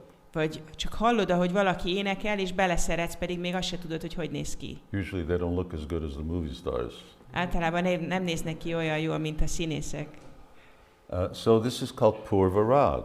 Tehát ezt úgy hívják, hogy Purva Rág. Srimati Radharani, once she heard this flute playing. Amikor Srimati Radharani meghallotta a fuvola hangját, and just from hearing the flute playing, she fell in love with that person who's playing the flute. És csak attól, hogy hallotta a fuvola hangját, beleszeretett abba, aki fuvolázik. And then from far away, she saw Krishna. Egyszer messziről megpillantotta Krishnát. Didn't even know who he was. Nem is tudta, hogy ő kicsoda. And then she fell in love with him. És akkor beleszeretett. So different things may initiate that Purva Rag. Többféle dolog tudja elindítani ezt a Purva Rágát. Falling in love before you meet. Beleszeretsz valakibe, mielőtt találkoznál vele.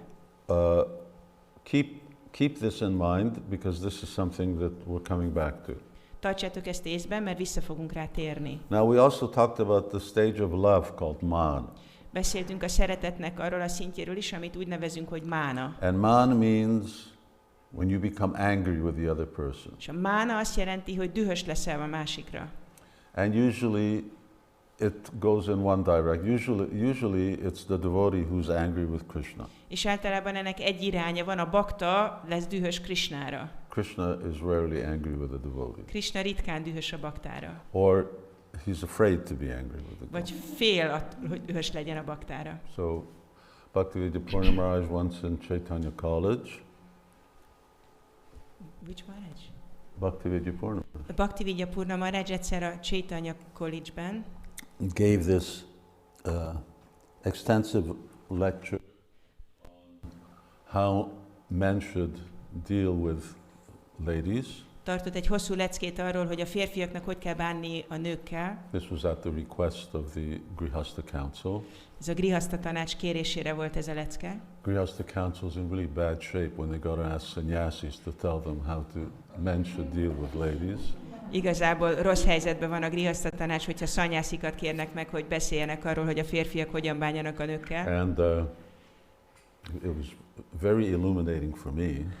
Számomra egy nagyon ilyen megvilágosító leckét tartott. And he told the men, don't ever argue with your wife. És azt mondta a férfiaknak, hogy sose vitatkozz a feleségeddel. And he pointed out, he says, you have ever read anywhere where Krishna argues with Radharani? És akkor mondta, hogy olvassál valaha olyat, hogy Krishna vitatkozik Radharanival? Or when she becomes angry, then he gives more of the same?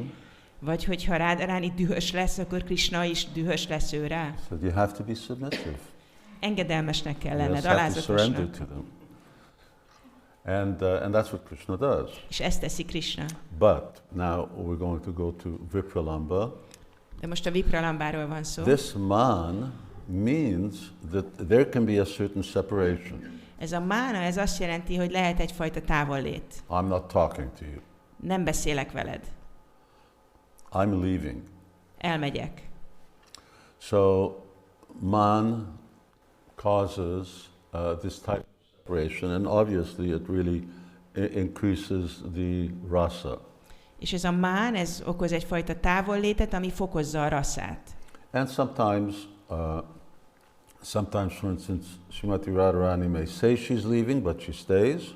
És néha van, hogy Srimati Radharani mondja, hogy el fog menni, de nem megy el. Other times she may leave and come back. Van, amikor elmegy és visszajön. Other times she may leave and that's it. És van, amikor csak elmegy, és But ennyi. in any case, they create either a sense of separation or actual separation. Bármelyik is legyen, vagy az elkülönülés érzetét kelti, vagy tényleg ott van ez a távollét. And the third type of separation is called pravas. A harmadik fajta távollétet pedig úgy hívják, hogy pravásza. And this is when Krishna goes to Mathura or Krishna goes to Dwarka. Ezt akkor tapasztalják, amikor Krishna elmegy Maturába, vagy elmegy Dvárakába. And that's one type of pravas. Ez egyfajta pravásza. And another is Krishna goes out into the pastures. És a másik, amikor Krishna kimegy a legelőre.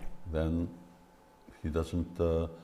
Mother Yashoda is at home cooking. Yashoda anya otthon van és főz. So now she's feeling separation. És akkor távollétet érez. And the gopis aren't in the picture either. He's with the cowherd boys. És a gópik sincsenek a képben, Krishna a tehénpásztor fiúkkal van. Now, at a certain point, Krishna leaves the cowherd boys and meets the gopis. Van, amikor Krishna otthagyja a tehénpásztor fiúkat és találkozik a gópikkal. Cowherd boys are feeling separation. Mother Yashoda is feeling separation. Akkor a tehénpásztor fiúk hiányolják, Yashoda anya hiányolja. Gopis are meeting with A Krishna. gópik pedig találkoznak Krishnával. Afternoon, Krishna returns home. Délután Krishna hazamegy. So he's having dinner with the cowherd boys. He's with his parents, but now he's left the gopis. A tehénpásztor fiúkkal és a szüleivel vacsorázik, de ott hagyta a gópikat. So these are all separation. És akkor ők érzik ezt a távollétet. And to the extent of the strength of the love, to that degree, separation becomes more and more intense. És annak azzal arányosan, hogy milyen intenzív a szeretet, lesz intenzív a távollét érzése. And there's another type, which is called prema vaichitya. És van egy negyedik fajta, amit úgy hívnak, hogy préma vajcsitja, But it's not a common because it's dependent on very advanced prema. de ez nem gyakori, mert csak a prémának a nagyon emelkedett szintjén nyilvánul meg. And that's when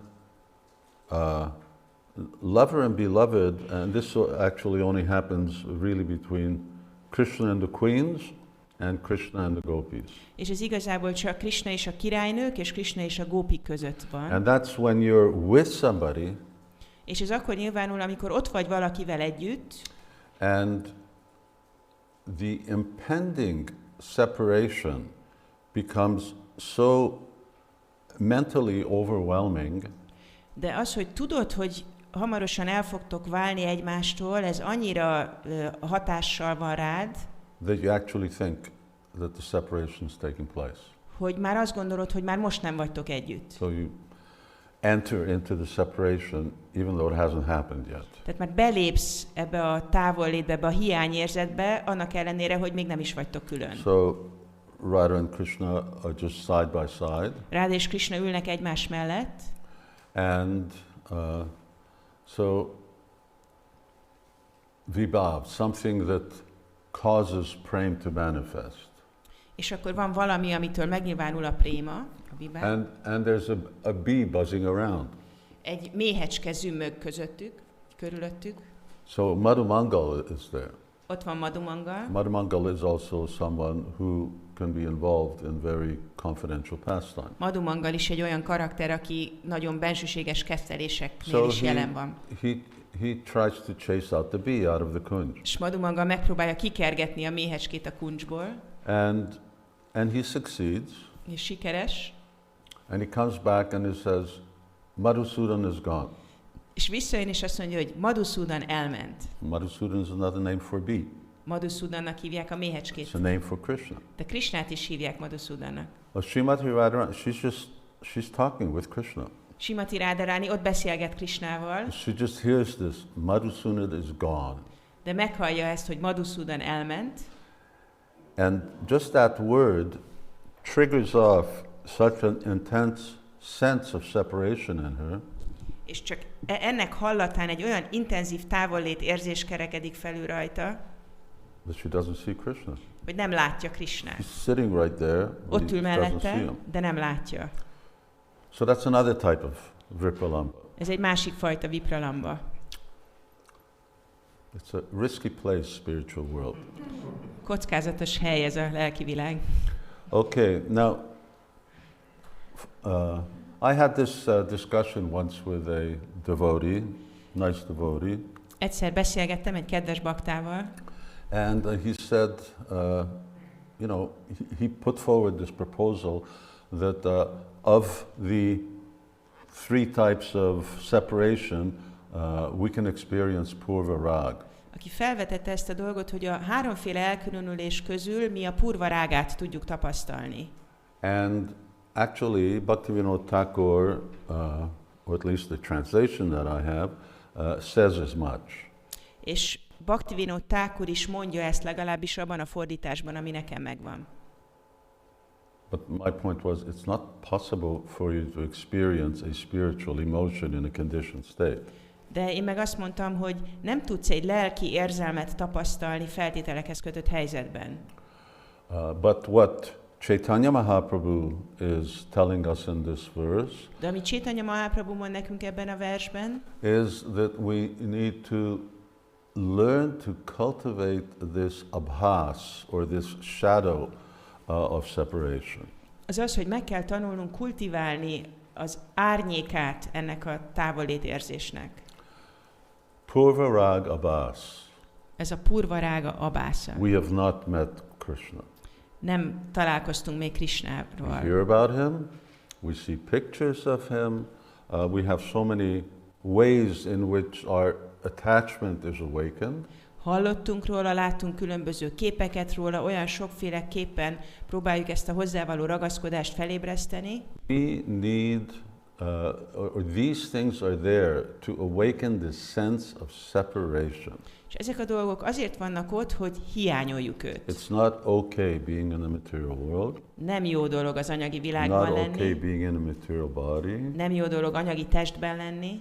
And it's not okay being separated from Krishna. És nem jó Krishnától távol lenni. So we want to go back home, back to God. Mi vissza akarunk menni haza Istenhez.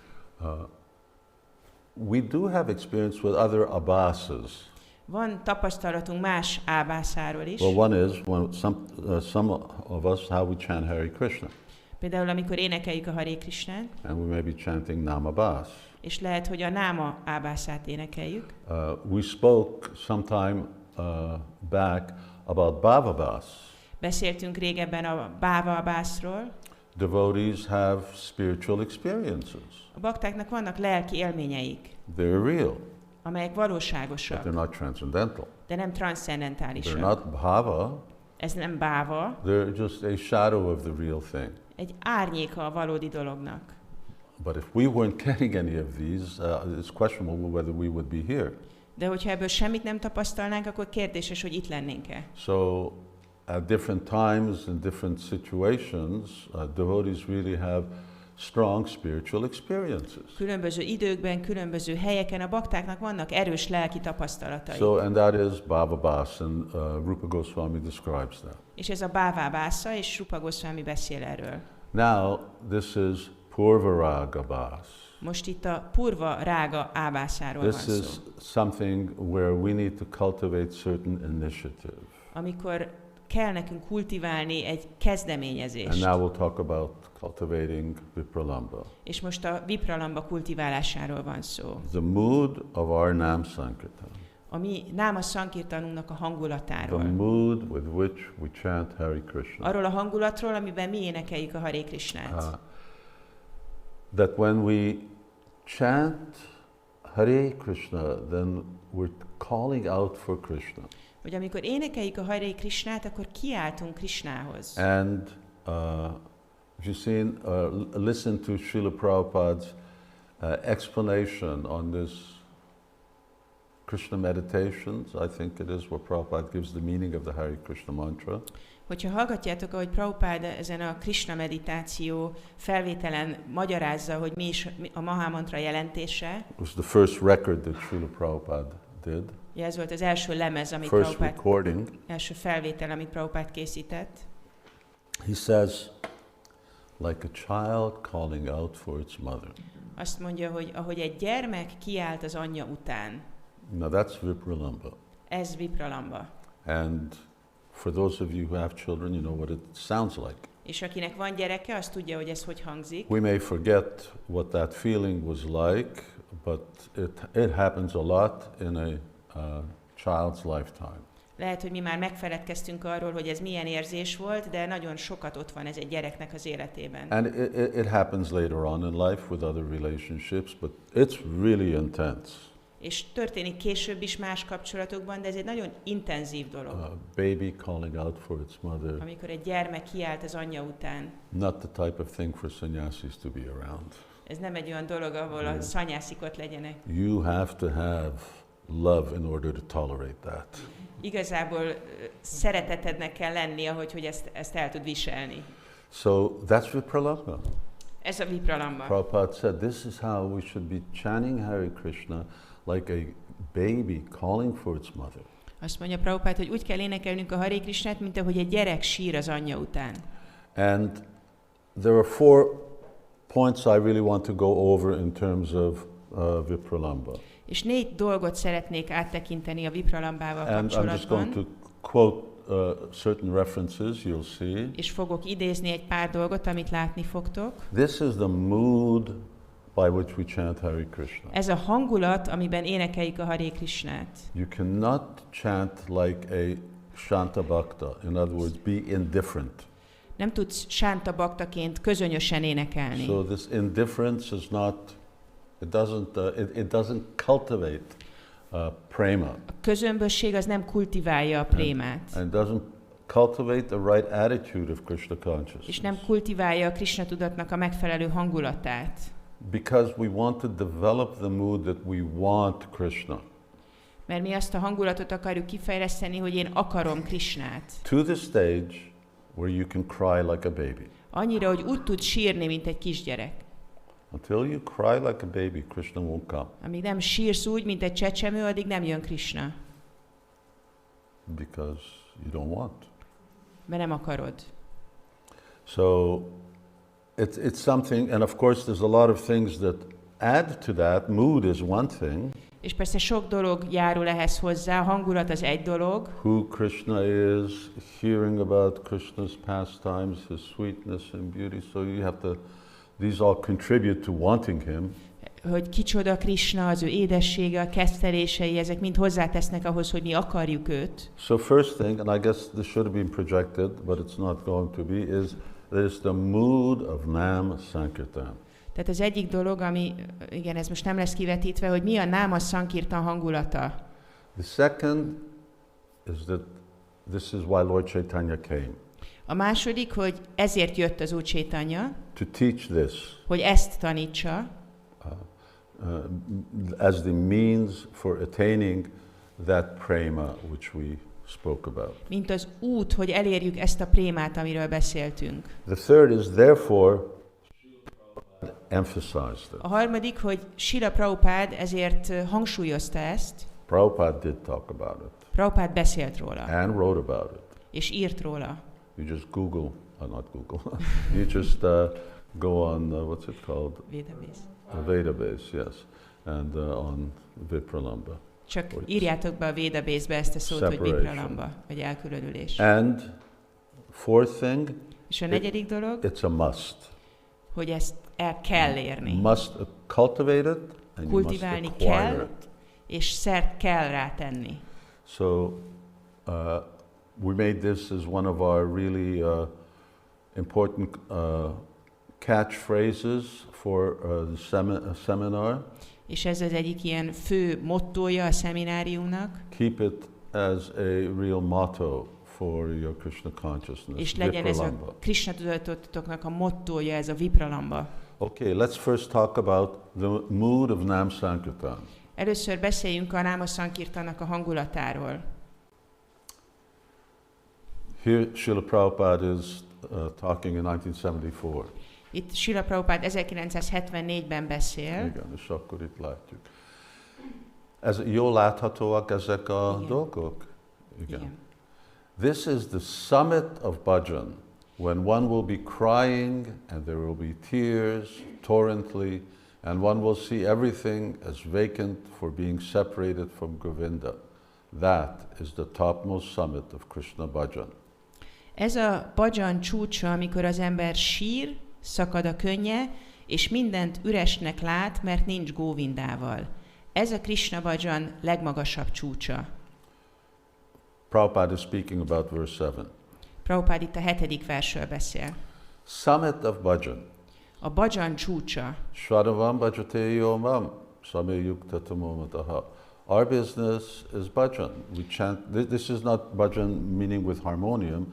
This is meditating on the holy name. Ez a bhajan, ez nem azt jelenti, hogy harmóniummal éneklünk, hanem hogy meditálunk a szent néven. Our japa is bhajan. A mi japánk az bhajan. So Srila Prabhupada is pointing out this is the summit. Srila Prabhupád rámutat arra, hogy ez a csúcsa. Summit refers to things like a mountain. Az, hogy valaminek a csúcsa, az olyan most mire utal, mint egy hegy. So this is the top of bhajan. Ez a bhajannak a tetőfoka. And the process is this separation, this vipralamba is the top of the mountain. És ez a folyamat, ez a vipralamba, ez a hiányérzet, ez a távollétérzet, ez a hegynek a csúcsa. But to get to the top, you got to climb the mountain. De ahhoz, hogy felérj a csúcsra, meg kell másznod a hegyet. So the mountain is also vipralamba. A hegy is vipralamba. And as you progress up, your bhajan develops to the summit. És ahogy fejlődsz, úgy a bhajanod eléri a csúcsát. And when the symptoms come, then it has become mature. És amikor jönnek a szimptomák, akkor éretté válik. So Prabhupada here is marrying this vipralamba with our bhajan, with our chanting of Hare Krishna. Prabhupád itt összekapcsolja ezt a vipralambát a bhajanunkkal, a Hare Krishna éneklésével. And as I mentioned, this is the mood of our Sankirtan. És hogy említettem, ez a mi Sankirtanunk hangulata. Let me read another verse. Hadd olvassak el még egy And this verset, you won't see on the board. és ezt most nem fogjátok látni kivetítve. We have to develop such Krishna consciousness, our Gaudiya Sampradaya. Our line of God realization is that separation, feeling of separation, not that we have got Krishna within our hand, no. The feeling of separation, worship of Krishna by feeling of separation is better than the worship by directly meeting. Vipralamba Seva. Ki kell fejlesztenünk az ilyen Krishna tudatot. A mi Gaudiya Sampradájánk, az Isten megvalósításban a vonalunk, az az elkülönülés, a távollét érzése. Nem, hogy itt van Krishna a markunkban. Nem. Hiányoljuk őt, És Krisnát ezzel az elkülönülés érzéssel imádjuk, és ez jobb, mint úgy imádni őt, hogy közvetlen találkozunk vele. Vipralamba szévá. Okay, first thing Srila Prabhupada says, we have to develop. Az egyik dolog, amit Prabhupád mond, hogy ki kell ezt fejlesztenünk. We have to develop such Krishna consciousness. Ki kell fejlesztenünk az ilyen Krishna So tudatot. Prabhupada points out here that this is the development, this is a process of cultivation. Prabhupád itt rámutat arra, hogy ez egy folyamat, ahogy ezt kultiváljuk. We talk about Krishna consciousness as being cultivation. This is part of that cultivation. Arról beszélünk, hogy a Krishna tudatot művelni kell, és ez ennek a művelésnek a része. And then he repeats, worship of Krishna by feeling separation. És aztán ismétli, hogy Krishnát imádni a távollét érzésével. So, I mean, everyone knows what's our worship. Our worship is chanting Hare Krishna. Mindenki tudja, hogy mi a mi imádatunk az a Hare Krishna éneklése. So, worship of Krishna by feeling of separation. Tehát Krishnát imádni úgy, hogy közben hiányoljuk őt. We'll talk about some things that help us to do that. Fogunk beszélni olyan dolgokról, amik segítik ezt, Or how it is that we can actually do this cultivation. hogy hogyan tudjuk ezt művelni. Bhaktivinoda Thakur, he was living in Godruma, Amikor Bhaktivinoda Thakur Gódrumában lakott, and he would go onto the top of his house, fölment a háza tetejére, from where you can now see the TOVP, ahonnan most lehet látni a TOVP-t, and this is early in the morning. és ez kora reggel volt, And the first thing he would do is he would chant his rounds. és az első dolog az volt, hogy dzsapázta a köreit. So, and those who were there, Bhaktisiddhanta Saraswati Thakur was there because he was serving him.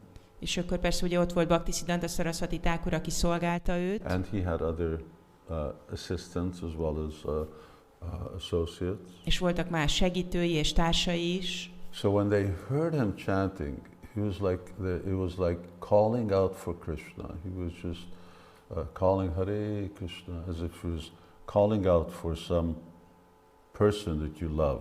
Amikor hallották, ahogy dzsapázott, akkor ez olyan volt, mint hogyha kiáltana valaki után, akit szeret. Prabhupada said, we have to develop.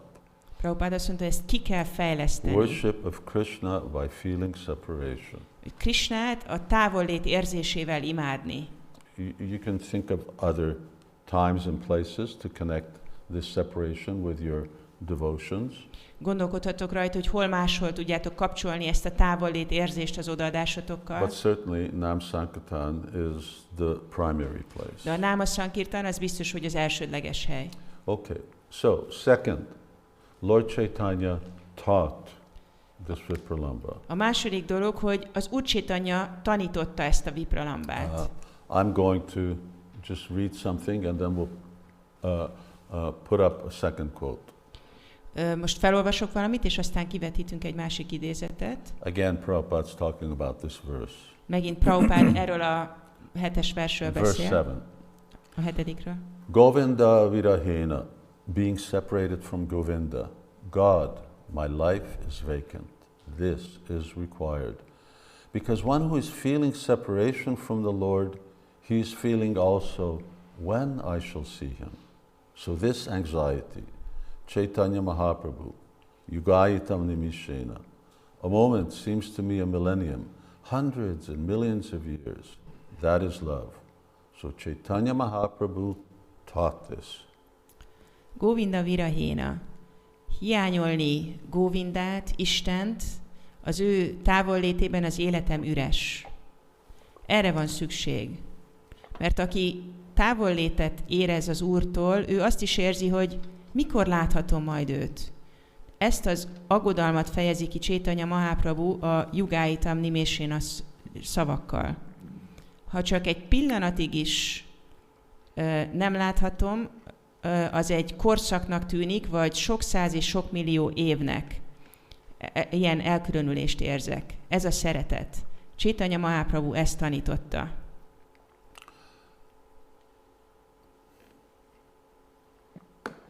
I'm just looking at the date. This was just prior to when Srila Prabhupada was in Atlanta in 75. We were waiting for him in Dallas.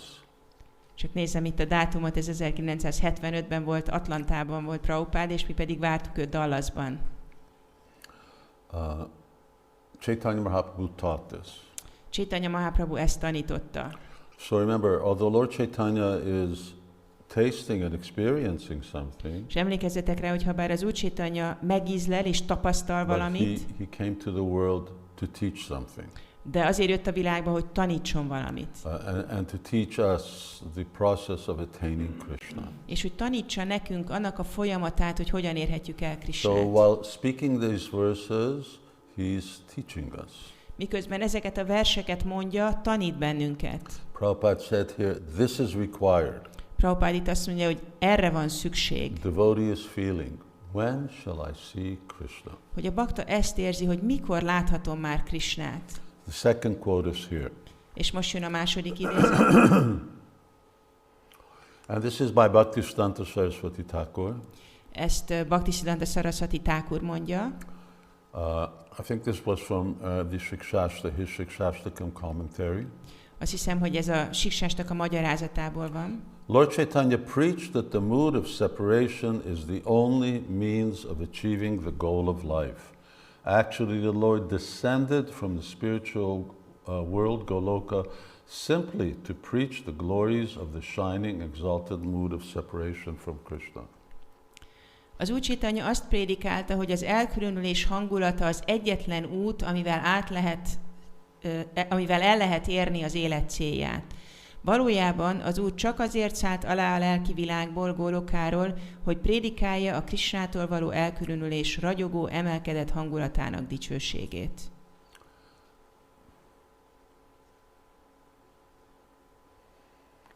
Obviously, Lord Chaitanya is also teaching other things. Nyilvánvaló, hogy Chaitanya Mahaprabhu más dolgokat is tanított. As being the cause of his appearance. Ami a megjelenésének az oka volt. But this particular mood of separation, de az elkülönülésnek ez a hangulata, the only means of attaining the goal of life. Ez az egyetlen út, amivel el lehet érni az élet célját. In other words, it's integral for us to be successful in our sadhana. Tehát azt mondja, hogy ez hozzá tartozik ahhoz, hogy sikeres legyen a szádanánk. And this is what Chaitanya Mahaprabhu taught. És ez az, amit Chaitanya Mahaprabhu tanított. From the opening day that Lord Chaitanya took on this mood of being a devotee. Onnantól kezdve, hogy Chaitanya Mahaprabhu ezt a szerepet játszotta, hogy ő egy bakta. And that was in Navadvip. Immediately he started to experience separation. Ez ugye Navadvipben volt, azonnal kezdte érezni ezt a távollétet. And when the separation became too much, then Lord Chaitanya left the world some decades later. És amikor a távollét érzése túlságosan erőssé vált, akkor nem sokkal később, pár évtizeddel később az Úr Chaitanya elhagyta ezt a világot. So we're here all about Siksastakam. And implicit in this mood of Siksastakam is this mood of separation. És itt vagyunk, és a Siksastakáról beszélünk, és a Siksastakához hozzátartozik a távolét érzésének hangulata. Okay, the third point is that Srila Prabhupada taught it. És a harmadik dologhoz az, hogy Srila Prabhupada is ezt tanította. Obviously, if this is what Chaitanya Mahaprabhu brought, his acharyas and Srila Prabhupada taught it. Ezt hozta Chaitanya Mahaprabhu, és hogy természetes, hogy az ácsáryák és Srila Prabhupada is ezt tanították. Okay, here's a quote, a long Itt van quote. egy hosszú idézet. This process of devotional service is taught by Chaitanya Mahaprabhu. Not that very easily we have seen Krishna or seen Radharani in Rasa Leela. No, not like that. Feel the separation. The more you feel separation from Krishna, you should understand that you are advancing. Don't try to see Krishna artificially. Be advanced in separation feeling, and then it will be perfect. That is the teachings of Lord Chaitanya. Don't try to see Krishna. You cannot see Krishna with your material eyes. Neither you can hear about him with your material ears. Neither you can touch. But if you engage your tongue in the service of the Lord by chanting Hare Krishna and taking prasadam, then he'll reveal himself to you. Here I am. That is wanted. So feel separation of Krishna, just like Radharani, as Lord Chaitanya teaches us, and engage your tongue in the service of the Lord. Then one day, when you're mature, you'll see Krishna eye to eye. Az odaadó szolgálat folyamatát tanítja Chaitanya Mahaprabhu. Nemhogy nagyon könnyen láttuk Krishnát, vagy láttuk Radharánit a Rasa Lilában. Nem így. Érezni az elkülönülést. Tudhatod, hogy minél inkább hiányolod Krishnát, annál inkább fejlődsz. Ne próbáld mesterségesen látni Krishnát. Legyél fejlett a távollét érzését illetően, és akkor tökéletes lesz. Ez az Úr Chaitanya tanítása. Ne próbáld látni Krishnát. Nem tudod látni őt anyagi szemekkel, és hallani se tudod anyagi fülekkel, és megérteni sem tudod. De ha a nyelved az Úr szolgálatában használod, azzal, hogy énekeled a Hare Krishnát és prasádamot fogyasztasz, akkor fel fogja magát tárni előtted. Itt vagyok. Ezt akarjuk. Tehát hiányoljátok Krishnát, mint Radharani, ahogy az Úr Chaitanya tanítja, és foglaljátok le a nyelveteket az Úr szolgálatával. Így egy nap, amikor érettek lesztek rá, szemtől szemben látni fogjátok Krishnát. So, look at what Srila Prabhupada is saying. Nézzétek, hogy mit mond itt Srila Prabhupada. Feel the separation.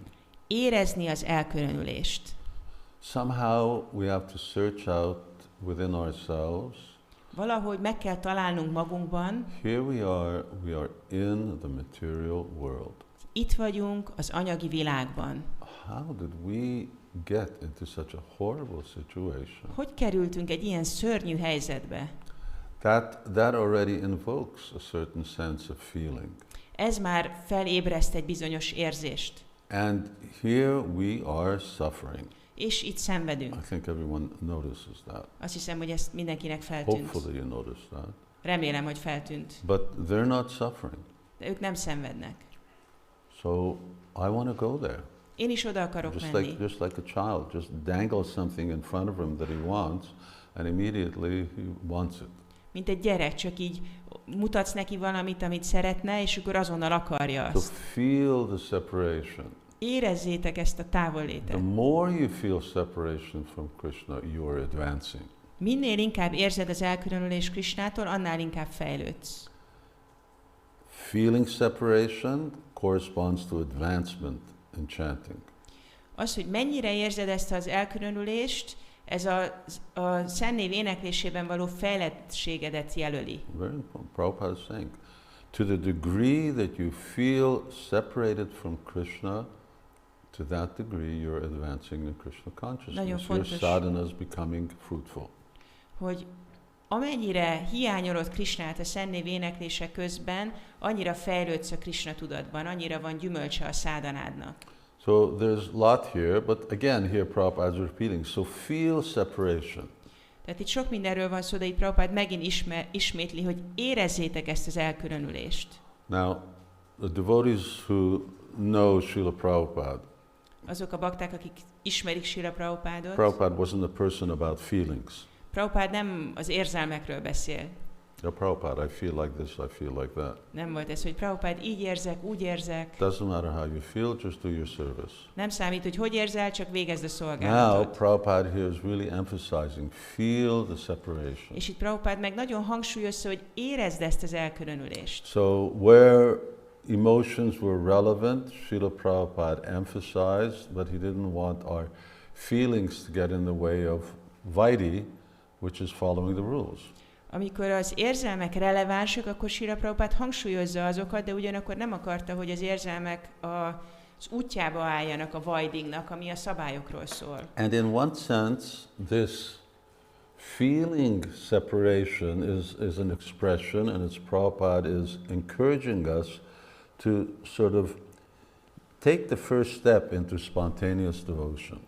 És igazából, amikor Prabhupada beszél erről az elkülönülés érzésről, akkor gyakorlatilag ösztönöz bennünket arra, hogy tegyük meg az első lépést a spontán odaadás felé. Because spontaneous devotion is about feeling. Mert a spontán odaadás az érzésekről szól. And this isn't spontaneous because someone has to tell us to do it. Ez most nem spontán, mert valakinek mondania kell, hogy így érezzél. But anyway, if you can start the ball rolling, then that's a good start. De ha el tudod indítani, meglököd a labdát, akkor az már egy jó kezdet. And when that becomes your constant companion, this feeling of separation, then it becomes spontaneous. És amikor ez a távollét érzés az állandó társaddá válik, akkor ez ösztönös lesz. And obviously when you're feeling separated from Krishna, you're going to be always thinking about him. És persze, amikor hiányolod Krisnát, akkor mindig gondolni is fogsz rá. So both encourage each other. Egymást támogatják ezek. If I practice thinking about Krishna, I'll also feel separation from Hogyha him. gyakorlom azt, hogy Krisnára gondoljak, akkor hiányolni is fogom őt. So, and then Prabhupada beautifully says, then one day, when you're mature, you'll see Krishna eye to eye. És aztán csodálatos, hogy Prabhupada mondja, hogy így egy nap, amikor érettek lesztek rá, szemtől szemben látni fogjátok Krisnát. Okay, how do you do it? A kérdés az, hogy csinálod? It's integral for Sankirtan. Ez a Sankirtan szerves része. Lord Chaitanya taught it. Úr Chaitanya Srila tanította. Prabhupada wanted us to do it. Prabhupada akarta, hogy ezt How elérjük. do I feel separation? Hogyan tudom ezt az elkülönülést Push my érezni? chest forward or something to try and feel it. How do I feel it? Előre tolom a mellkasomat, vagy hogy tudom ezt én érezni? You have to read about it. Olvasni kell róla. Chaitanya Charitamrita is all about separation. Az egész Chaitanya Charitamrita a távollét érzéséről And szól. we've spoken about this, you know what it's like. You, someone's crying in front of you, their crying makes you feel sad.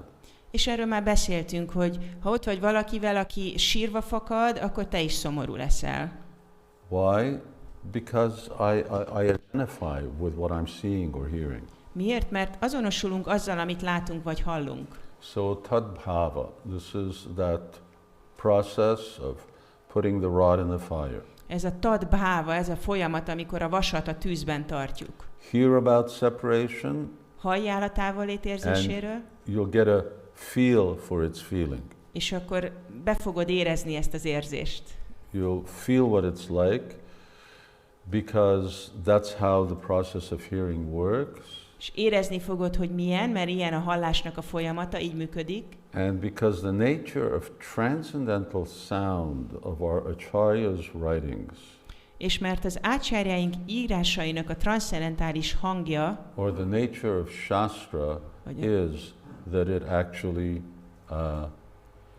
communicates those same things to us. vagy a sásztra természete, hogy kommunikálja ezeket a dolgokat felénk. And it's there in Srimad Bhagavatam. És ott van a Srimad Bhagavatamban is, Krishna leaves Vrindavan. ahogy Krishna elhagyja Vrindávant. Chaitanya Charitamrita, I mean that's, you know, Madhya Lila, Antya Lila, that's the majority of Chaitanya Mahaprabhu's expressions and feelings. Chaitanya Charitamritában pedig a Madhya Lila és az Antya Lila tele van Chaitanya Mahaprabhu érzéseivel. So our literature is replete with this, but you need to be in touch with it. Tehát a könyveink tele vannak ezzel, és kell, hogy kapcsolódjunk hozzá. And then and then of course there's the songs of our acharyas. És persze ott vannak az ácsárjáink dalai, Hari Hari Vipale Janama Goinu Manusa Janma Poyarada Krishna. I came into this material world and I neglected Radha and Krishna, so Narottam, Bhaktivinoda Thakur songs, just full of these moods of separation. Eljöttem az anyagi világba, és hanyagoltam Krishnát, Narottam Das Thakur, Bhaktivinoda Thakur, talai teli vannak ezzel. And that's one of the real benefits of singing the songs of our acharyas. És ez az egyik haszna annak, amikor énekeljük az ácsárjáink dalait. And there's this idea of identifying with that. És akkor itt van ez az What does it elképzelés, feel like? hogy mi azonosuljunk ezzel, hogy mit éreznek ők. When I read it, I feel something, so I feel something from Chaitanya Mahaprabhu, I feel what it's doing in me. Amikor olvasom, akkor érzek valamit, látom, hogy milyen hatással van ez Chaitanya Mahaprabhura, az hatással van rám. And I may remember that also when I'm chanting Hare Krishna. És tudok rá emlékezni, amikor énekelem a Hare Krishnát. So hearing is so essential. Tehát a hallás az nagyon lényeges. And Prabhupada said, try to feel it, identify with És it. Prabhupada mondta, hogy próbáld ezt érezni, azonosulj vele. And we need to reflect on actually our condition.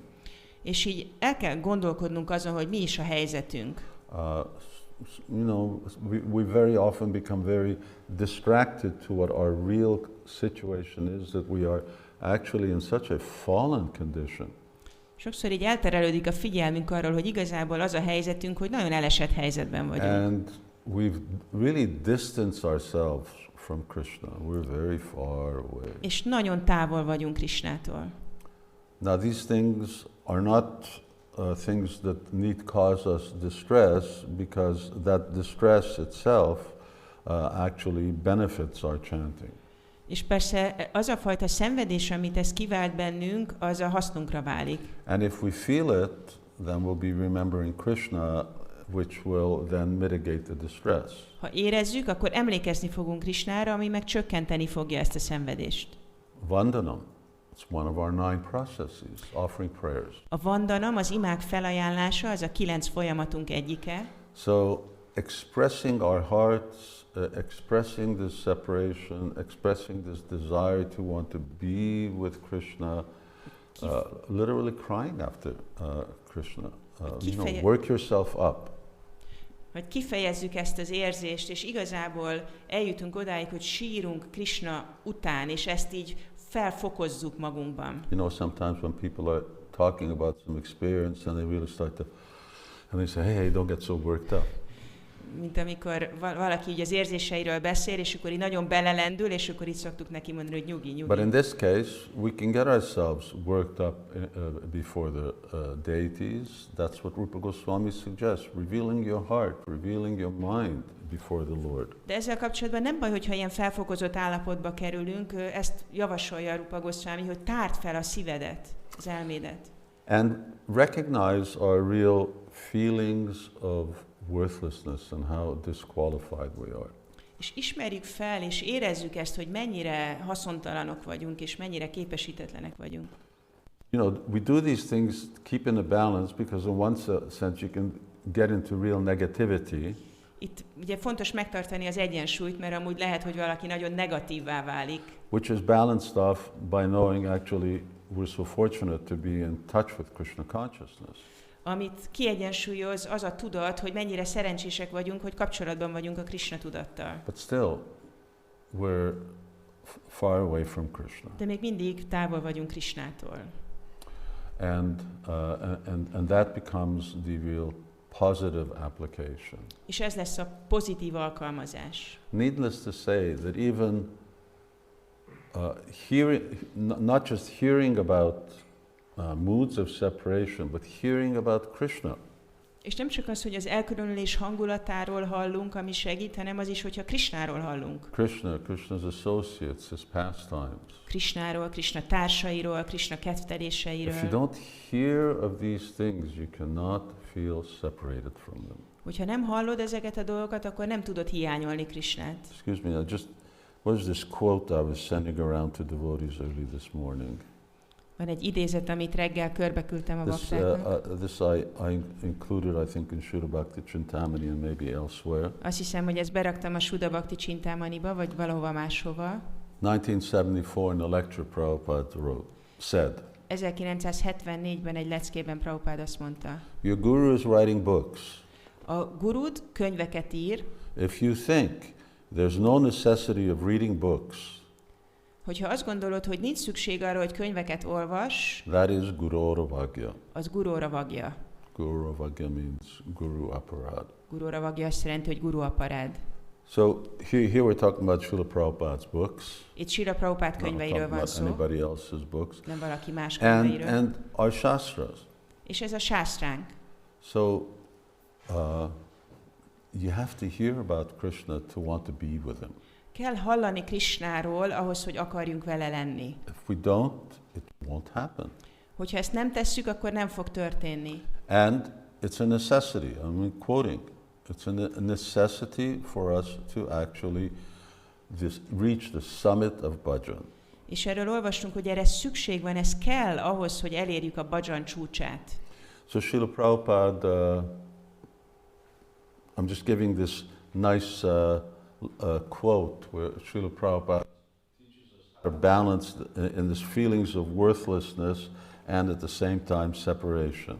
És itt van egy idézet, ahol Prabhupada azt tanítja, hogy hogyan tudjuk egyensúlyba tartani ezt az érzést, hogy értéktelenek vagyunk, de közben meg nem... So that we don't get into a sense of negativity. Nem leszünk nagyon negatívak. Prabhupada says, what qualification? Azt mondja a Prabhupada, hogy milyen képesítésem van nekem.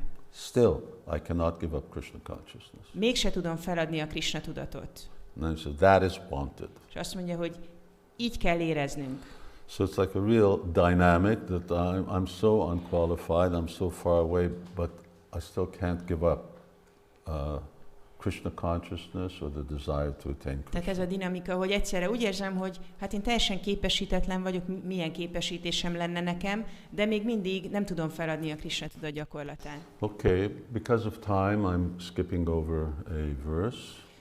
Az időhiány miatt egy verset most itt átugrunk. Now, Bhaktisiddhanta Saraswati Thakur talks about verse 7.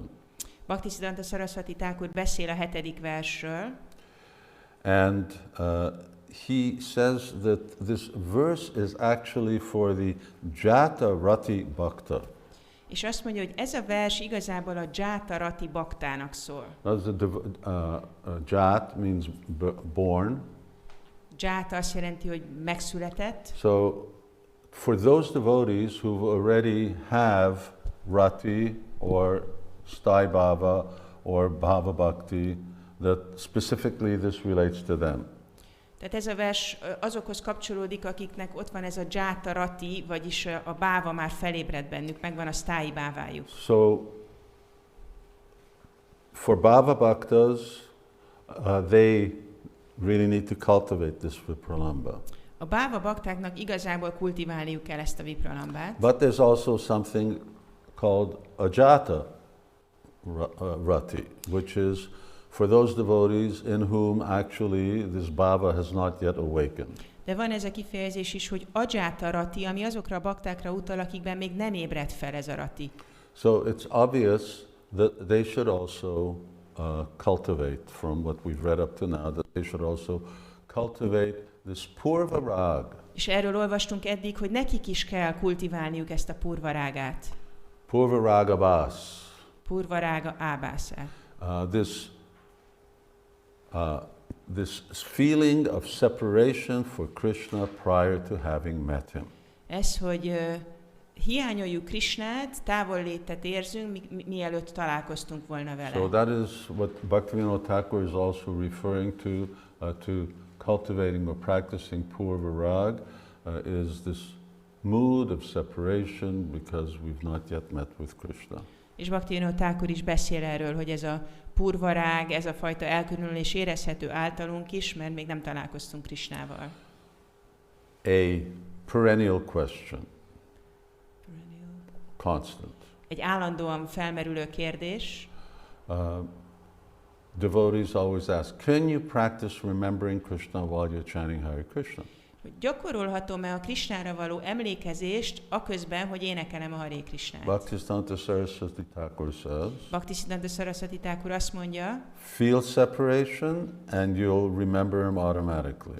Hogy érezd a Krishna távollétét, és automatikusan emlékezni fogsz rá. The more you feel separation, the more you're going to actually think of Krishna. Minél jobban hiányolod őt, annál inkább fogsz gondolni Krishnára. So he says this recollection or smarnam happens naturally in the process of vipralamba. Azt mondja, hogy ez az emlékezés, ez egy természetes módon történik a vipralambában. And as it progresses, it becomes that you can't forget him. És ahogy fejlődik, nem tudod elfelejteni. So Srimati Radharani says, I'd really like to stop thinking about him and talking about him, but I can't. Ahogy Srimati Radharani azt mondja, hogy szeretnék tudni, nem gondolni rá és nem beszélni róla, de nem tudok.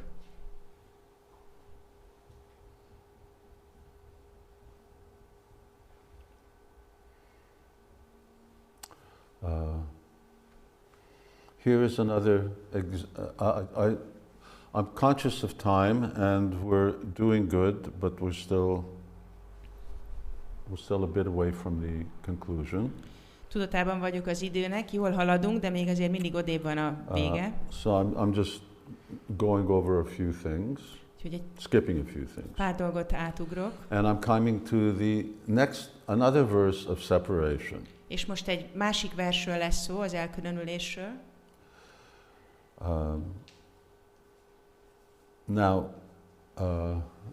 who knows this verse? Ki tudja ezt a verset? Okay, two devotees, three devotees, four devotees. Okay, anyway, this is Kaviraj Goswami says, by continually repeating this verse, one advances in spiritual life. Kaviraj Goswami azt mondja, hogy ha folyamatosan ismétled ezt a verset, azáltal fejlődsz a lelki életben. He says it's like, you polish something, and the more you polish it, the brighter it becomes. Olyan ez, mint amikor polírozol valamit. Minél tovább polírozod, annál ragyogóbb lesz. Now he refers to the verse. The more you chant it, the more its feeling will come on you. És ezzel a verssel kapcsolatban pedig azt mondja, hogy minél többször ismétled, annál inkább át fogod venni az érzést, amit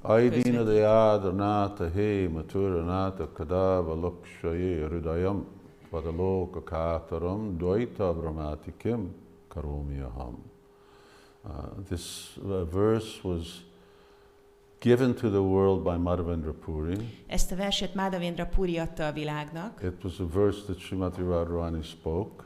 Srimati Radharani mondta. But it appeared through him.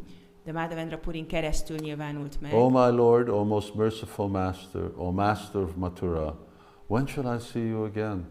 Because of my not seeing you, my agitated heart has become unsteady. O most beloved, what shall I do now? Ó Uram, ó legkegyesebb Mester, ó Mathurá Ura, mikor pillanthatlak meg újra? Amiatt, hogy nem láthatlak, feldúlt szívem ingataggá vált. Ó, legkedvesebb, most mihez kezdjek? So, Kaviraj Goswami says, that's also on the board. Yes. A következő. In this verse, Madhavendra Puri teaches us how to achieve ecstatic love for Krishna. By feeling separation from Krishna, one becomes spiritually situated. Ebben a versben Madhavendra Puri arra tanít bennünket, hogyan tehetünk szert a Krishna iránti extatikus szeretetre. Krishna távollétének fájdalmát érezve az ember lelki szintre kerül. This is what we're looking for, ecstatic love. Ez az, amit mi el akarunk érni, az extatikus szeretet. From our sadhana, this is our next stage, bhava bhakti. A szádanánk után ez a következő szint, a bhava bhakti. Madhavendra Puri is teaching us how to achieve it. Madhavendra Puri azt tanítja, hogy hogyan tudjuk ezt elérni. By feeling separation. Hogy távollétet érzünk. And that way one becomes spiritually situated. És így lelki helyzetbe kerülünk. So feel the separation. This is what Srila Prabhupada keeps telling us. Tehát ezt ismétli Srila Prabhupada újra és újra, hogy érezzük ezt az elkülönülést. And if we chant these verses, that's why we say, well, all right, someone's memorized the verse. But I've seen, like for instance, Srila Prabhupada, when he gave Tamal Krishna Maharaj sannyas. És erről beszélünk, hogy vannak ezek a versek, valaki memorizálja ezt a verset, és van ez a történet, mint amikor Srila Prabhupada szanyászt adott Tamal Krishna Maharajnak. That was in Jaipur. Ez Jaipurban volt. And Tamal Krishna Maharaj says that there's the verse in Bhagavatam, Etang samastaya paratmanishtam madhyashitam purvat me maharishibi, and so on. Van ez a vers a Bhagavatamban. This is the song of the Avanti Brahmana. Ez az Avanti Brahmana dala. And Srila Prabhupada was just chanting this verse all day long. És Srila Prabhupada egész nap csak ismételgette ezt a verset. Sitting in the car and Prabhupada was just chanting the verse.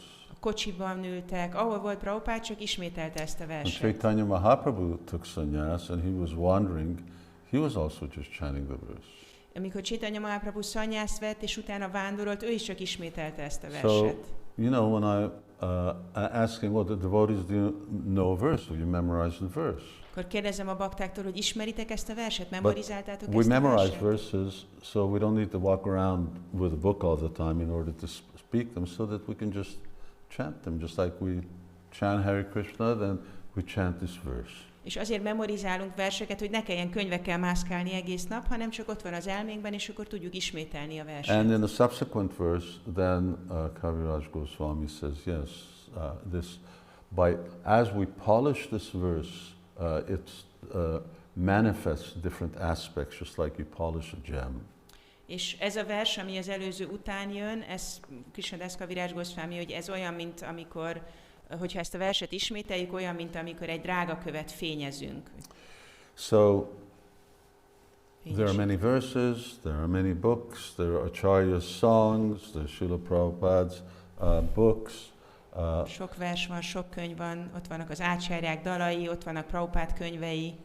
Try to adopt this mood and cultivate it. Próbáljátok ezt a hangulatot megtalálni és kultiválni.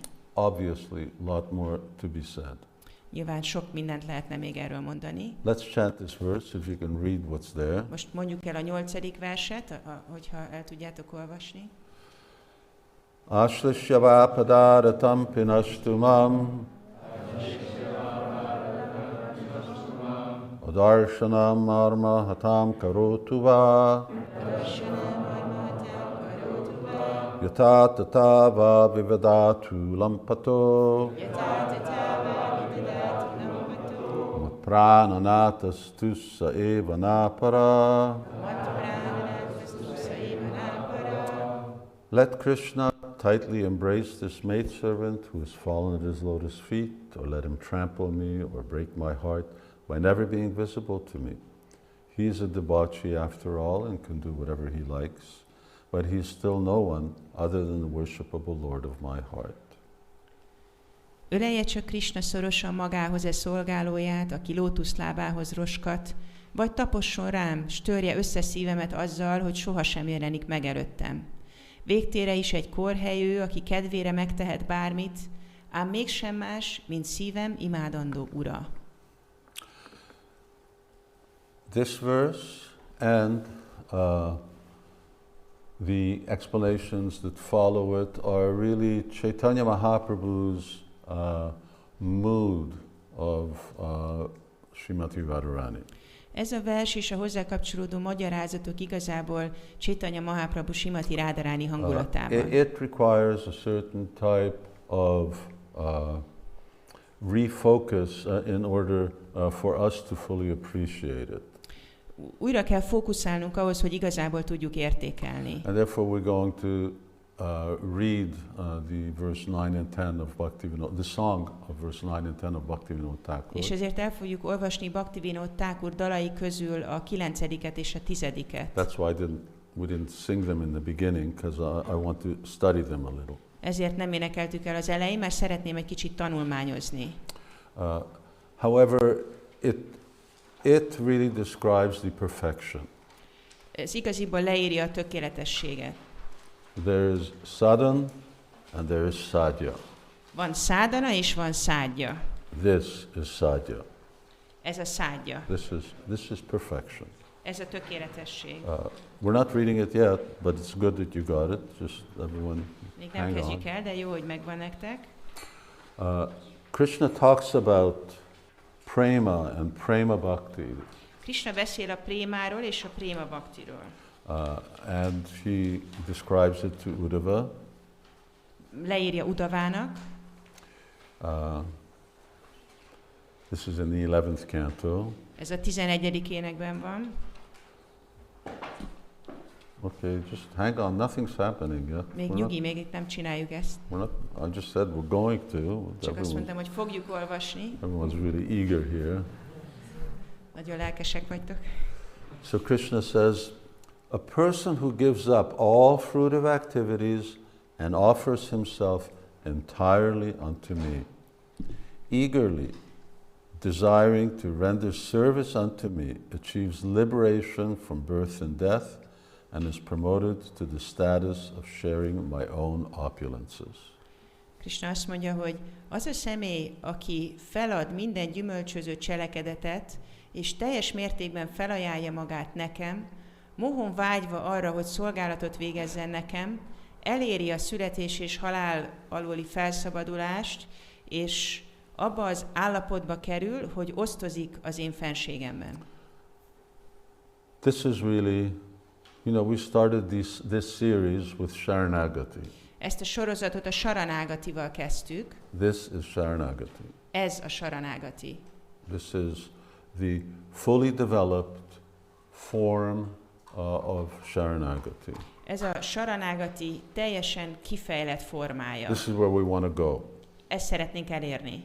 And we're trying to learn how to get to surrender, how to be surrendered to Krishna. És próbáljuk megtanulni, hogy hogyan tudunk meghódolni Krishnának.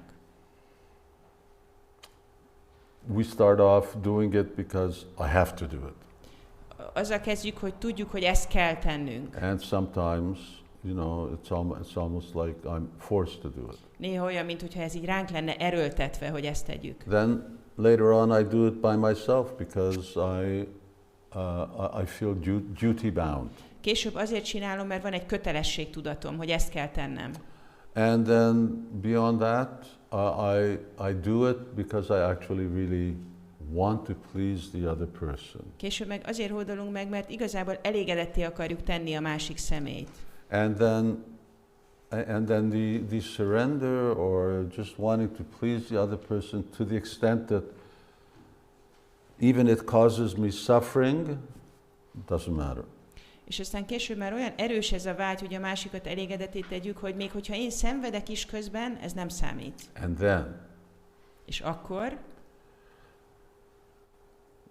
the surrender means that if I have to suffer, then in order to actually please Krishna, that suffering is my enjoyment. És aztán jön ez, hogy ha a meghódolásomnak a következménye az, hogy én szenvedek, és ennek Krishna örül, akkor ez a szenvedés az én örömöm. You could say it's a type of transcendental masochism. Ez egyfajta transzcendentális mazochizmus. If Krishna is getting pleasure from this, I enjoy it. Ha Krishna ebben örömét leli, akkor én ezt élvezem. It's a very interesting psychology because it's just the reverse of how we function. Ez egy nagyon érdekes pszichológia, mert pont az ellenkezője annak, ahogy mi működünk. In other words, something is good if I like it. Vagyis mi azt gondoljuk, hogy valami jó, hogyha én szeretem azt. And now here, something is good because Krishna likes it.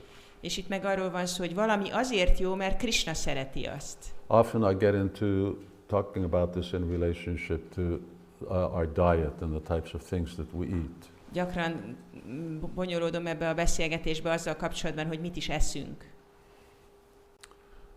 I won't mention the pizza. I like Hungarian cooking. Mondjuk azt mondom, hogy szeretem a magyar konyhát, én nem szeretem. And therefore I'll offer it to Krishna. És ezért felajánlom Krishnának. But Krishna doesn't like Hungarian cooking. De Krishna nem szereti a magyar konyhát. He's already got it figured out what he likes. Ő már kitalálta azt, hogy mit szeret. He's been eating it for a long, long time. És hosszú ideje azt teszi. So, and there's no shortage of things. So, és nincs hiány a hozzávalókban. Well, if that's what Krishna likes, that's what I like. És akkor azt mondjuk, hogy hát ha Krishna ezt szereti, akkor én is ezt szeretem. That's what I eat because that's what Krishna likes. És ezt fogom enni, mert Krishna ezt szereti enni. So it's sort of a common thing that we also have is that to learn to readjust our entire concept of what's good and what's bad. Tehát itt arról van szó, hogy teljesen így át kell állítanunk ezt az elképzelésünket azzal kapcsolatban, hogy mi a jó és mi a rossz. And as I mentioned earlier, the gopis crossed the boundaries of dharma in order to please Krishna. És ahogy említettem, a gópik áthágják a dharmát azért, hogy elégedetté tegyék Krishnát. But by doing that, they become the most dharmic De azáltal, hogy ezt teszik, ők a legdharmikusabbak. Dharma means pleasing Krishna. Dharma azt jelenti, hogy elégedetté tenni Krisnát. Whatever the cost. Bármi is az ára. So, anyway, surrender. A fully surrendered soul.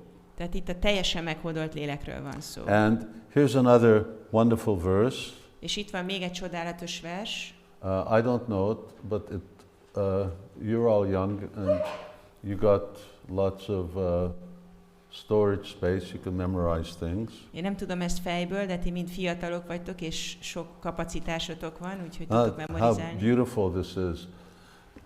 Csodálatos ez.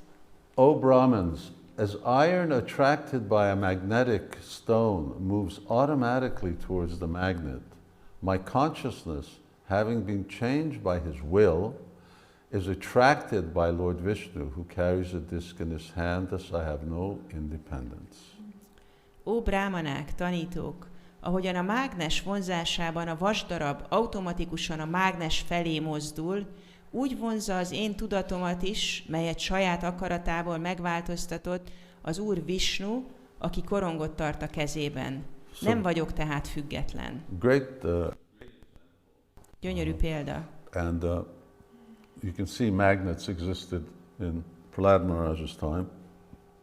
Mágnesekről van szó Prahlad Maharaj idejében. Actually, there still are temples in India where the deity is made of iron. Indiában még mindig vannak olyan templomok, ahol a murti vasból van. And above is a magnet. És felettük van egy mágnes. Generally, they're Shiva lingams, and a deity is just in air. Általában ezek Shiva lingamok, és maga a murti az így lebeg a levegőben. And there was one, I can't remember where, but Aurangzeb, who's famous for destroying temples. És nem emlékszem, hogy pont hol, de egy helyen Aurangzebbel kapcsolatban, aki arról híres, hogy lerombolt templomokat. Where there was some kind of huge 50-ton magnet. Volt egy 50 tonnás mágnes. Was, you know, at the top of the temple. A templom tetején. Was holding up this huge deity that was just in midair. És tartotta így a levegőben ezt a hatalmas murtit. I mean, not just for a couple of minutes, it was there for centuries and millennia. Nem, hogy néhány percig, hanem évszázadokig. Okay, but let's get back to the verse. De most visszatérve a versre. More exciting. So, you all, I mean, I don't know if there's a kid who didn't play with magnets and nails. Biztos van ilyen tapasztalatok. Nem tudom, hogy létezik-e olyan gyerek, aki nem játszott mágnessel és szögekkel. But to see how those things how magnet just pulls iron. És látjuk, hogy ez milyen automatikus, ahogy a mágnes vonzza a vasat. So there's such a nice example. He says that my consciousness is automatically attracted. Ez egy olyan szép példa, hogy a tudatom automatikusan vonzódik. I have no independence. Nincs függetlenségem. Just spontaneously I'm being drawn. Spontán módon vonzódom. So this is really what Krishna consciousness is about. This is where we're actually wanting to go in devotional service. Erről szól igazából a Krishna tudat. Ez az, ahova el akarunk jutni az odaadó szolgálatban. Here's another quote that I will just send you. This nice quote that I got just recently. És van egy másik szép idézet. That Manjari sent me. Yes. Prabhupada says, so you have to uncover, you have to discover. That discovering process is devotional service. The more you're engaged in devotional service, the more your senses become pure or uncovered. And when it is completely uncovered without any designation, then you are capable to serve Krishna. Now, the point I wanted to make, Prabhupada continues. This is apprenticeship, Vaidhi Bhakti. That is apprenticeship. Real bhakti, para bhakti, that is Raganuga bhakti. This Raganuga bhakti we have to come to after surpassing the Vaidhi bhakti. Prabhupád azt mondja egy leckében, hogy fel kell tárnod, fel kell fedezned. Ez a felfedező folyamat, ez az odaadó szolgálat. Minél inkább lefoglalod magad az odaadó szolgálattal, az érzékeid annál inkább megtisztulnak és feltárulnak. És amikor teljesen fel vannak tárva, és nincs ott semmilyen megjelölés, akkor képes vagy rá, hogy szolgáld Krisnát. És most jön az a rész, amit igazából hangsúlyozni akartam, hogy ez a tanuló időszak. A vajdi bakti a tanuló időszak. A valódi bakti, a parábakti, az a rágánuga bakti. Ez a rágánuga bakti, amit el kell érnünk azáltal, hogy túlléptünk a vajdi baktin. So there's no question of loving anyone unless it's natural. Nem lehet beszélni arról, hogy szeretsz valakit, hogyha ez nem természetes. You can't force it. Nem lehet erőltetni. But you can learn the activities of love. De meg tudod tanulni a szeretetnek a tevékenységeit. And it can descend upon you.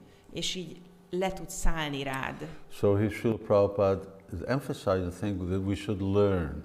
Itt Srila Prabhupada hangsúlyozza, hogy ezt tanuljuk meg. And the wonderful thing about this magnetic relationship is that, and you've probably also seen it, if you have a small magnet and you have a big piece of iron, és ami csodálatos ebben a kapcsolatban, ez, hogyha van egy kis mágnesed és egy nagy darab vasad, then the magnet can move. akkor a mágnes tud mozdulni.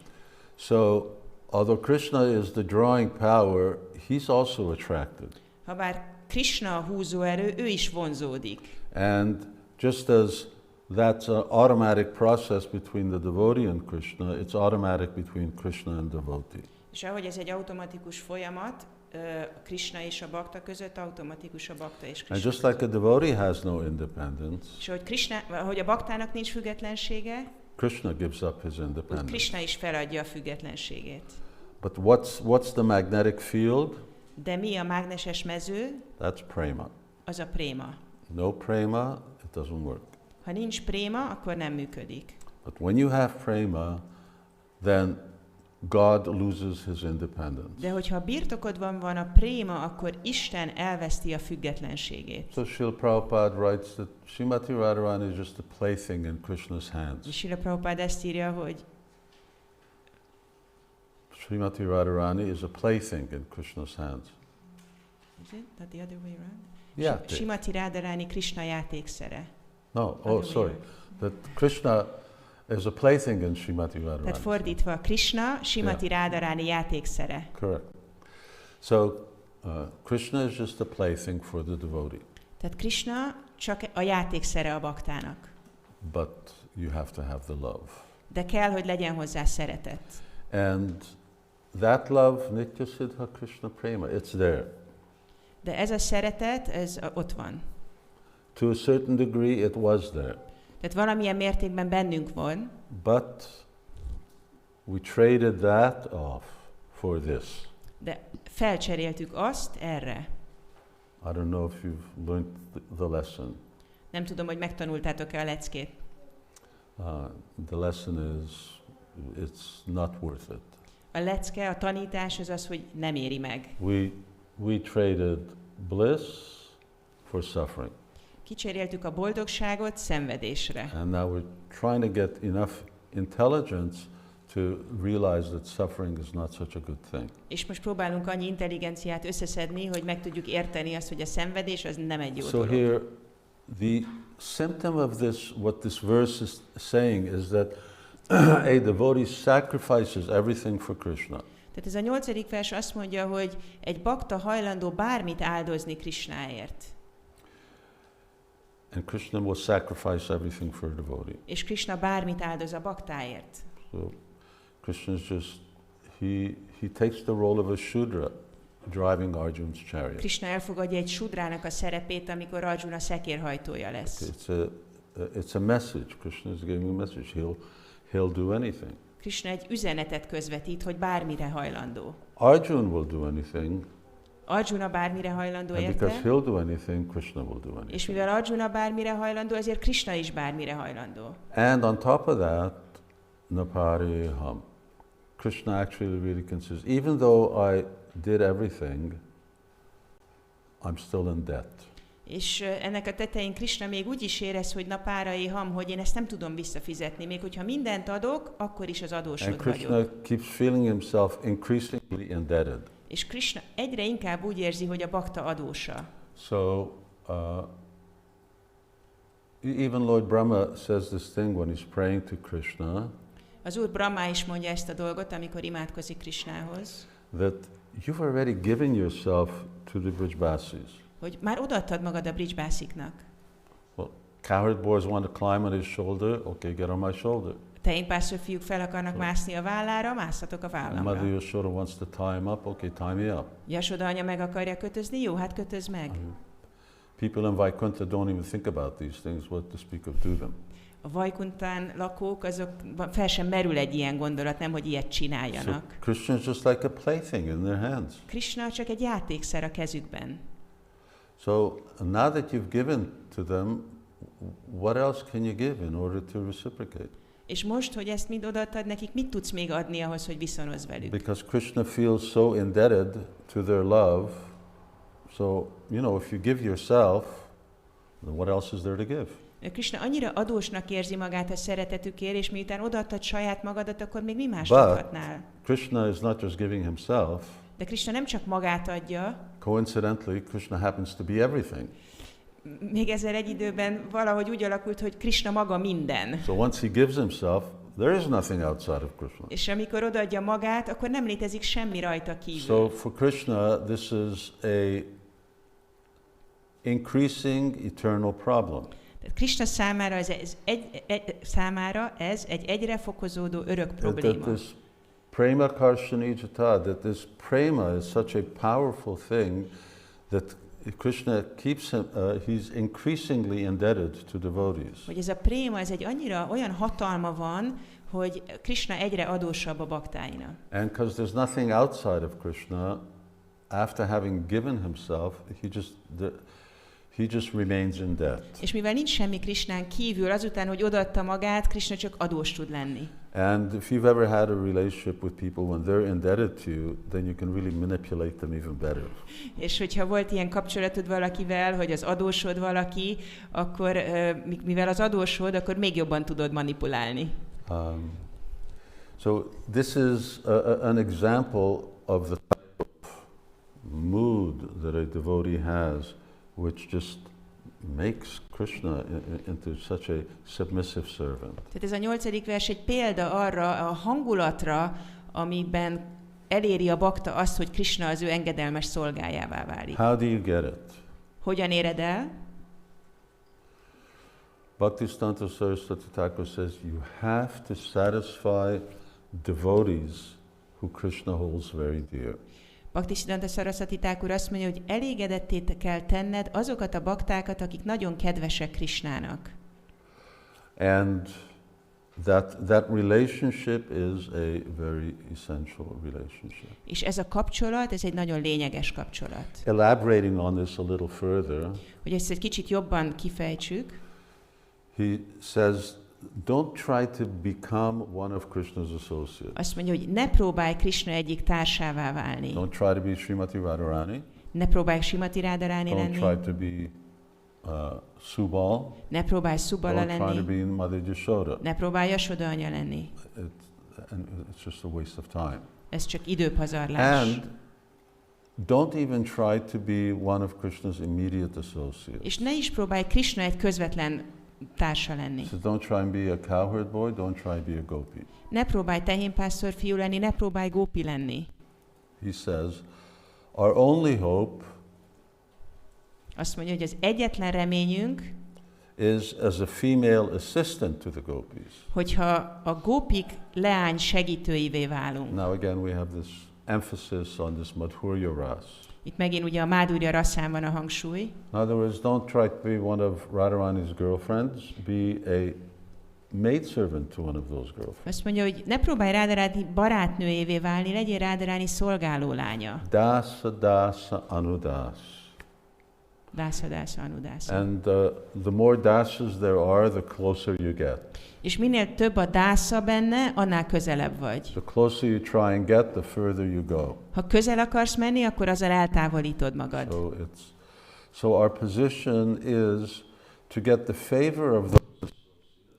Tehát az a helyzetünk, hogy próbáljuk ezeknek a társaknak a kegyét megkapni. So we want to get the favor of the associates and by their favor to actually become their servant. Tehát próbáljuk megkapni a társaknak a kegyét, hogy a szolgáiká válhassunk. So he says this word, don't try to become the ashraya vigraha. Ezért azt mondja, hogy ne próbálj te lenni az ásraja vigraha. We talked about the ashraya of prema, the shelter of love. Ja, beszéltünk a préma ásrajájáról, a préma menedékéről. In this case, the ashraya of the primary rasas. És itt arra gondolunk, hogy az elsődleges rasszáknak az ásrajájává. But be their servant. Hanem legyél az ő szolgájuk. So because these gopis, Radharani's girlfriends, they're a different tattva.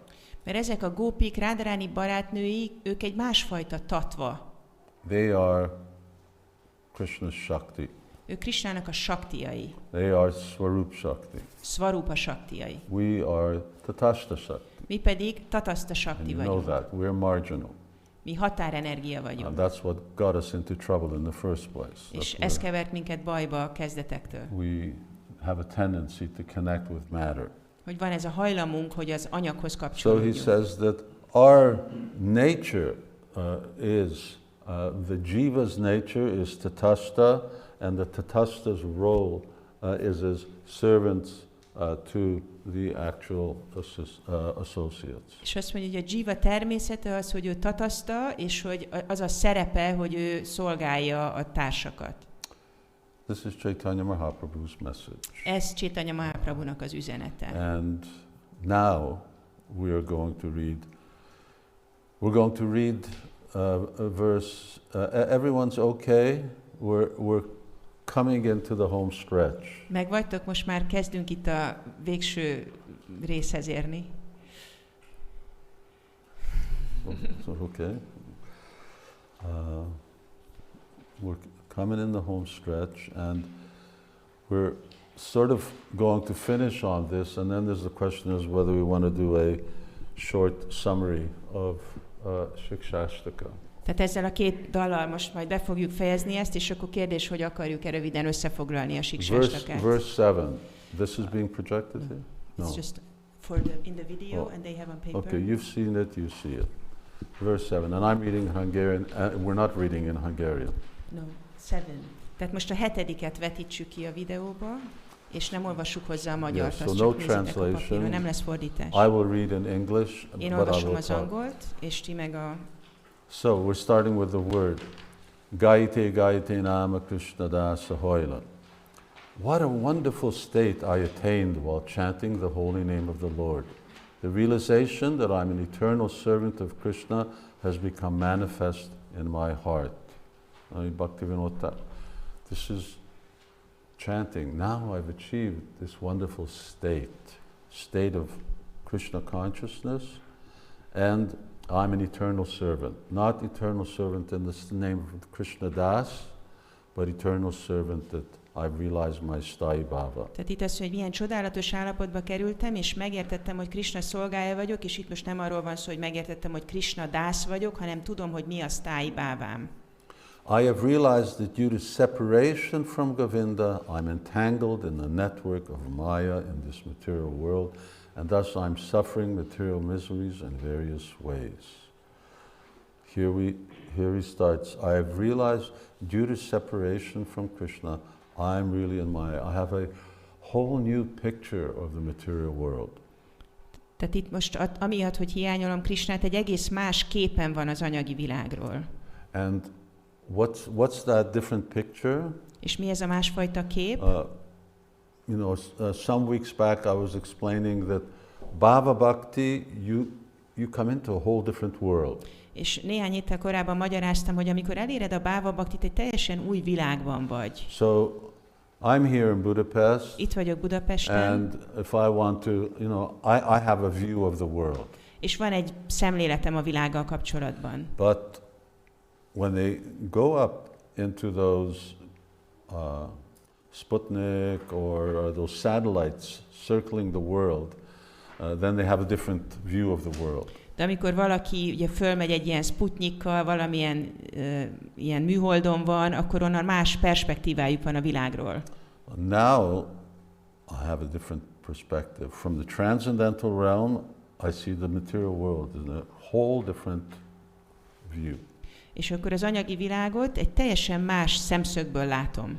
I no longer relish material life. Now my only thought is, where should I go to find Krishna? Oh, yeah. We're not translating. So I no longer have any attraction for material life. Nem vonzódom már az anyagi élethez. Because my whole identity now is as Krishna's servant, and now my only interest now is, where's Krishna?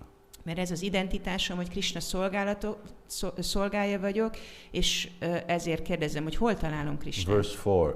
While crying in ecstasy, tears flow from my eyes like an incessant shower of rain. Verse 5. 5. Now even a moment appears to be like 100 yugas.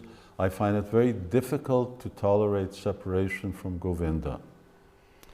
Separation, separation, separation. Látjátok, hogy ismétli, hogy elkülönülés, elkülönülés, elkülönülés. I look in the four directions, but I find everything void. I've become very morose due to intense separation from Krishna. I cannot decide what to do, and as such it is extremely difficult for me to remain in this condition.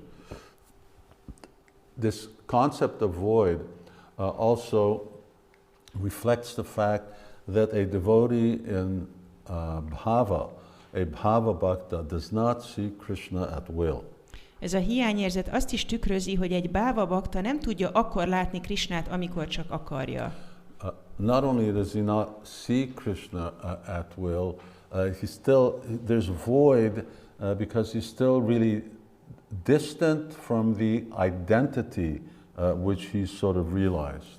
Nem csak, hogy nem tudja látni Krishnát, hanem még van egy távolság közte és az általa megvalósított identitás között. It's like looking in the mirror. Olyan, mint amikor belenézel egy tükörbe.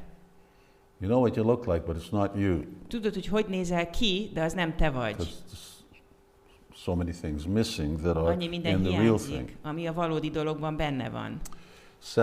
7. 7. O inhabitants of Braja, please save my life by showing me the beloved of Lord Shri Krishna and accept this request of Bhakti Vinod and give him your association.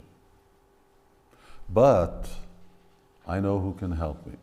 De tudom, hogy ki tud nekem segíteni. No one can help me in the material world. Az anyagi világban senki sem tud segíteni. The people that I turn to now are the residents of Braj. Azok, akik segíteni tudnak, akikhez fordulhatok, azok Vraja lakói. Brajabasi Gane Mora Prana Raka. Now, but I'm not looking to anyone outside of Vrindavan. Nem Vrindávanon kívülről akarok segítséget kapni. Here it's very clear that followers of Chaitanya Mahaprabhu, Sthai Bhava means Bhava Bhakti.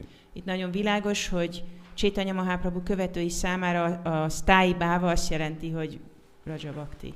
And when you're desperate, you just call, please, someone help me.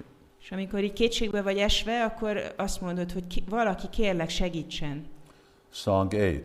8. dal. Verse 1. I cannot tolerate separation from Krishna anymore. I have only a few days left before my life air will leave my body. A symptom of Vipralamba is death. A Vipralamba egyik szimptomája a halál. It's rare that it actually takes place, but the feeling that I'm just going to die. De ott van ez az érzés, hogy meg fogok halni.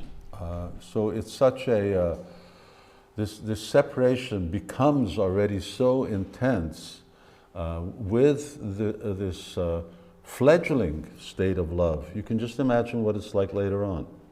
Tehát ez az elkülönülés érzése annyira intenzív már akkor is, amikor csak kezd kinyílni ez a szeretet. Képzeljétek, hogy milyen ez később. But although the expression and the external symptom seems to be of suffering, De habár a kifejeződés és a külső szimptoma arra utal, minthogyha ők szenvednének, the internal feeling is bliss. a belső érzés az boldogság. This is difficult for us to comprehend. We Ezt don't have nehéz nekünk experience with elképzelni, things like this.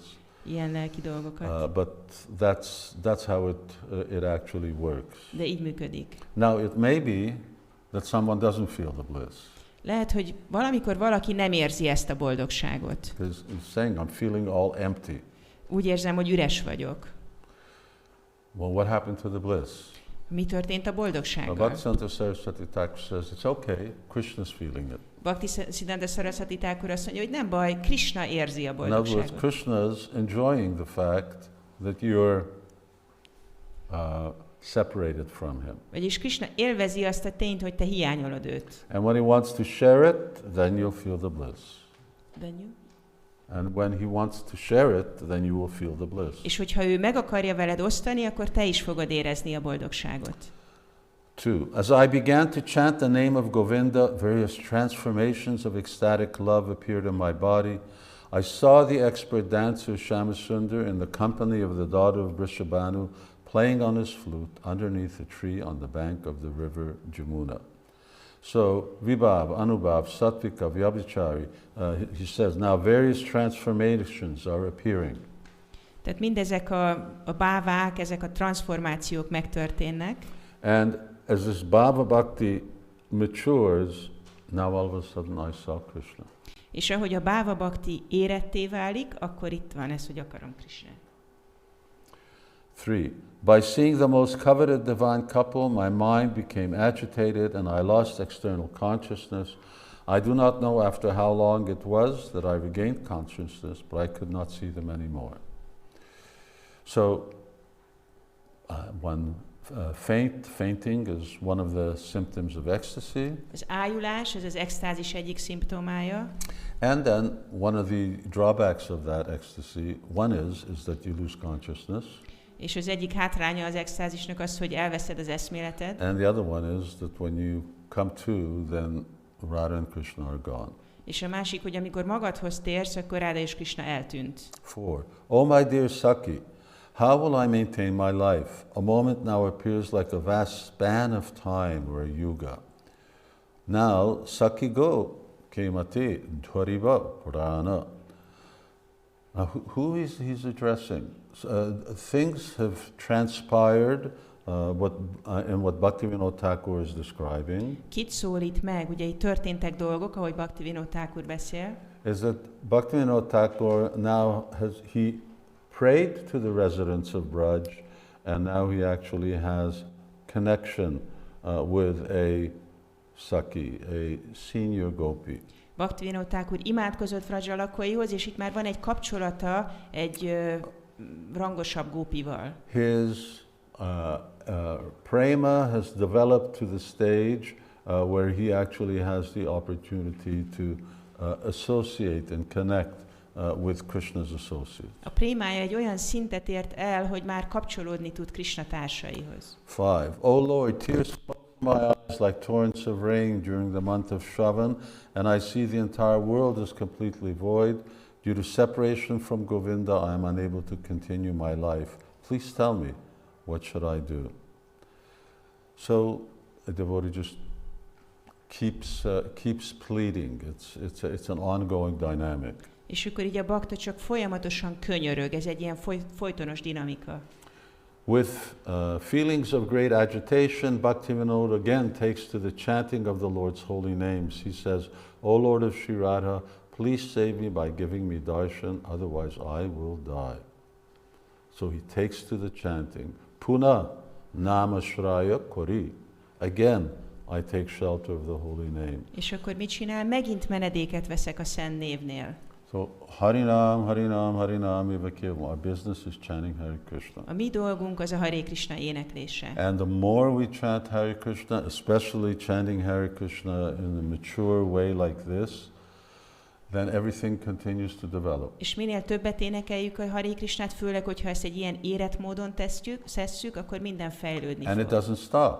És nem áll meg. It's eternal. Örök. The chanting and the spiritual evolution just continues. Az éneklés és a lelki evolúció az így folytatódik.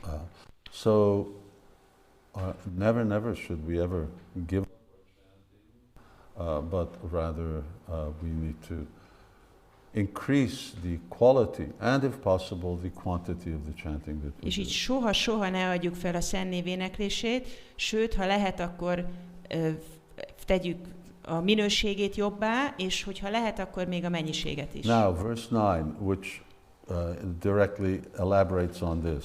És aztán a 9. dal ehhez a 8. vershez kapcsolódik. Bandhugan. O friends, please hear my words. When I remain absorbed in ecstatic love, the thief of my heart appears before me. So now, one is Bandhugan. Now it's not just Osaki, not just one person, but now there's a whole group. I'm in the association of other associates. És eddig egy szakiról volt szó, Osaki, és most itt azt mondja, hogy Bandhugana, itt az egész csoportja van a társaknak, akiket megszólít. And they are my friends. És ők az én barátaim. So a relationship has actually formed with them. Van velük egyfajta kapcsolatom. And now he says, when I'm in ecstatic love, Krishna appears before me. This means that now he's matured to the stage of prema. És aztán azt mondja, amikor elmerülök az extatikus szeretetben, Krishna megjelenik előttem, vagyis ez már egy életformája a prémának. And that prema draws Krishna. És ez a préma, ez vonza Krishnát. So Krishna can't disappear so easily. Krishna nem tud olyan könnyen eltűnni. And the darshan is not solely as a consequence of Krishna's initiative, but now the devotee actually draws. Krishna Karshani, it draws Krishna. És itt most már a darshan az nem Krishna kedvezményezésével történik, hanem a bakta tudja előhívni, tudja vonzani Krishnának a darsanját. 2. When I want to see him more closely, he suddenly becomes invisible. Because of not seeing him, I again cry pathetically. As a result, there's no end to my distress. So I want to see Krishna closer up, and here we're talking about seeing. És aztán ugye Krishnát szeretném közelebbről látni, és itt a látásról beszélünk. And seeing is still, even if I see someone from the close or from afar, it's not a very varied interaction. És amikor látásról beszélünk, akár messziről, akár közelről látok valakit, azért ez nem egy ilyen változatos interakció. Verse 3. Sometimes the Lord of the universe takes me along with him. Wherever he decides to keep me, he's always the Lord of my life. Well, this is more developed. Ez itt már fejlettebb. In other words, now Krishna is taking me somewhere. I'm not just looking at someone.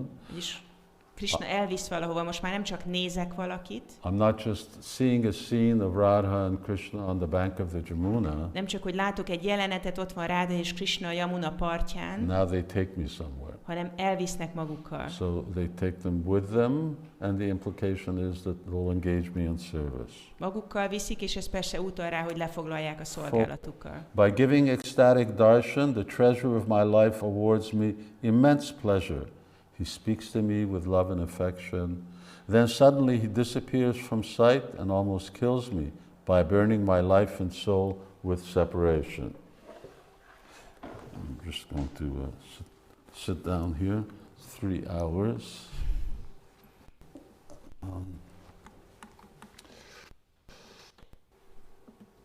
Yes, so separation, constantly a recurring theme.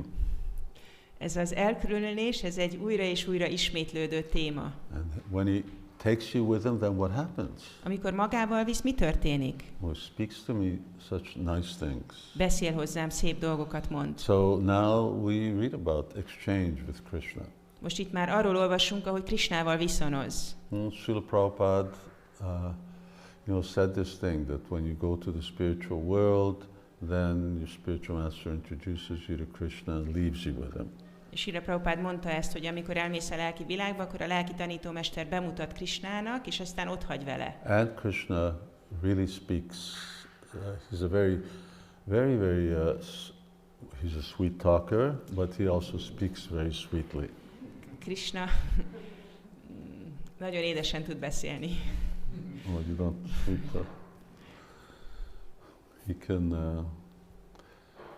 you know, the colloquial is that he can sell ice to an Eskimo. Van angolul ez a sweet talker, ez azt jelenti, hogy bármire rá tud dumálni. Because pretty soon Eskimos are going to have to be buying ice with the global warming. Hogy jeget vegyél arra is. Number 5. My happiness lies in his happiness. I'm not concerned about my own happiness and distress. I treat them equally. We spoke about this earlier. Korábban beszéltünk erről. So this whole new dynamic of sense gratification. Az érzékkielégítésnek ez az egészen új dinamikája. And we talked about previously that Atmandirya Priti Atavancha Bharikhan. So that real love is to satisfy Krishna's senses. Tehát ez az igazi szeretet, az az, amikor Krishna érzékeit akarjuk elégedetté tenni. And then this takes it further or elaborates more that actually happiness is Krishna's happiness. És ez itt tovább viszi, hogy a boldogság az Krishna boldogsága. Not that happiness is my happiness. Nem, hogy a boldogság az én boldogságom. Happiness is Krishna's happiness. A boldogság az Krishna boldogsága. And whether if his happiness makes me suffer, then that's my happiness. És hogyha az ő boldogságától én szenvedek, az az én boldogságom. And Sankirtan is the best way to practice this. És ezt a Sankirtanon lehet a legjobban gyakorolni. And it's a pretty tough sadhana. És ez egy elég kemény szádana. So, but it's such a different way of thinking. I mean, it just comes down in words over here. My happiness is his happiness. És ez egy kicsit másfajta gondolkodásmód, hogy az én boldogságom az ő boldogsága. And I treat happiness and distress equally. És ugyanúgy viszonyulok a boldogsághoz és a szenvedéshez. But it's not just a talk. It's actually, and it's not even just a feeling. It's actually your very existence. És ezek nem csak szavak, sőt, még nem is csak egy érzés, hanem igazából ez a léted. So I exist to make Krishna happy. Azért létezem, hogy Krishna boldog legyen. And that's what it means, Nitya Krishna Das. Ezt jelenti ez a kifejezés. 6. In meeting or in separation, Bhaktivinoda accepts him as the Lord of his life. He feels happy when he gives happiness to Krishna, but because the Lord is his life and soul and never an outsider.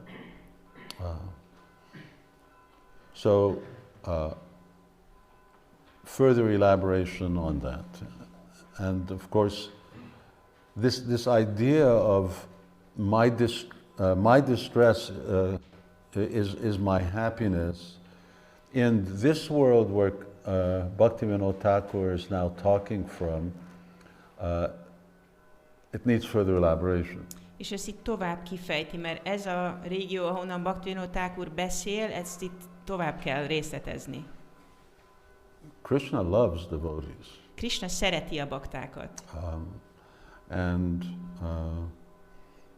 I was just reading how in Chaitanya Bhagavat says that whatever Krishna does, he's the best at. Emlékszem a Chaitanya Bhagavatában, ahogy olvastam, hogy bármit is csináljon Krishna, mindenben ő a legjobb.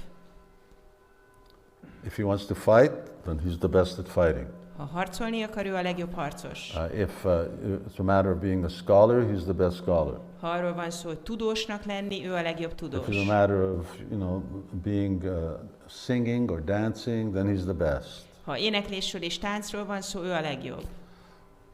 But when it comes to with his devotees, amikor a baktáival van szó, then he wants his devotees to be the best. Akkor azt akarja, hogy a baktája legyen a legjobb. And then so he lets them beat him up and so many other things. És ezért hagyja, hogy megverjék őt, stb.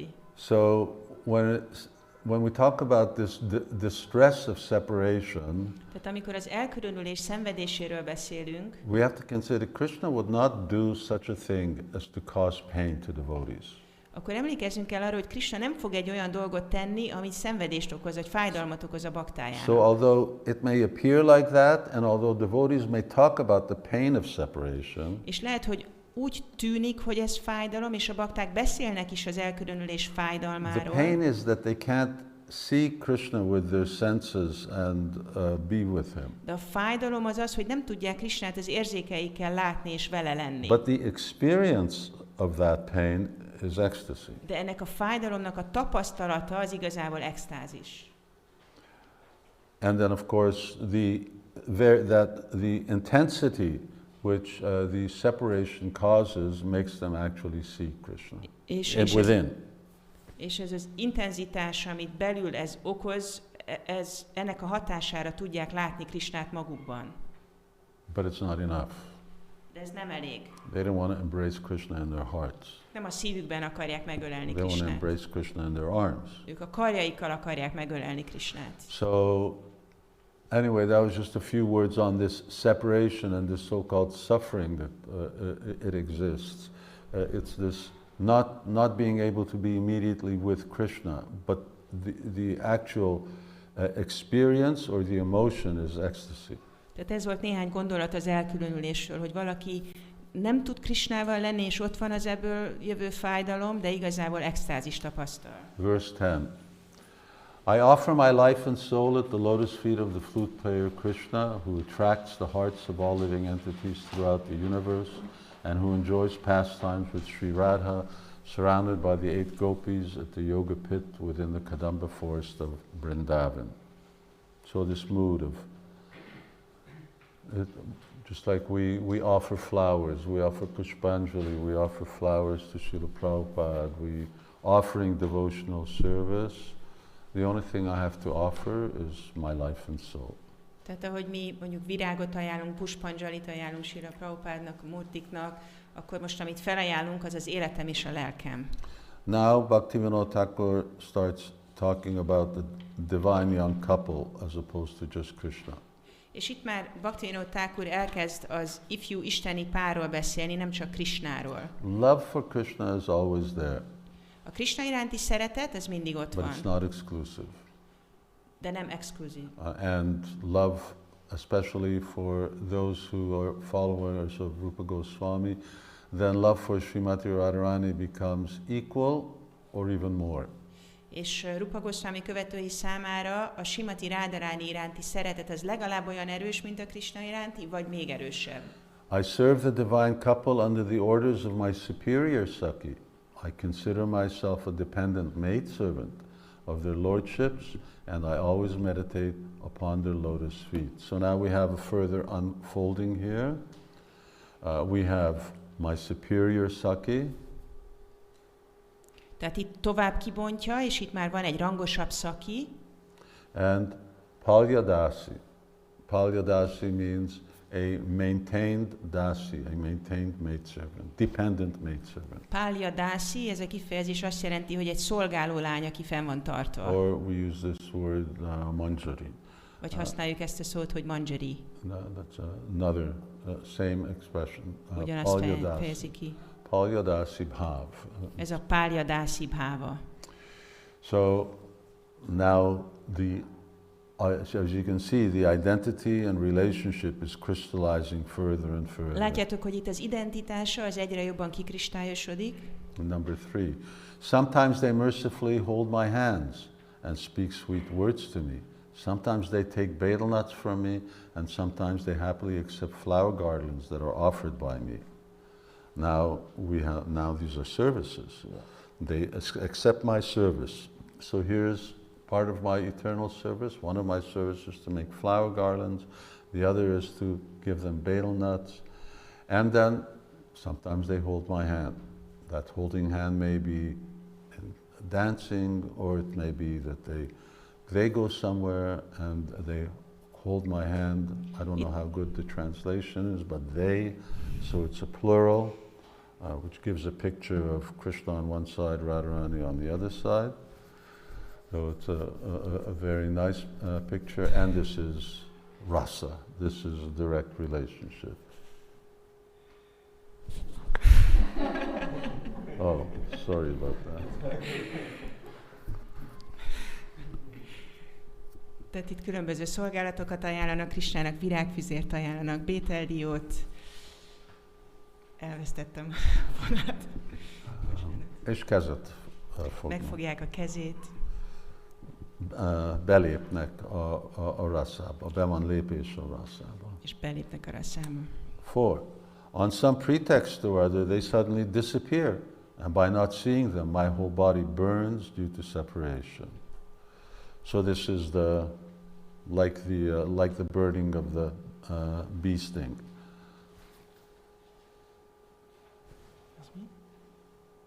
This is like the burning of the bee sting we were talking about earlier, the wasp.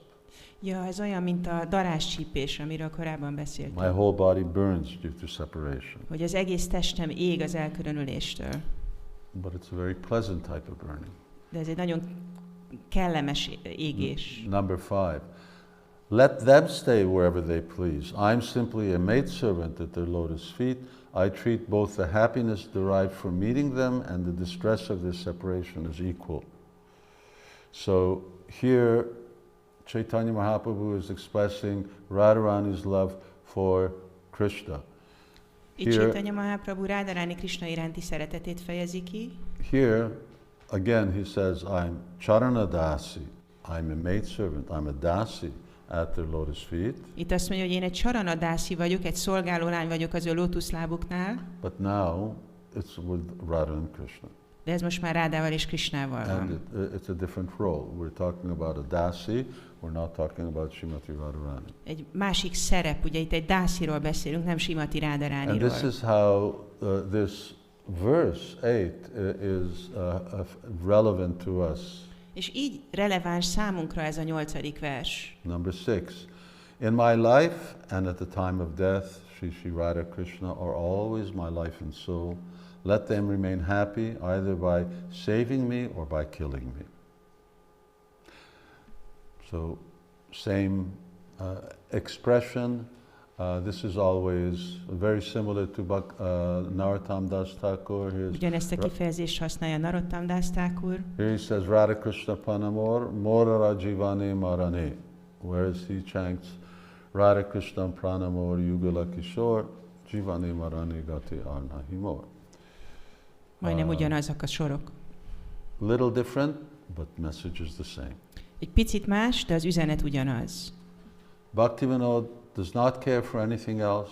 He falls at the feet of his superior Sakis and begs to always remain amongst the associates of Sri Radha while serving the lotus feet of the divine young couple. So here Bhaktivinoda Thakur is teaching us, yes, there is our superior Saki. Itt Bhaktivinoda Thakur azt tanítja, hogy igen, van egy rangosabb szaki. Rupa Manjari, Lalita Devi. Rupa Manjari, Lalita Devi. And other eternal associates of Sri Radha. Sri Radha más örök társai. So that's the Sangha. That's what Krishna consciousness movement is in the spiritual world. Ez a Sangha, ez a Krishna tudatos mozgalom a lelki világban. Those are the associates, those who we want to be with. Ők azok a társak, akikkel együtt akarunk lenni. And in the group of Srimati Radharani. Srimati Radharani csoportjában. And in that way to be able to serve the divine couple. És így módon akarjuk tudni szolgálni az isteni párt. So these are Bhaktivinoda Thakur's wonderful descriptions for us of verse 7 and 8. Ezek Bhaktivinoda Thakur gyönyörű leírásai a 7. és 8. versről. And he and Bhaktisiddhanta Saraswati Thakur summarized Siksastakam. És Bhaktisiddhanta Saraswati Thakur összefoglalta a Siksastakát. Everyone's okay? Megvagytok még? Okay. Here everyone's really hanging in there. Itt mindenki nagyon jól bírja. It's a question of olyan jól bírom én is. I had difficulty already after last night's kirtan. Kicsit nehéz most a tegnap esti kirtan után. So, Lord Chaitanya came for 3 reasons. Az Úr Chaitanya 3 okkal jelent meg. Radhaya Pranaya Mahima. What is the Mahima? What is the wonder of Srimati Radharani's love? Mi Simati Radharani szeretetének a csodája? What is the Svadhyayena Adbhuta Madhurina? What is it that is actually tasting? Mi az, amit Radharani ízlel? And what is the Sokyam? What is the happiness? És mi a Radharani boldogság, amit Radharani tapasztal? But translated in the way Bhaktivinoda Thakur translates for us, de ahogy ez Bhaktivinoda Thakur fordítja le nekünk, what is the greatness of this Braja Bhakti, of this Madhurya Bhav? Mi a csodálatossága ennek a Vraja Bhaktinak, ennek a Madhurya Bhávának? What does it taste like? Mi az íze? What do Krishna's associates actually taste in this extraordinary relationship? Mit ízlelnek Krishna társai ebben a rendkívüli kapcsolatban? And what is this transcendental bliss? És mi ez a transzcendentális boldogság? We're in this suffering in this miserable world. Szenvedünk ebben a szörnyű világban. So long time ago, 1486, Lord Chaitanya appeared. Hosszú idővel ezelőtt, 1486-ban megjelent az Úr Chaitanya. Eljött a társaival. First he manifests his childhood pastimes. Először megnyilvánította a gyerekkori kedvteléseit. Transcendental arrogance.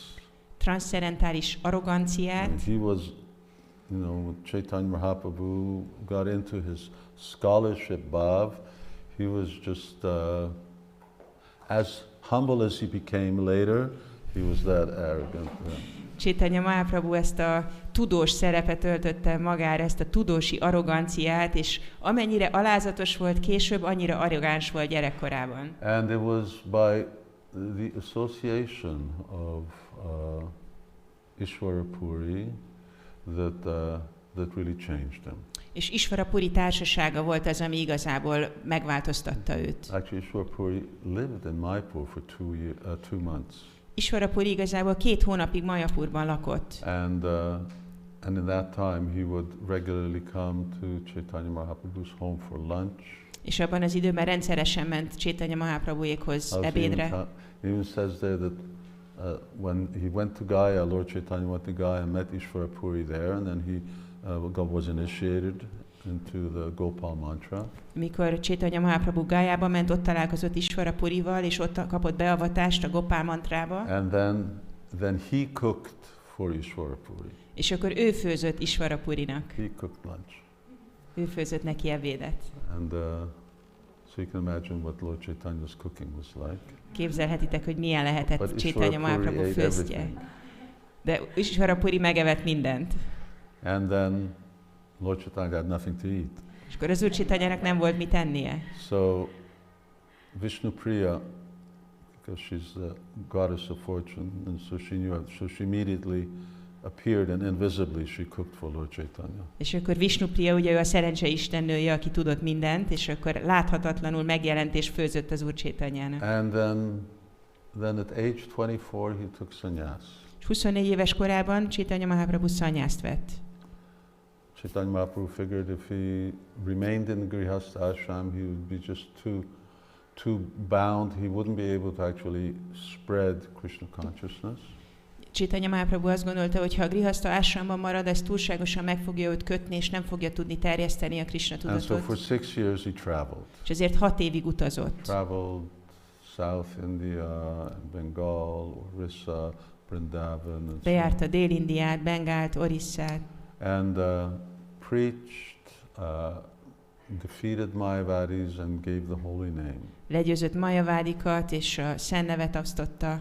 And then for the last 18 years of his life, he was just residing in Jagannath Puri. És az élete utolsó 18 évét Jagannath Puriban töltötte. And these 3 things, he was just absorbed in going deeper and deeper and deeper. És ebben a 3 dologban csak egyre jobban elmélyült. But in that time, different devotees came and he empowered them and gave them different missions. Ebben az időben különböző bakták jöttek el hozzá, akiket felhatalmazott, és akiknek más-más missziót adott.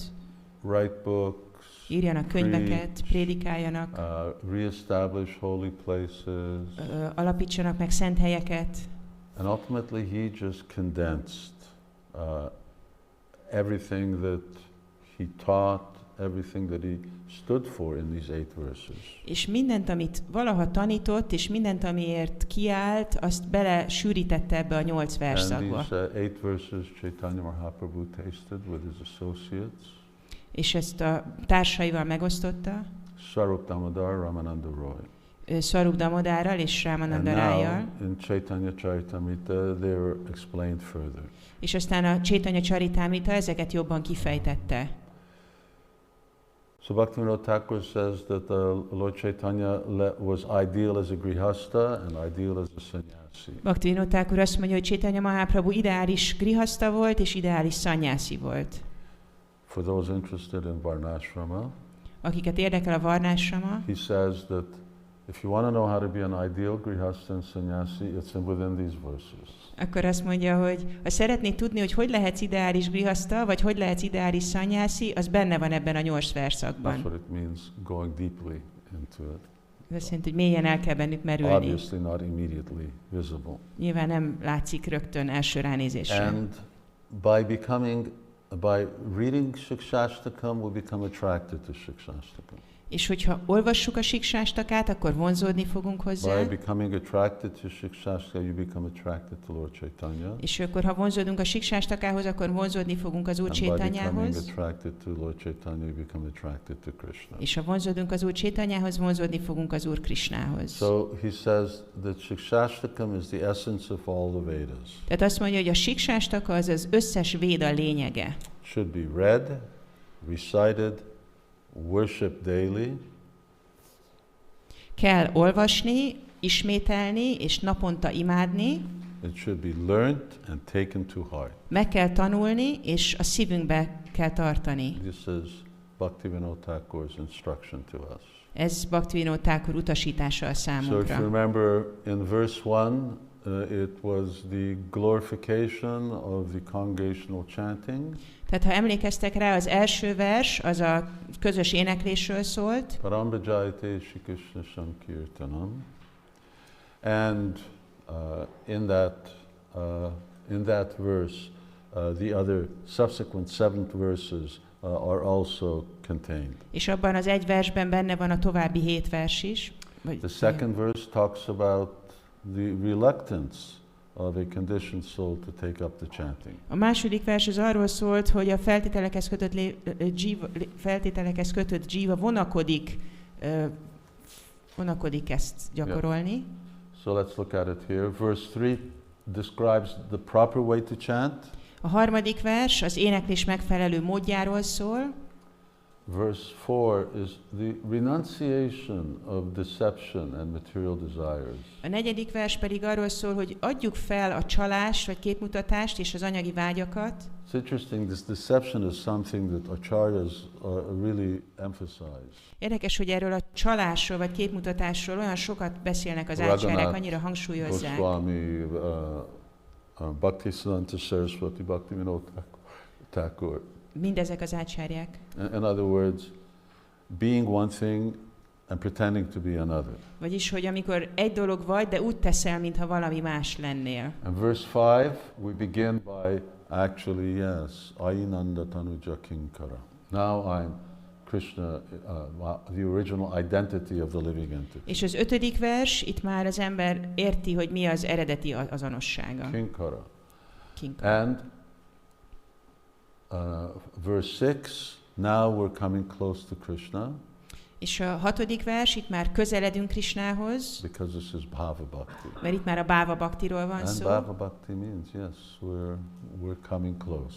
És a Bhava Bhakti azt jelenti, hogy igen, közeledünk. And as I've said many times, this for us is a very important target. És hogy sokszor mondtam, nekünk ez egy nagyon fontos célunk. If we get here in this life, then continue on. Ha ebben az életünkben eljutunk idáig, akkor folytatjuk. But if we get here, then we will continue on in the next life. Hogyha legalább idáig eljutunk, akkor a következő életünkbe tudjuk folytatni. And verse 7. És a 7. vers. Separation, separation, separation. Távollét, távollét, távollét. And verse 8. És a 8. vers. Ultimately one becomes established in the ultimate goal of life. hogy hogyan szilárdulunk meg igazából az élet céljában. This is what we came for. Ezért jöttünk. We came because we want to go back to Krishna. Azért jöttünk, mert vissza akarunk menni Krishnához. We came because we wanted to become pure devotees. Azért jöttünk, mert tiszta baktákká akarunk válni. This is really it. Ez az, amiről szó van. And it is attainable.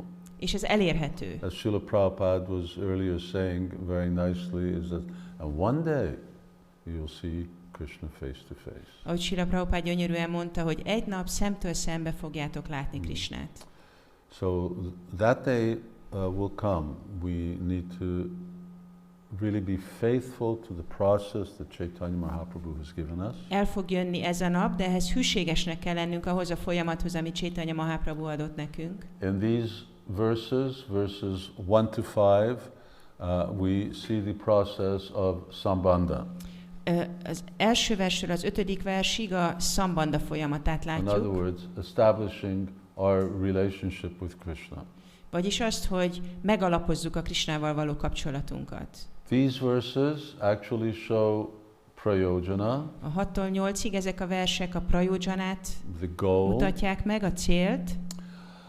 And Bhaktisiddhanta Saraswati Thakur explains that actually and all 8 are also actually abhideya. És Bhaktisiddhanta Saraswati Thakur magyarázza, hogy igazából mind a 8-ban benne van az abhideya. Chanting Hare Krishna. Ami a Hare Krishna éneklése. It's a question of different ways of chanting. Csak más módon énekelünk. And verse 6 and 7, these are of sort of mixed bhava bhakti and prema bhakti. A 6. vers ugye az a bhava bhaktiról és a prema bhaktiról szól, hogy keverten. 7. kevert és 6. bhava. And verse 8 is prema bhakti. És a 8. vers az a prema bhakti. Interestingly, he uses this word, it's for sadhakas. Érdekes, hogy ezt a szót használja, hogy a szádakáknak. In other words, practice, cultivation and development really continues until this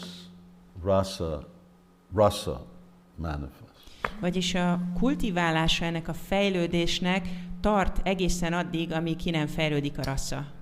So, we're concluding, we're finished. Befejeztük. Hour and a half late. Másfél órával tartott I don't know tovább. how many of you are still there in front of the computer. Nem tudom, hogy everybody's here. Hányan ültök még a képernyő előtt? Itt mindenki itt maradt. It's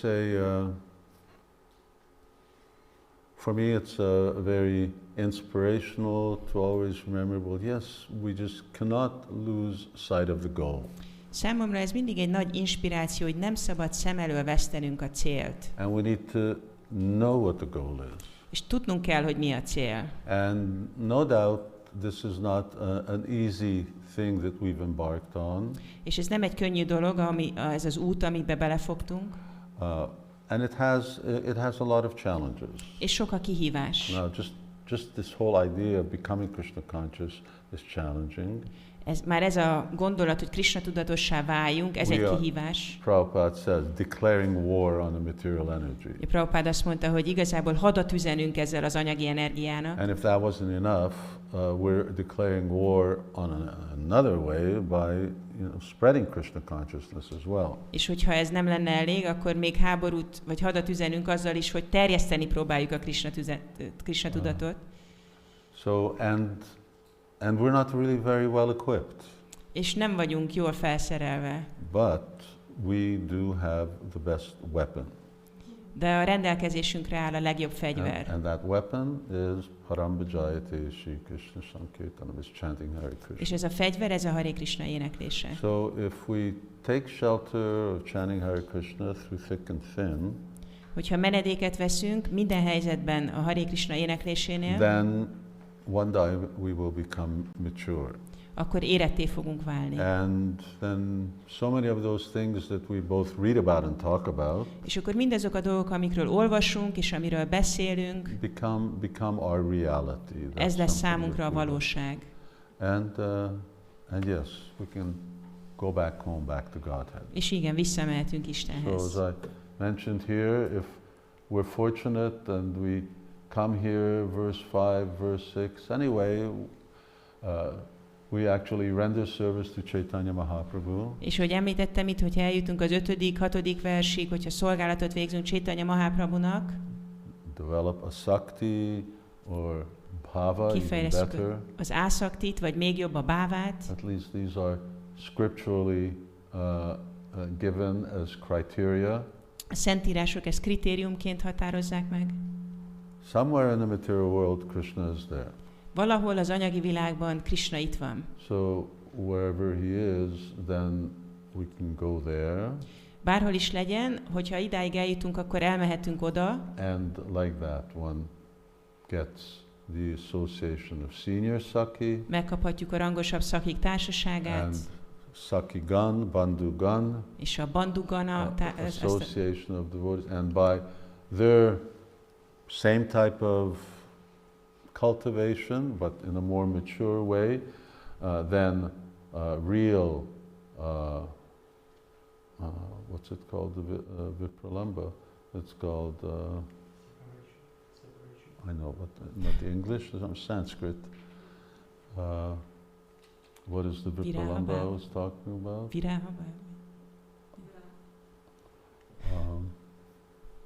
Hare Krishna.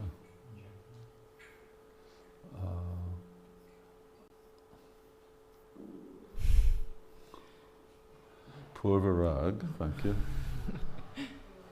So then real Purvarag. Purvarag where you see Krishna, Purvarag where you hear the flute. Tehát akkor megkaphatjuk ezeknek a társaknak a társaságát, és akkor elérhetjük ezt a valódi purvarágát, az elkülönülésnek ezt a formáját, hogy meghallhatjuk Krishna fuvalájának a hangját. And love matures and matures and matures. És akkor a szeretet egyre érettebb és érettebb és érettebb lesz. See Krishna personally. Lehet Krishnát személyesen And látni. as Bhaktivinoda Thakur says, and sometimes he takes my hand and takes me somewhere. És hogy Bhaktivinoda Thakur mondja akkor, hogy megfogja a kezem és elvisz valahova. And learn to become very expert in all of these things, the cooking, making garlands and services. És megtanulunk szakértők lenni ezekben a különböző szolgálatokban, mint például virágfüzért készíteni, főzni. And then when one becomes very expert, then one goes back home, back to God. És amikor valaki igaziból szakértő lesz, akkor visszamehet a lelki világba Istenhez. Krishna is there also. Krishna ott is ott van. And that's our goal, back home, back to God. És ez a mi célunk, vissza Istenhez. Lord Chaitanya wants us to go there. Az Úr Chaitanya azt akarja, hogy oda menjünk. 11:30 in the morning, Hare Krishna. 11:30 van. Thank you all very much. Köszönöm szépen mindenkinek. We're going to go back to sort of normal length classes next week. Jövő héten vissza fogunk térni a normál hosszúságú leckéhez. In theory. Elméletileg. But I would like to, at least as I mentioned before, my meditation is to do Chaitanya Mahaprabhu's tour of South India. De ahogy korábban említettem, azon meditálok, hogy Chaitanya Mahaprabhu dél-indiai turnéjáról beszéljek. And perhaps his travels to other different places. És az utazásairól más helyekre. That way we can get a tour of India 500 years ago. Így bejárhatjuk Indiát 500 évvel ezelőtt. Spiritual India. Lelki Indiát. And also hear about Chaitanya Mahaprabhu's pastimes. És hallhatunk Chaitanya Mahaprabhu kefteléseiről. Jai Shri Siksastakam ki jai, Shri Chaitanya Mahaprabhu ki jai, Srila Prabhupada ki jai, Jai Nitai Gaur Premanandi, Hare Krishna.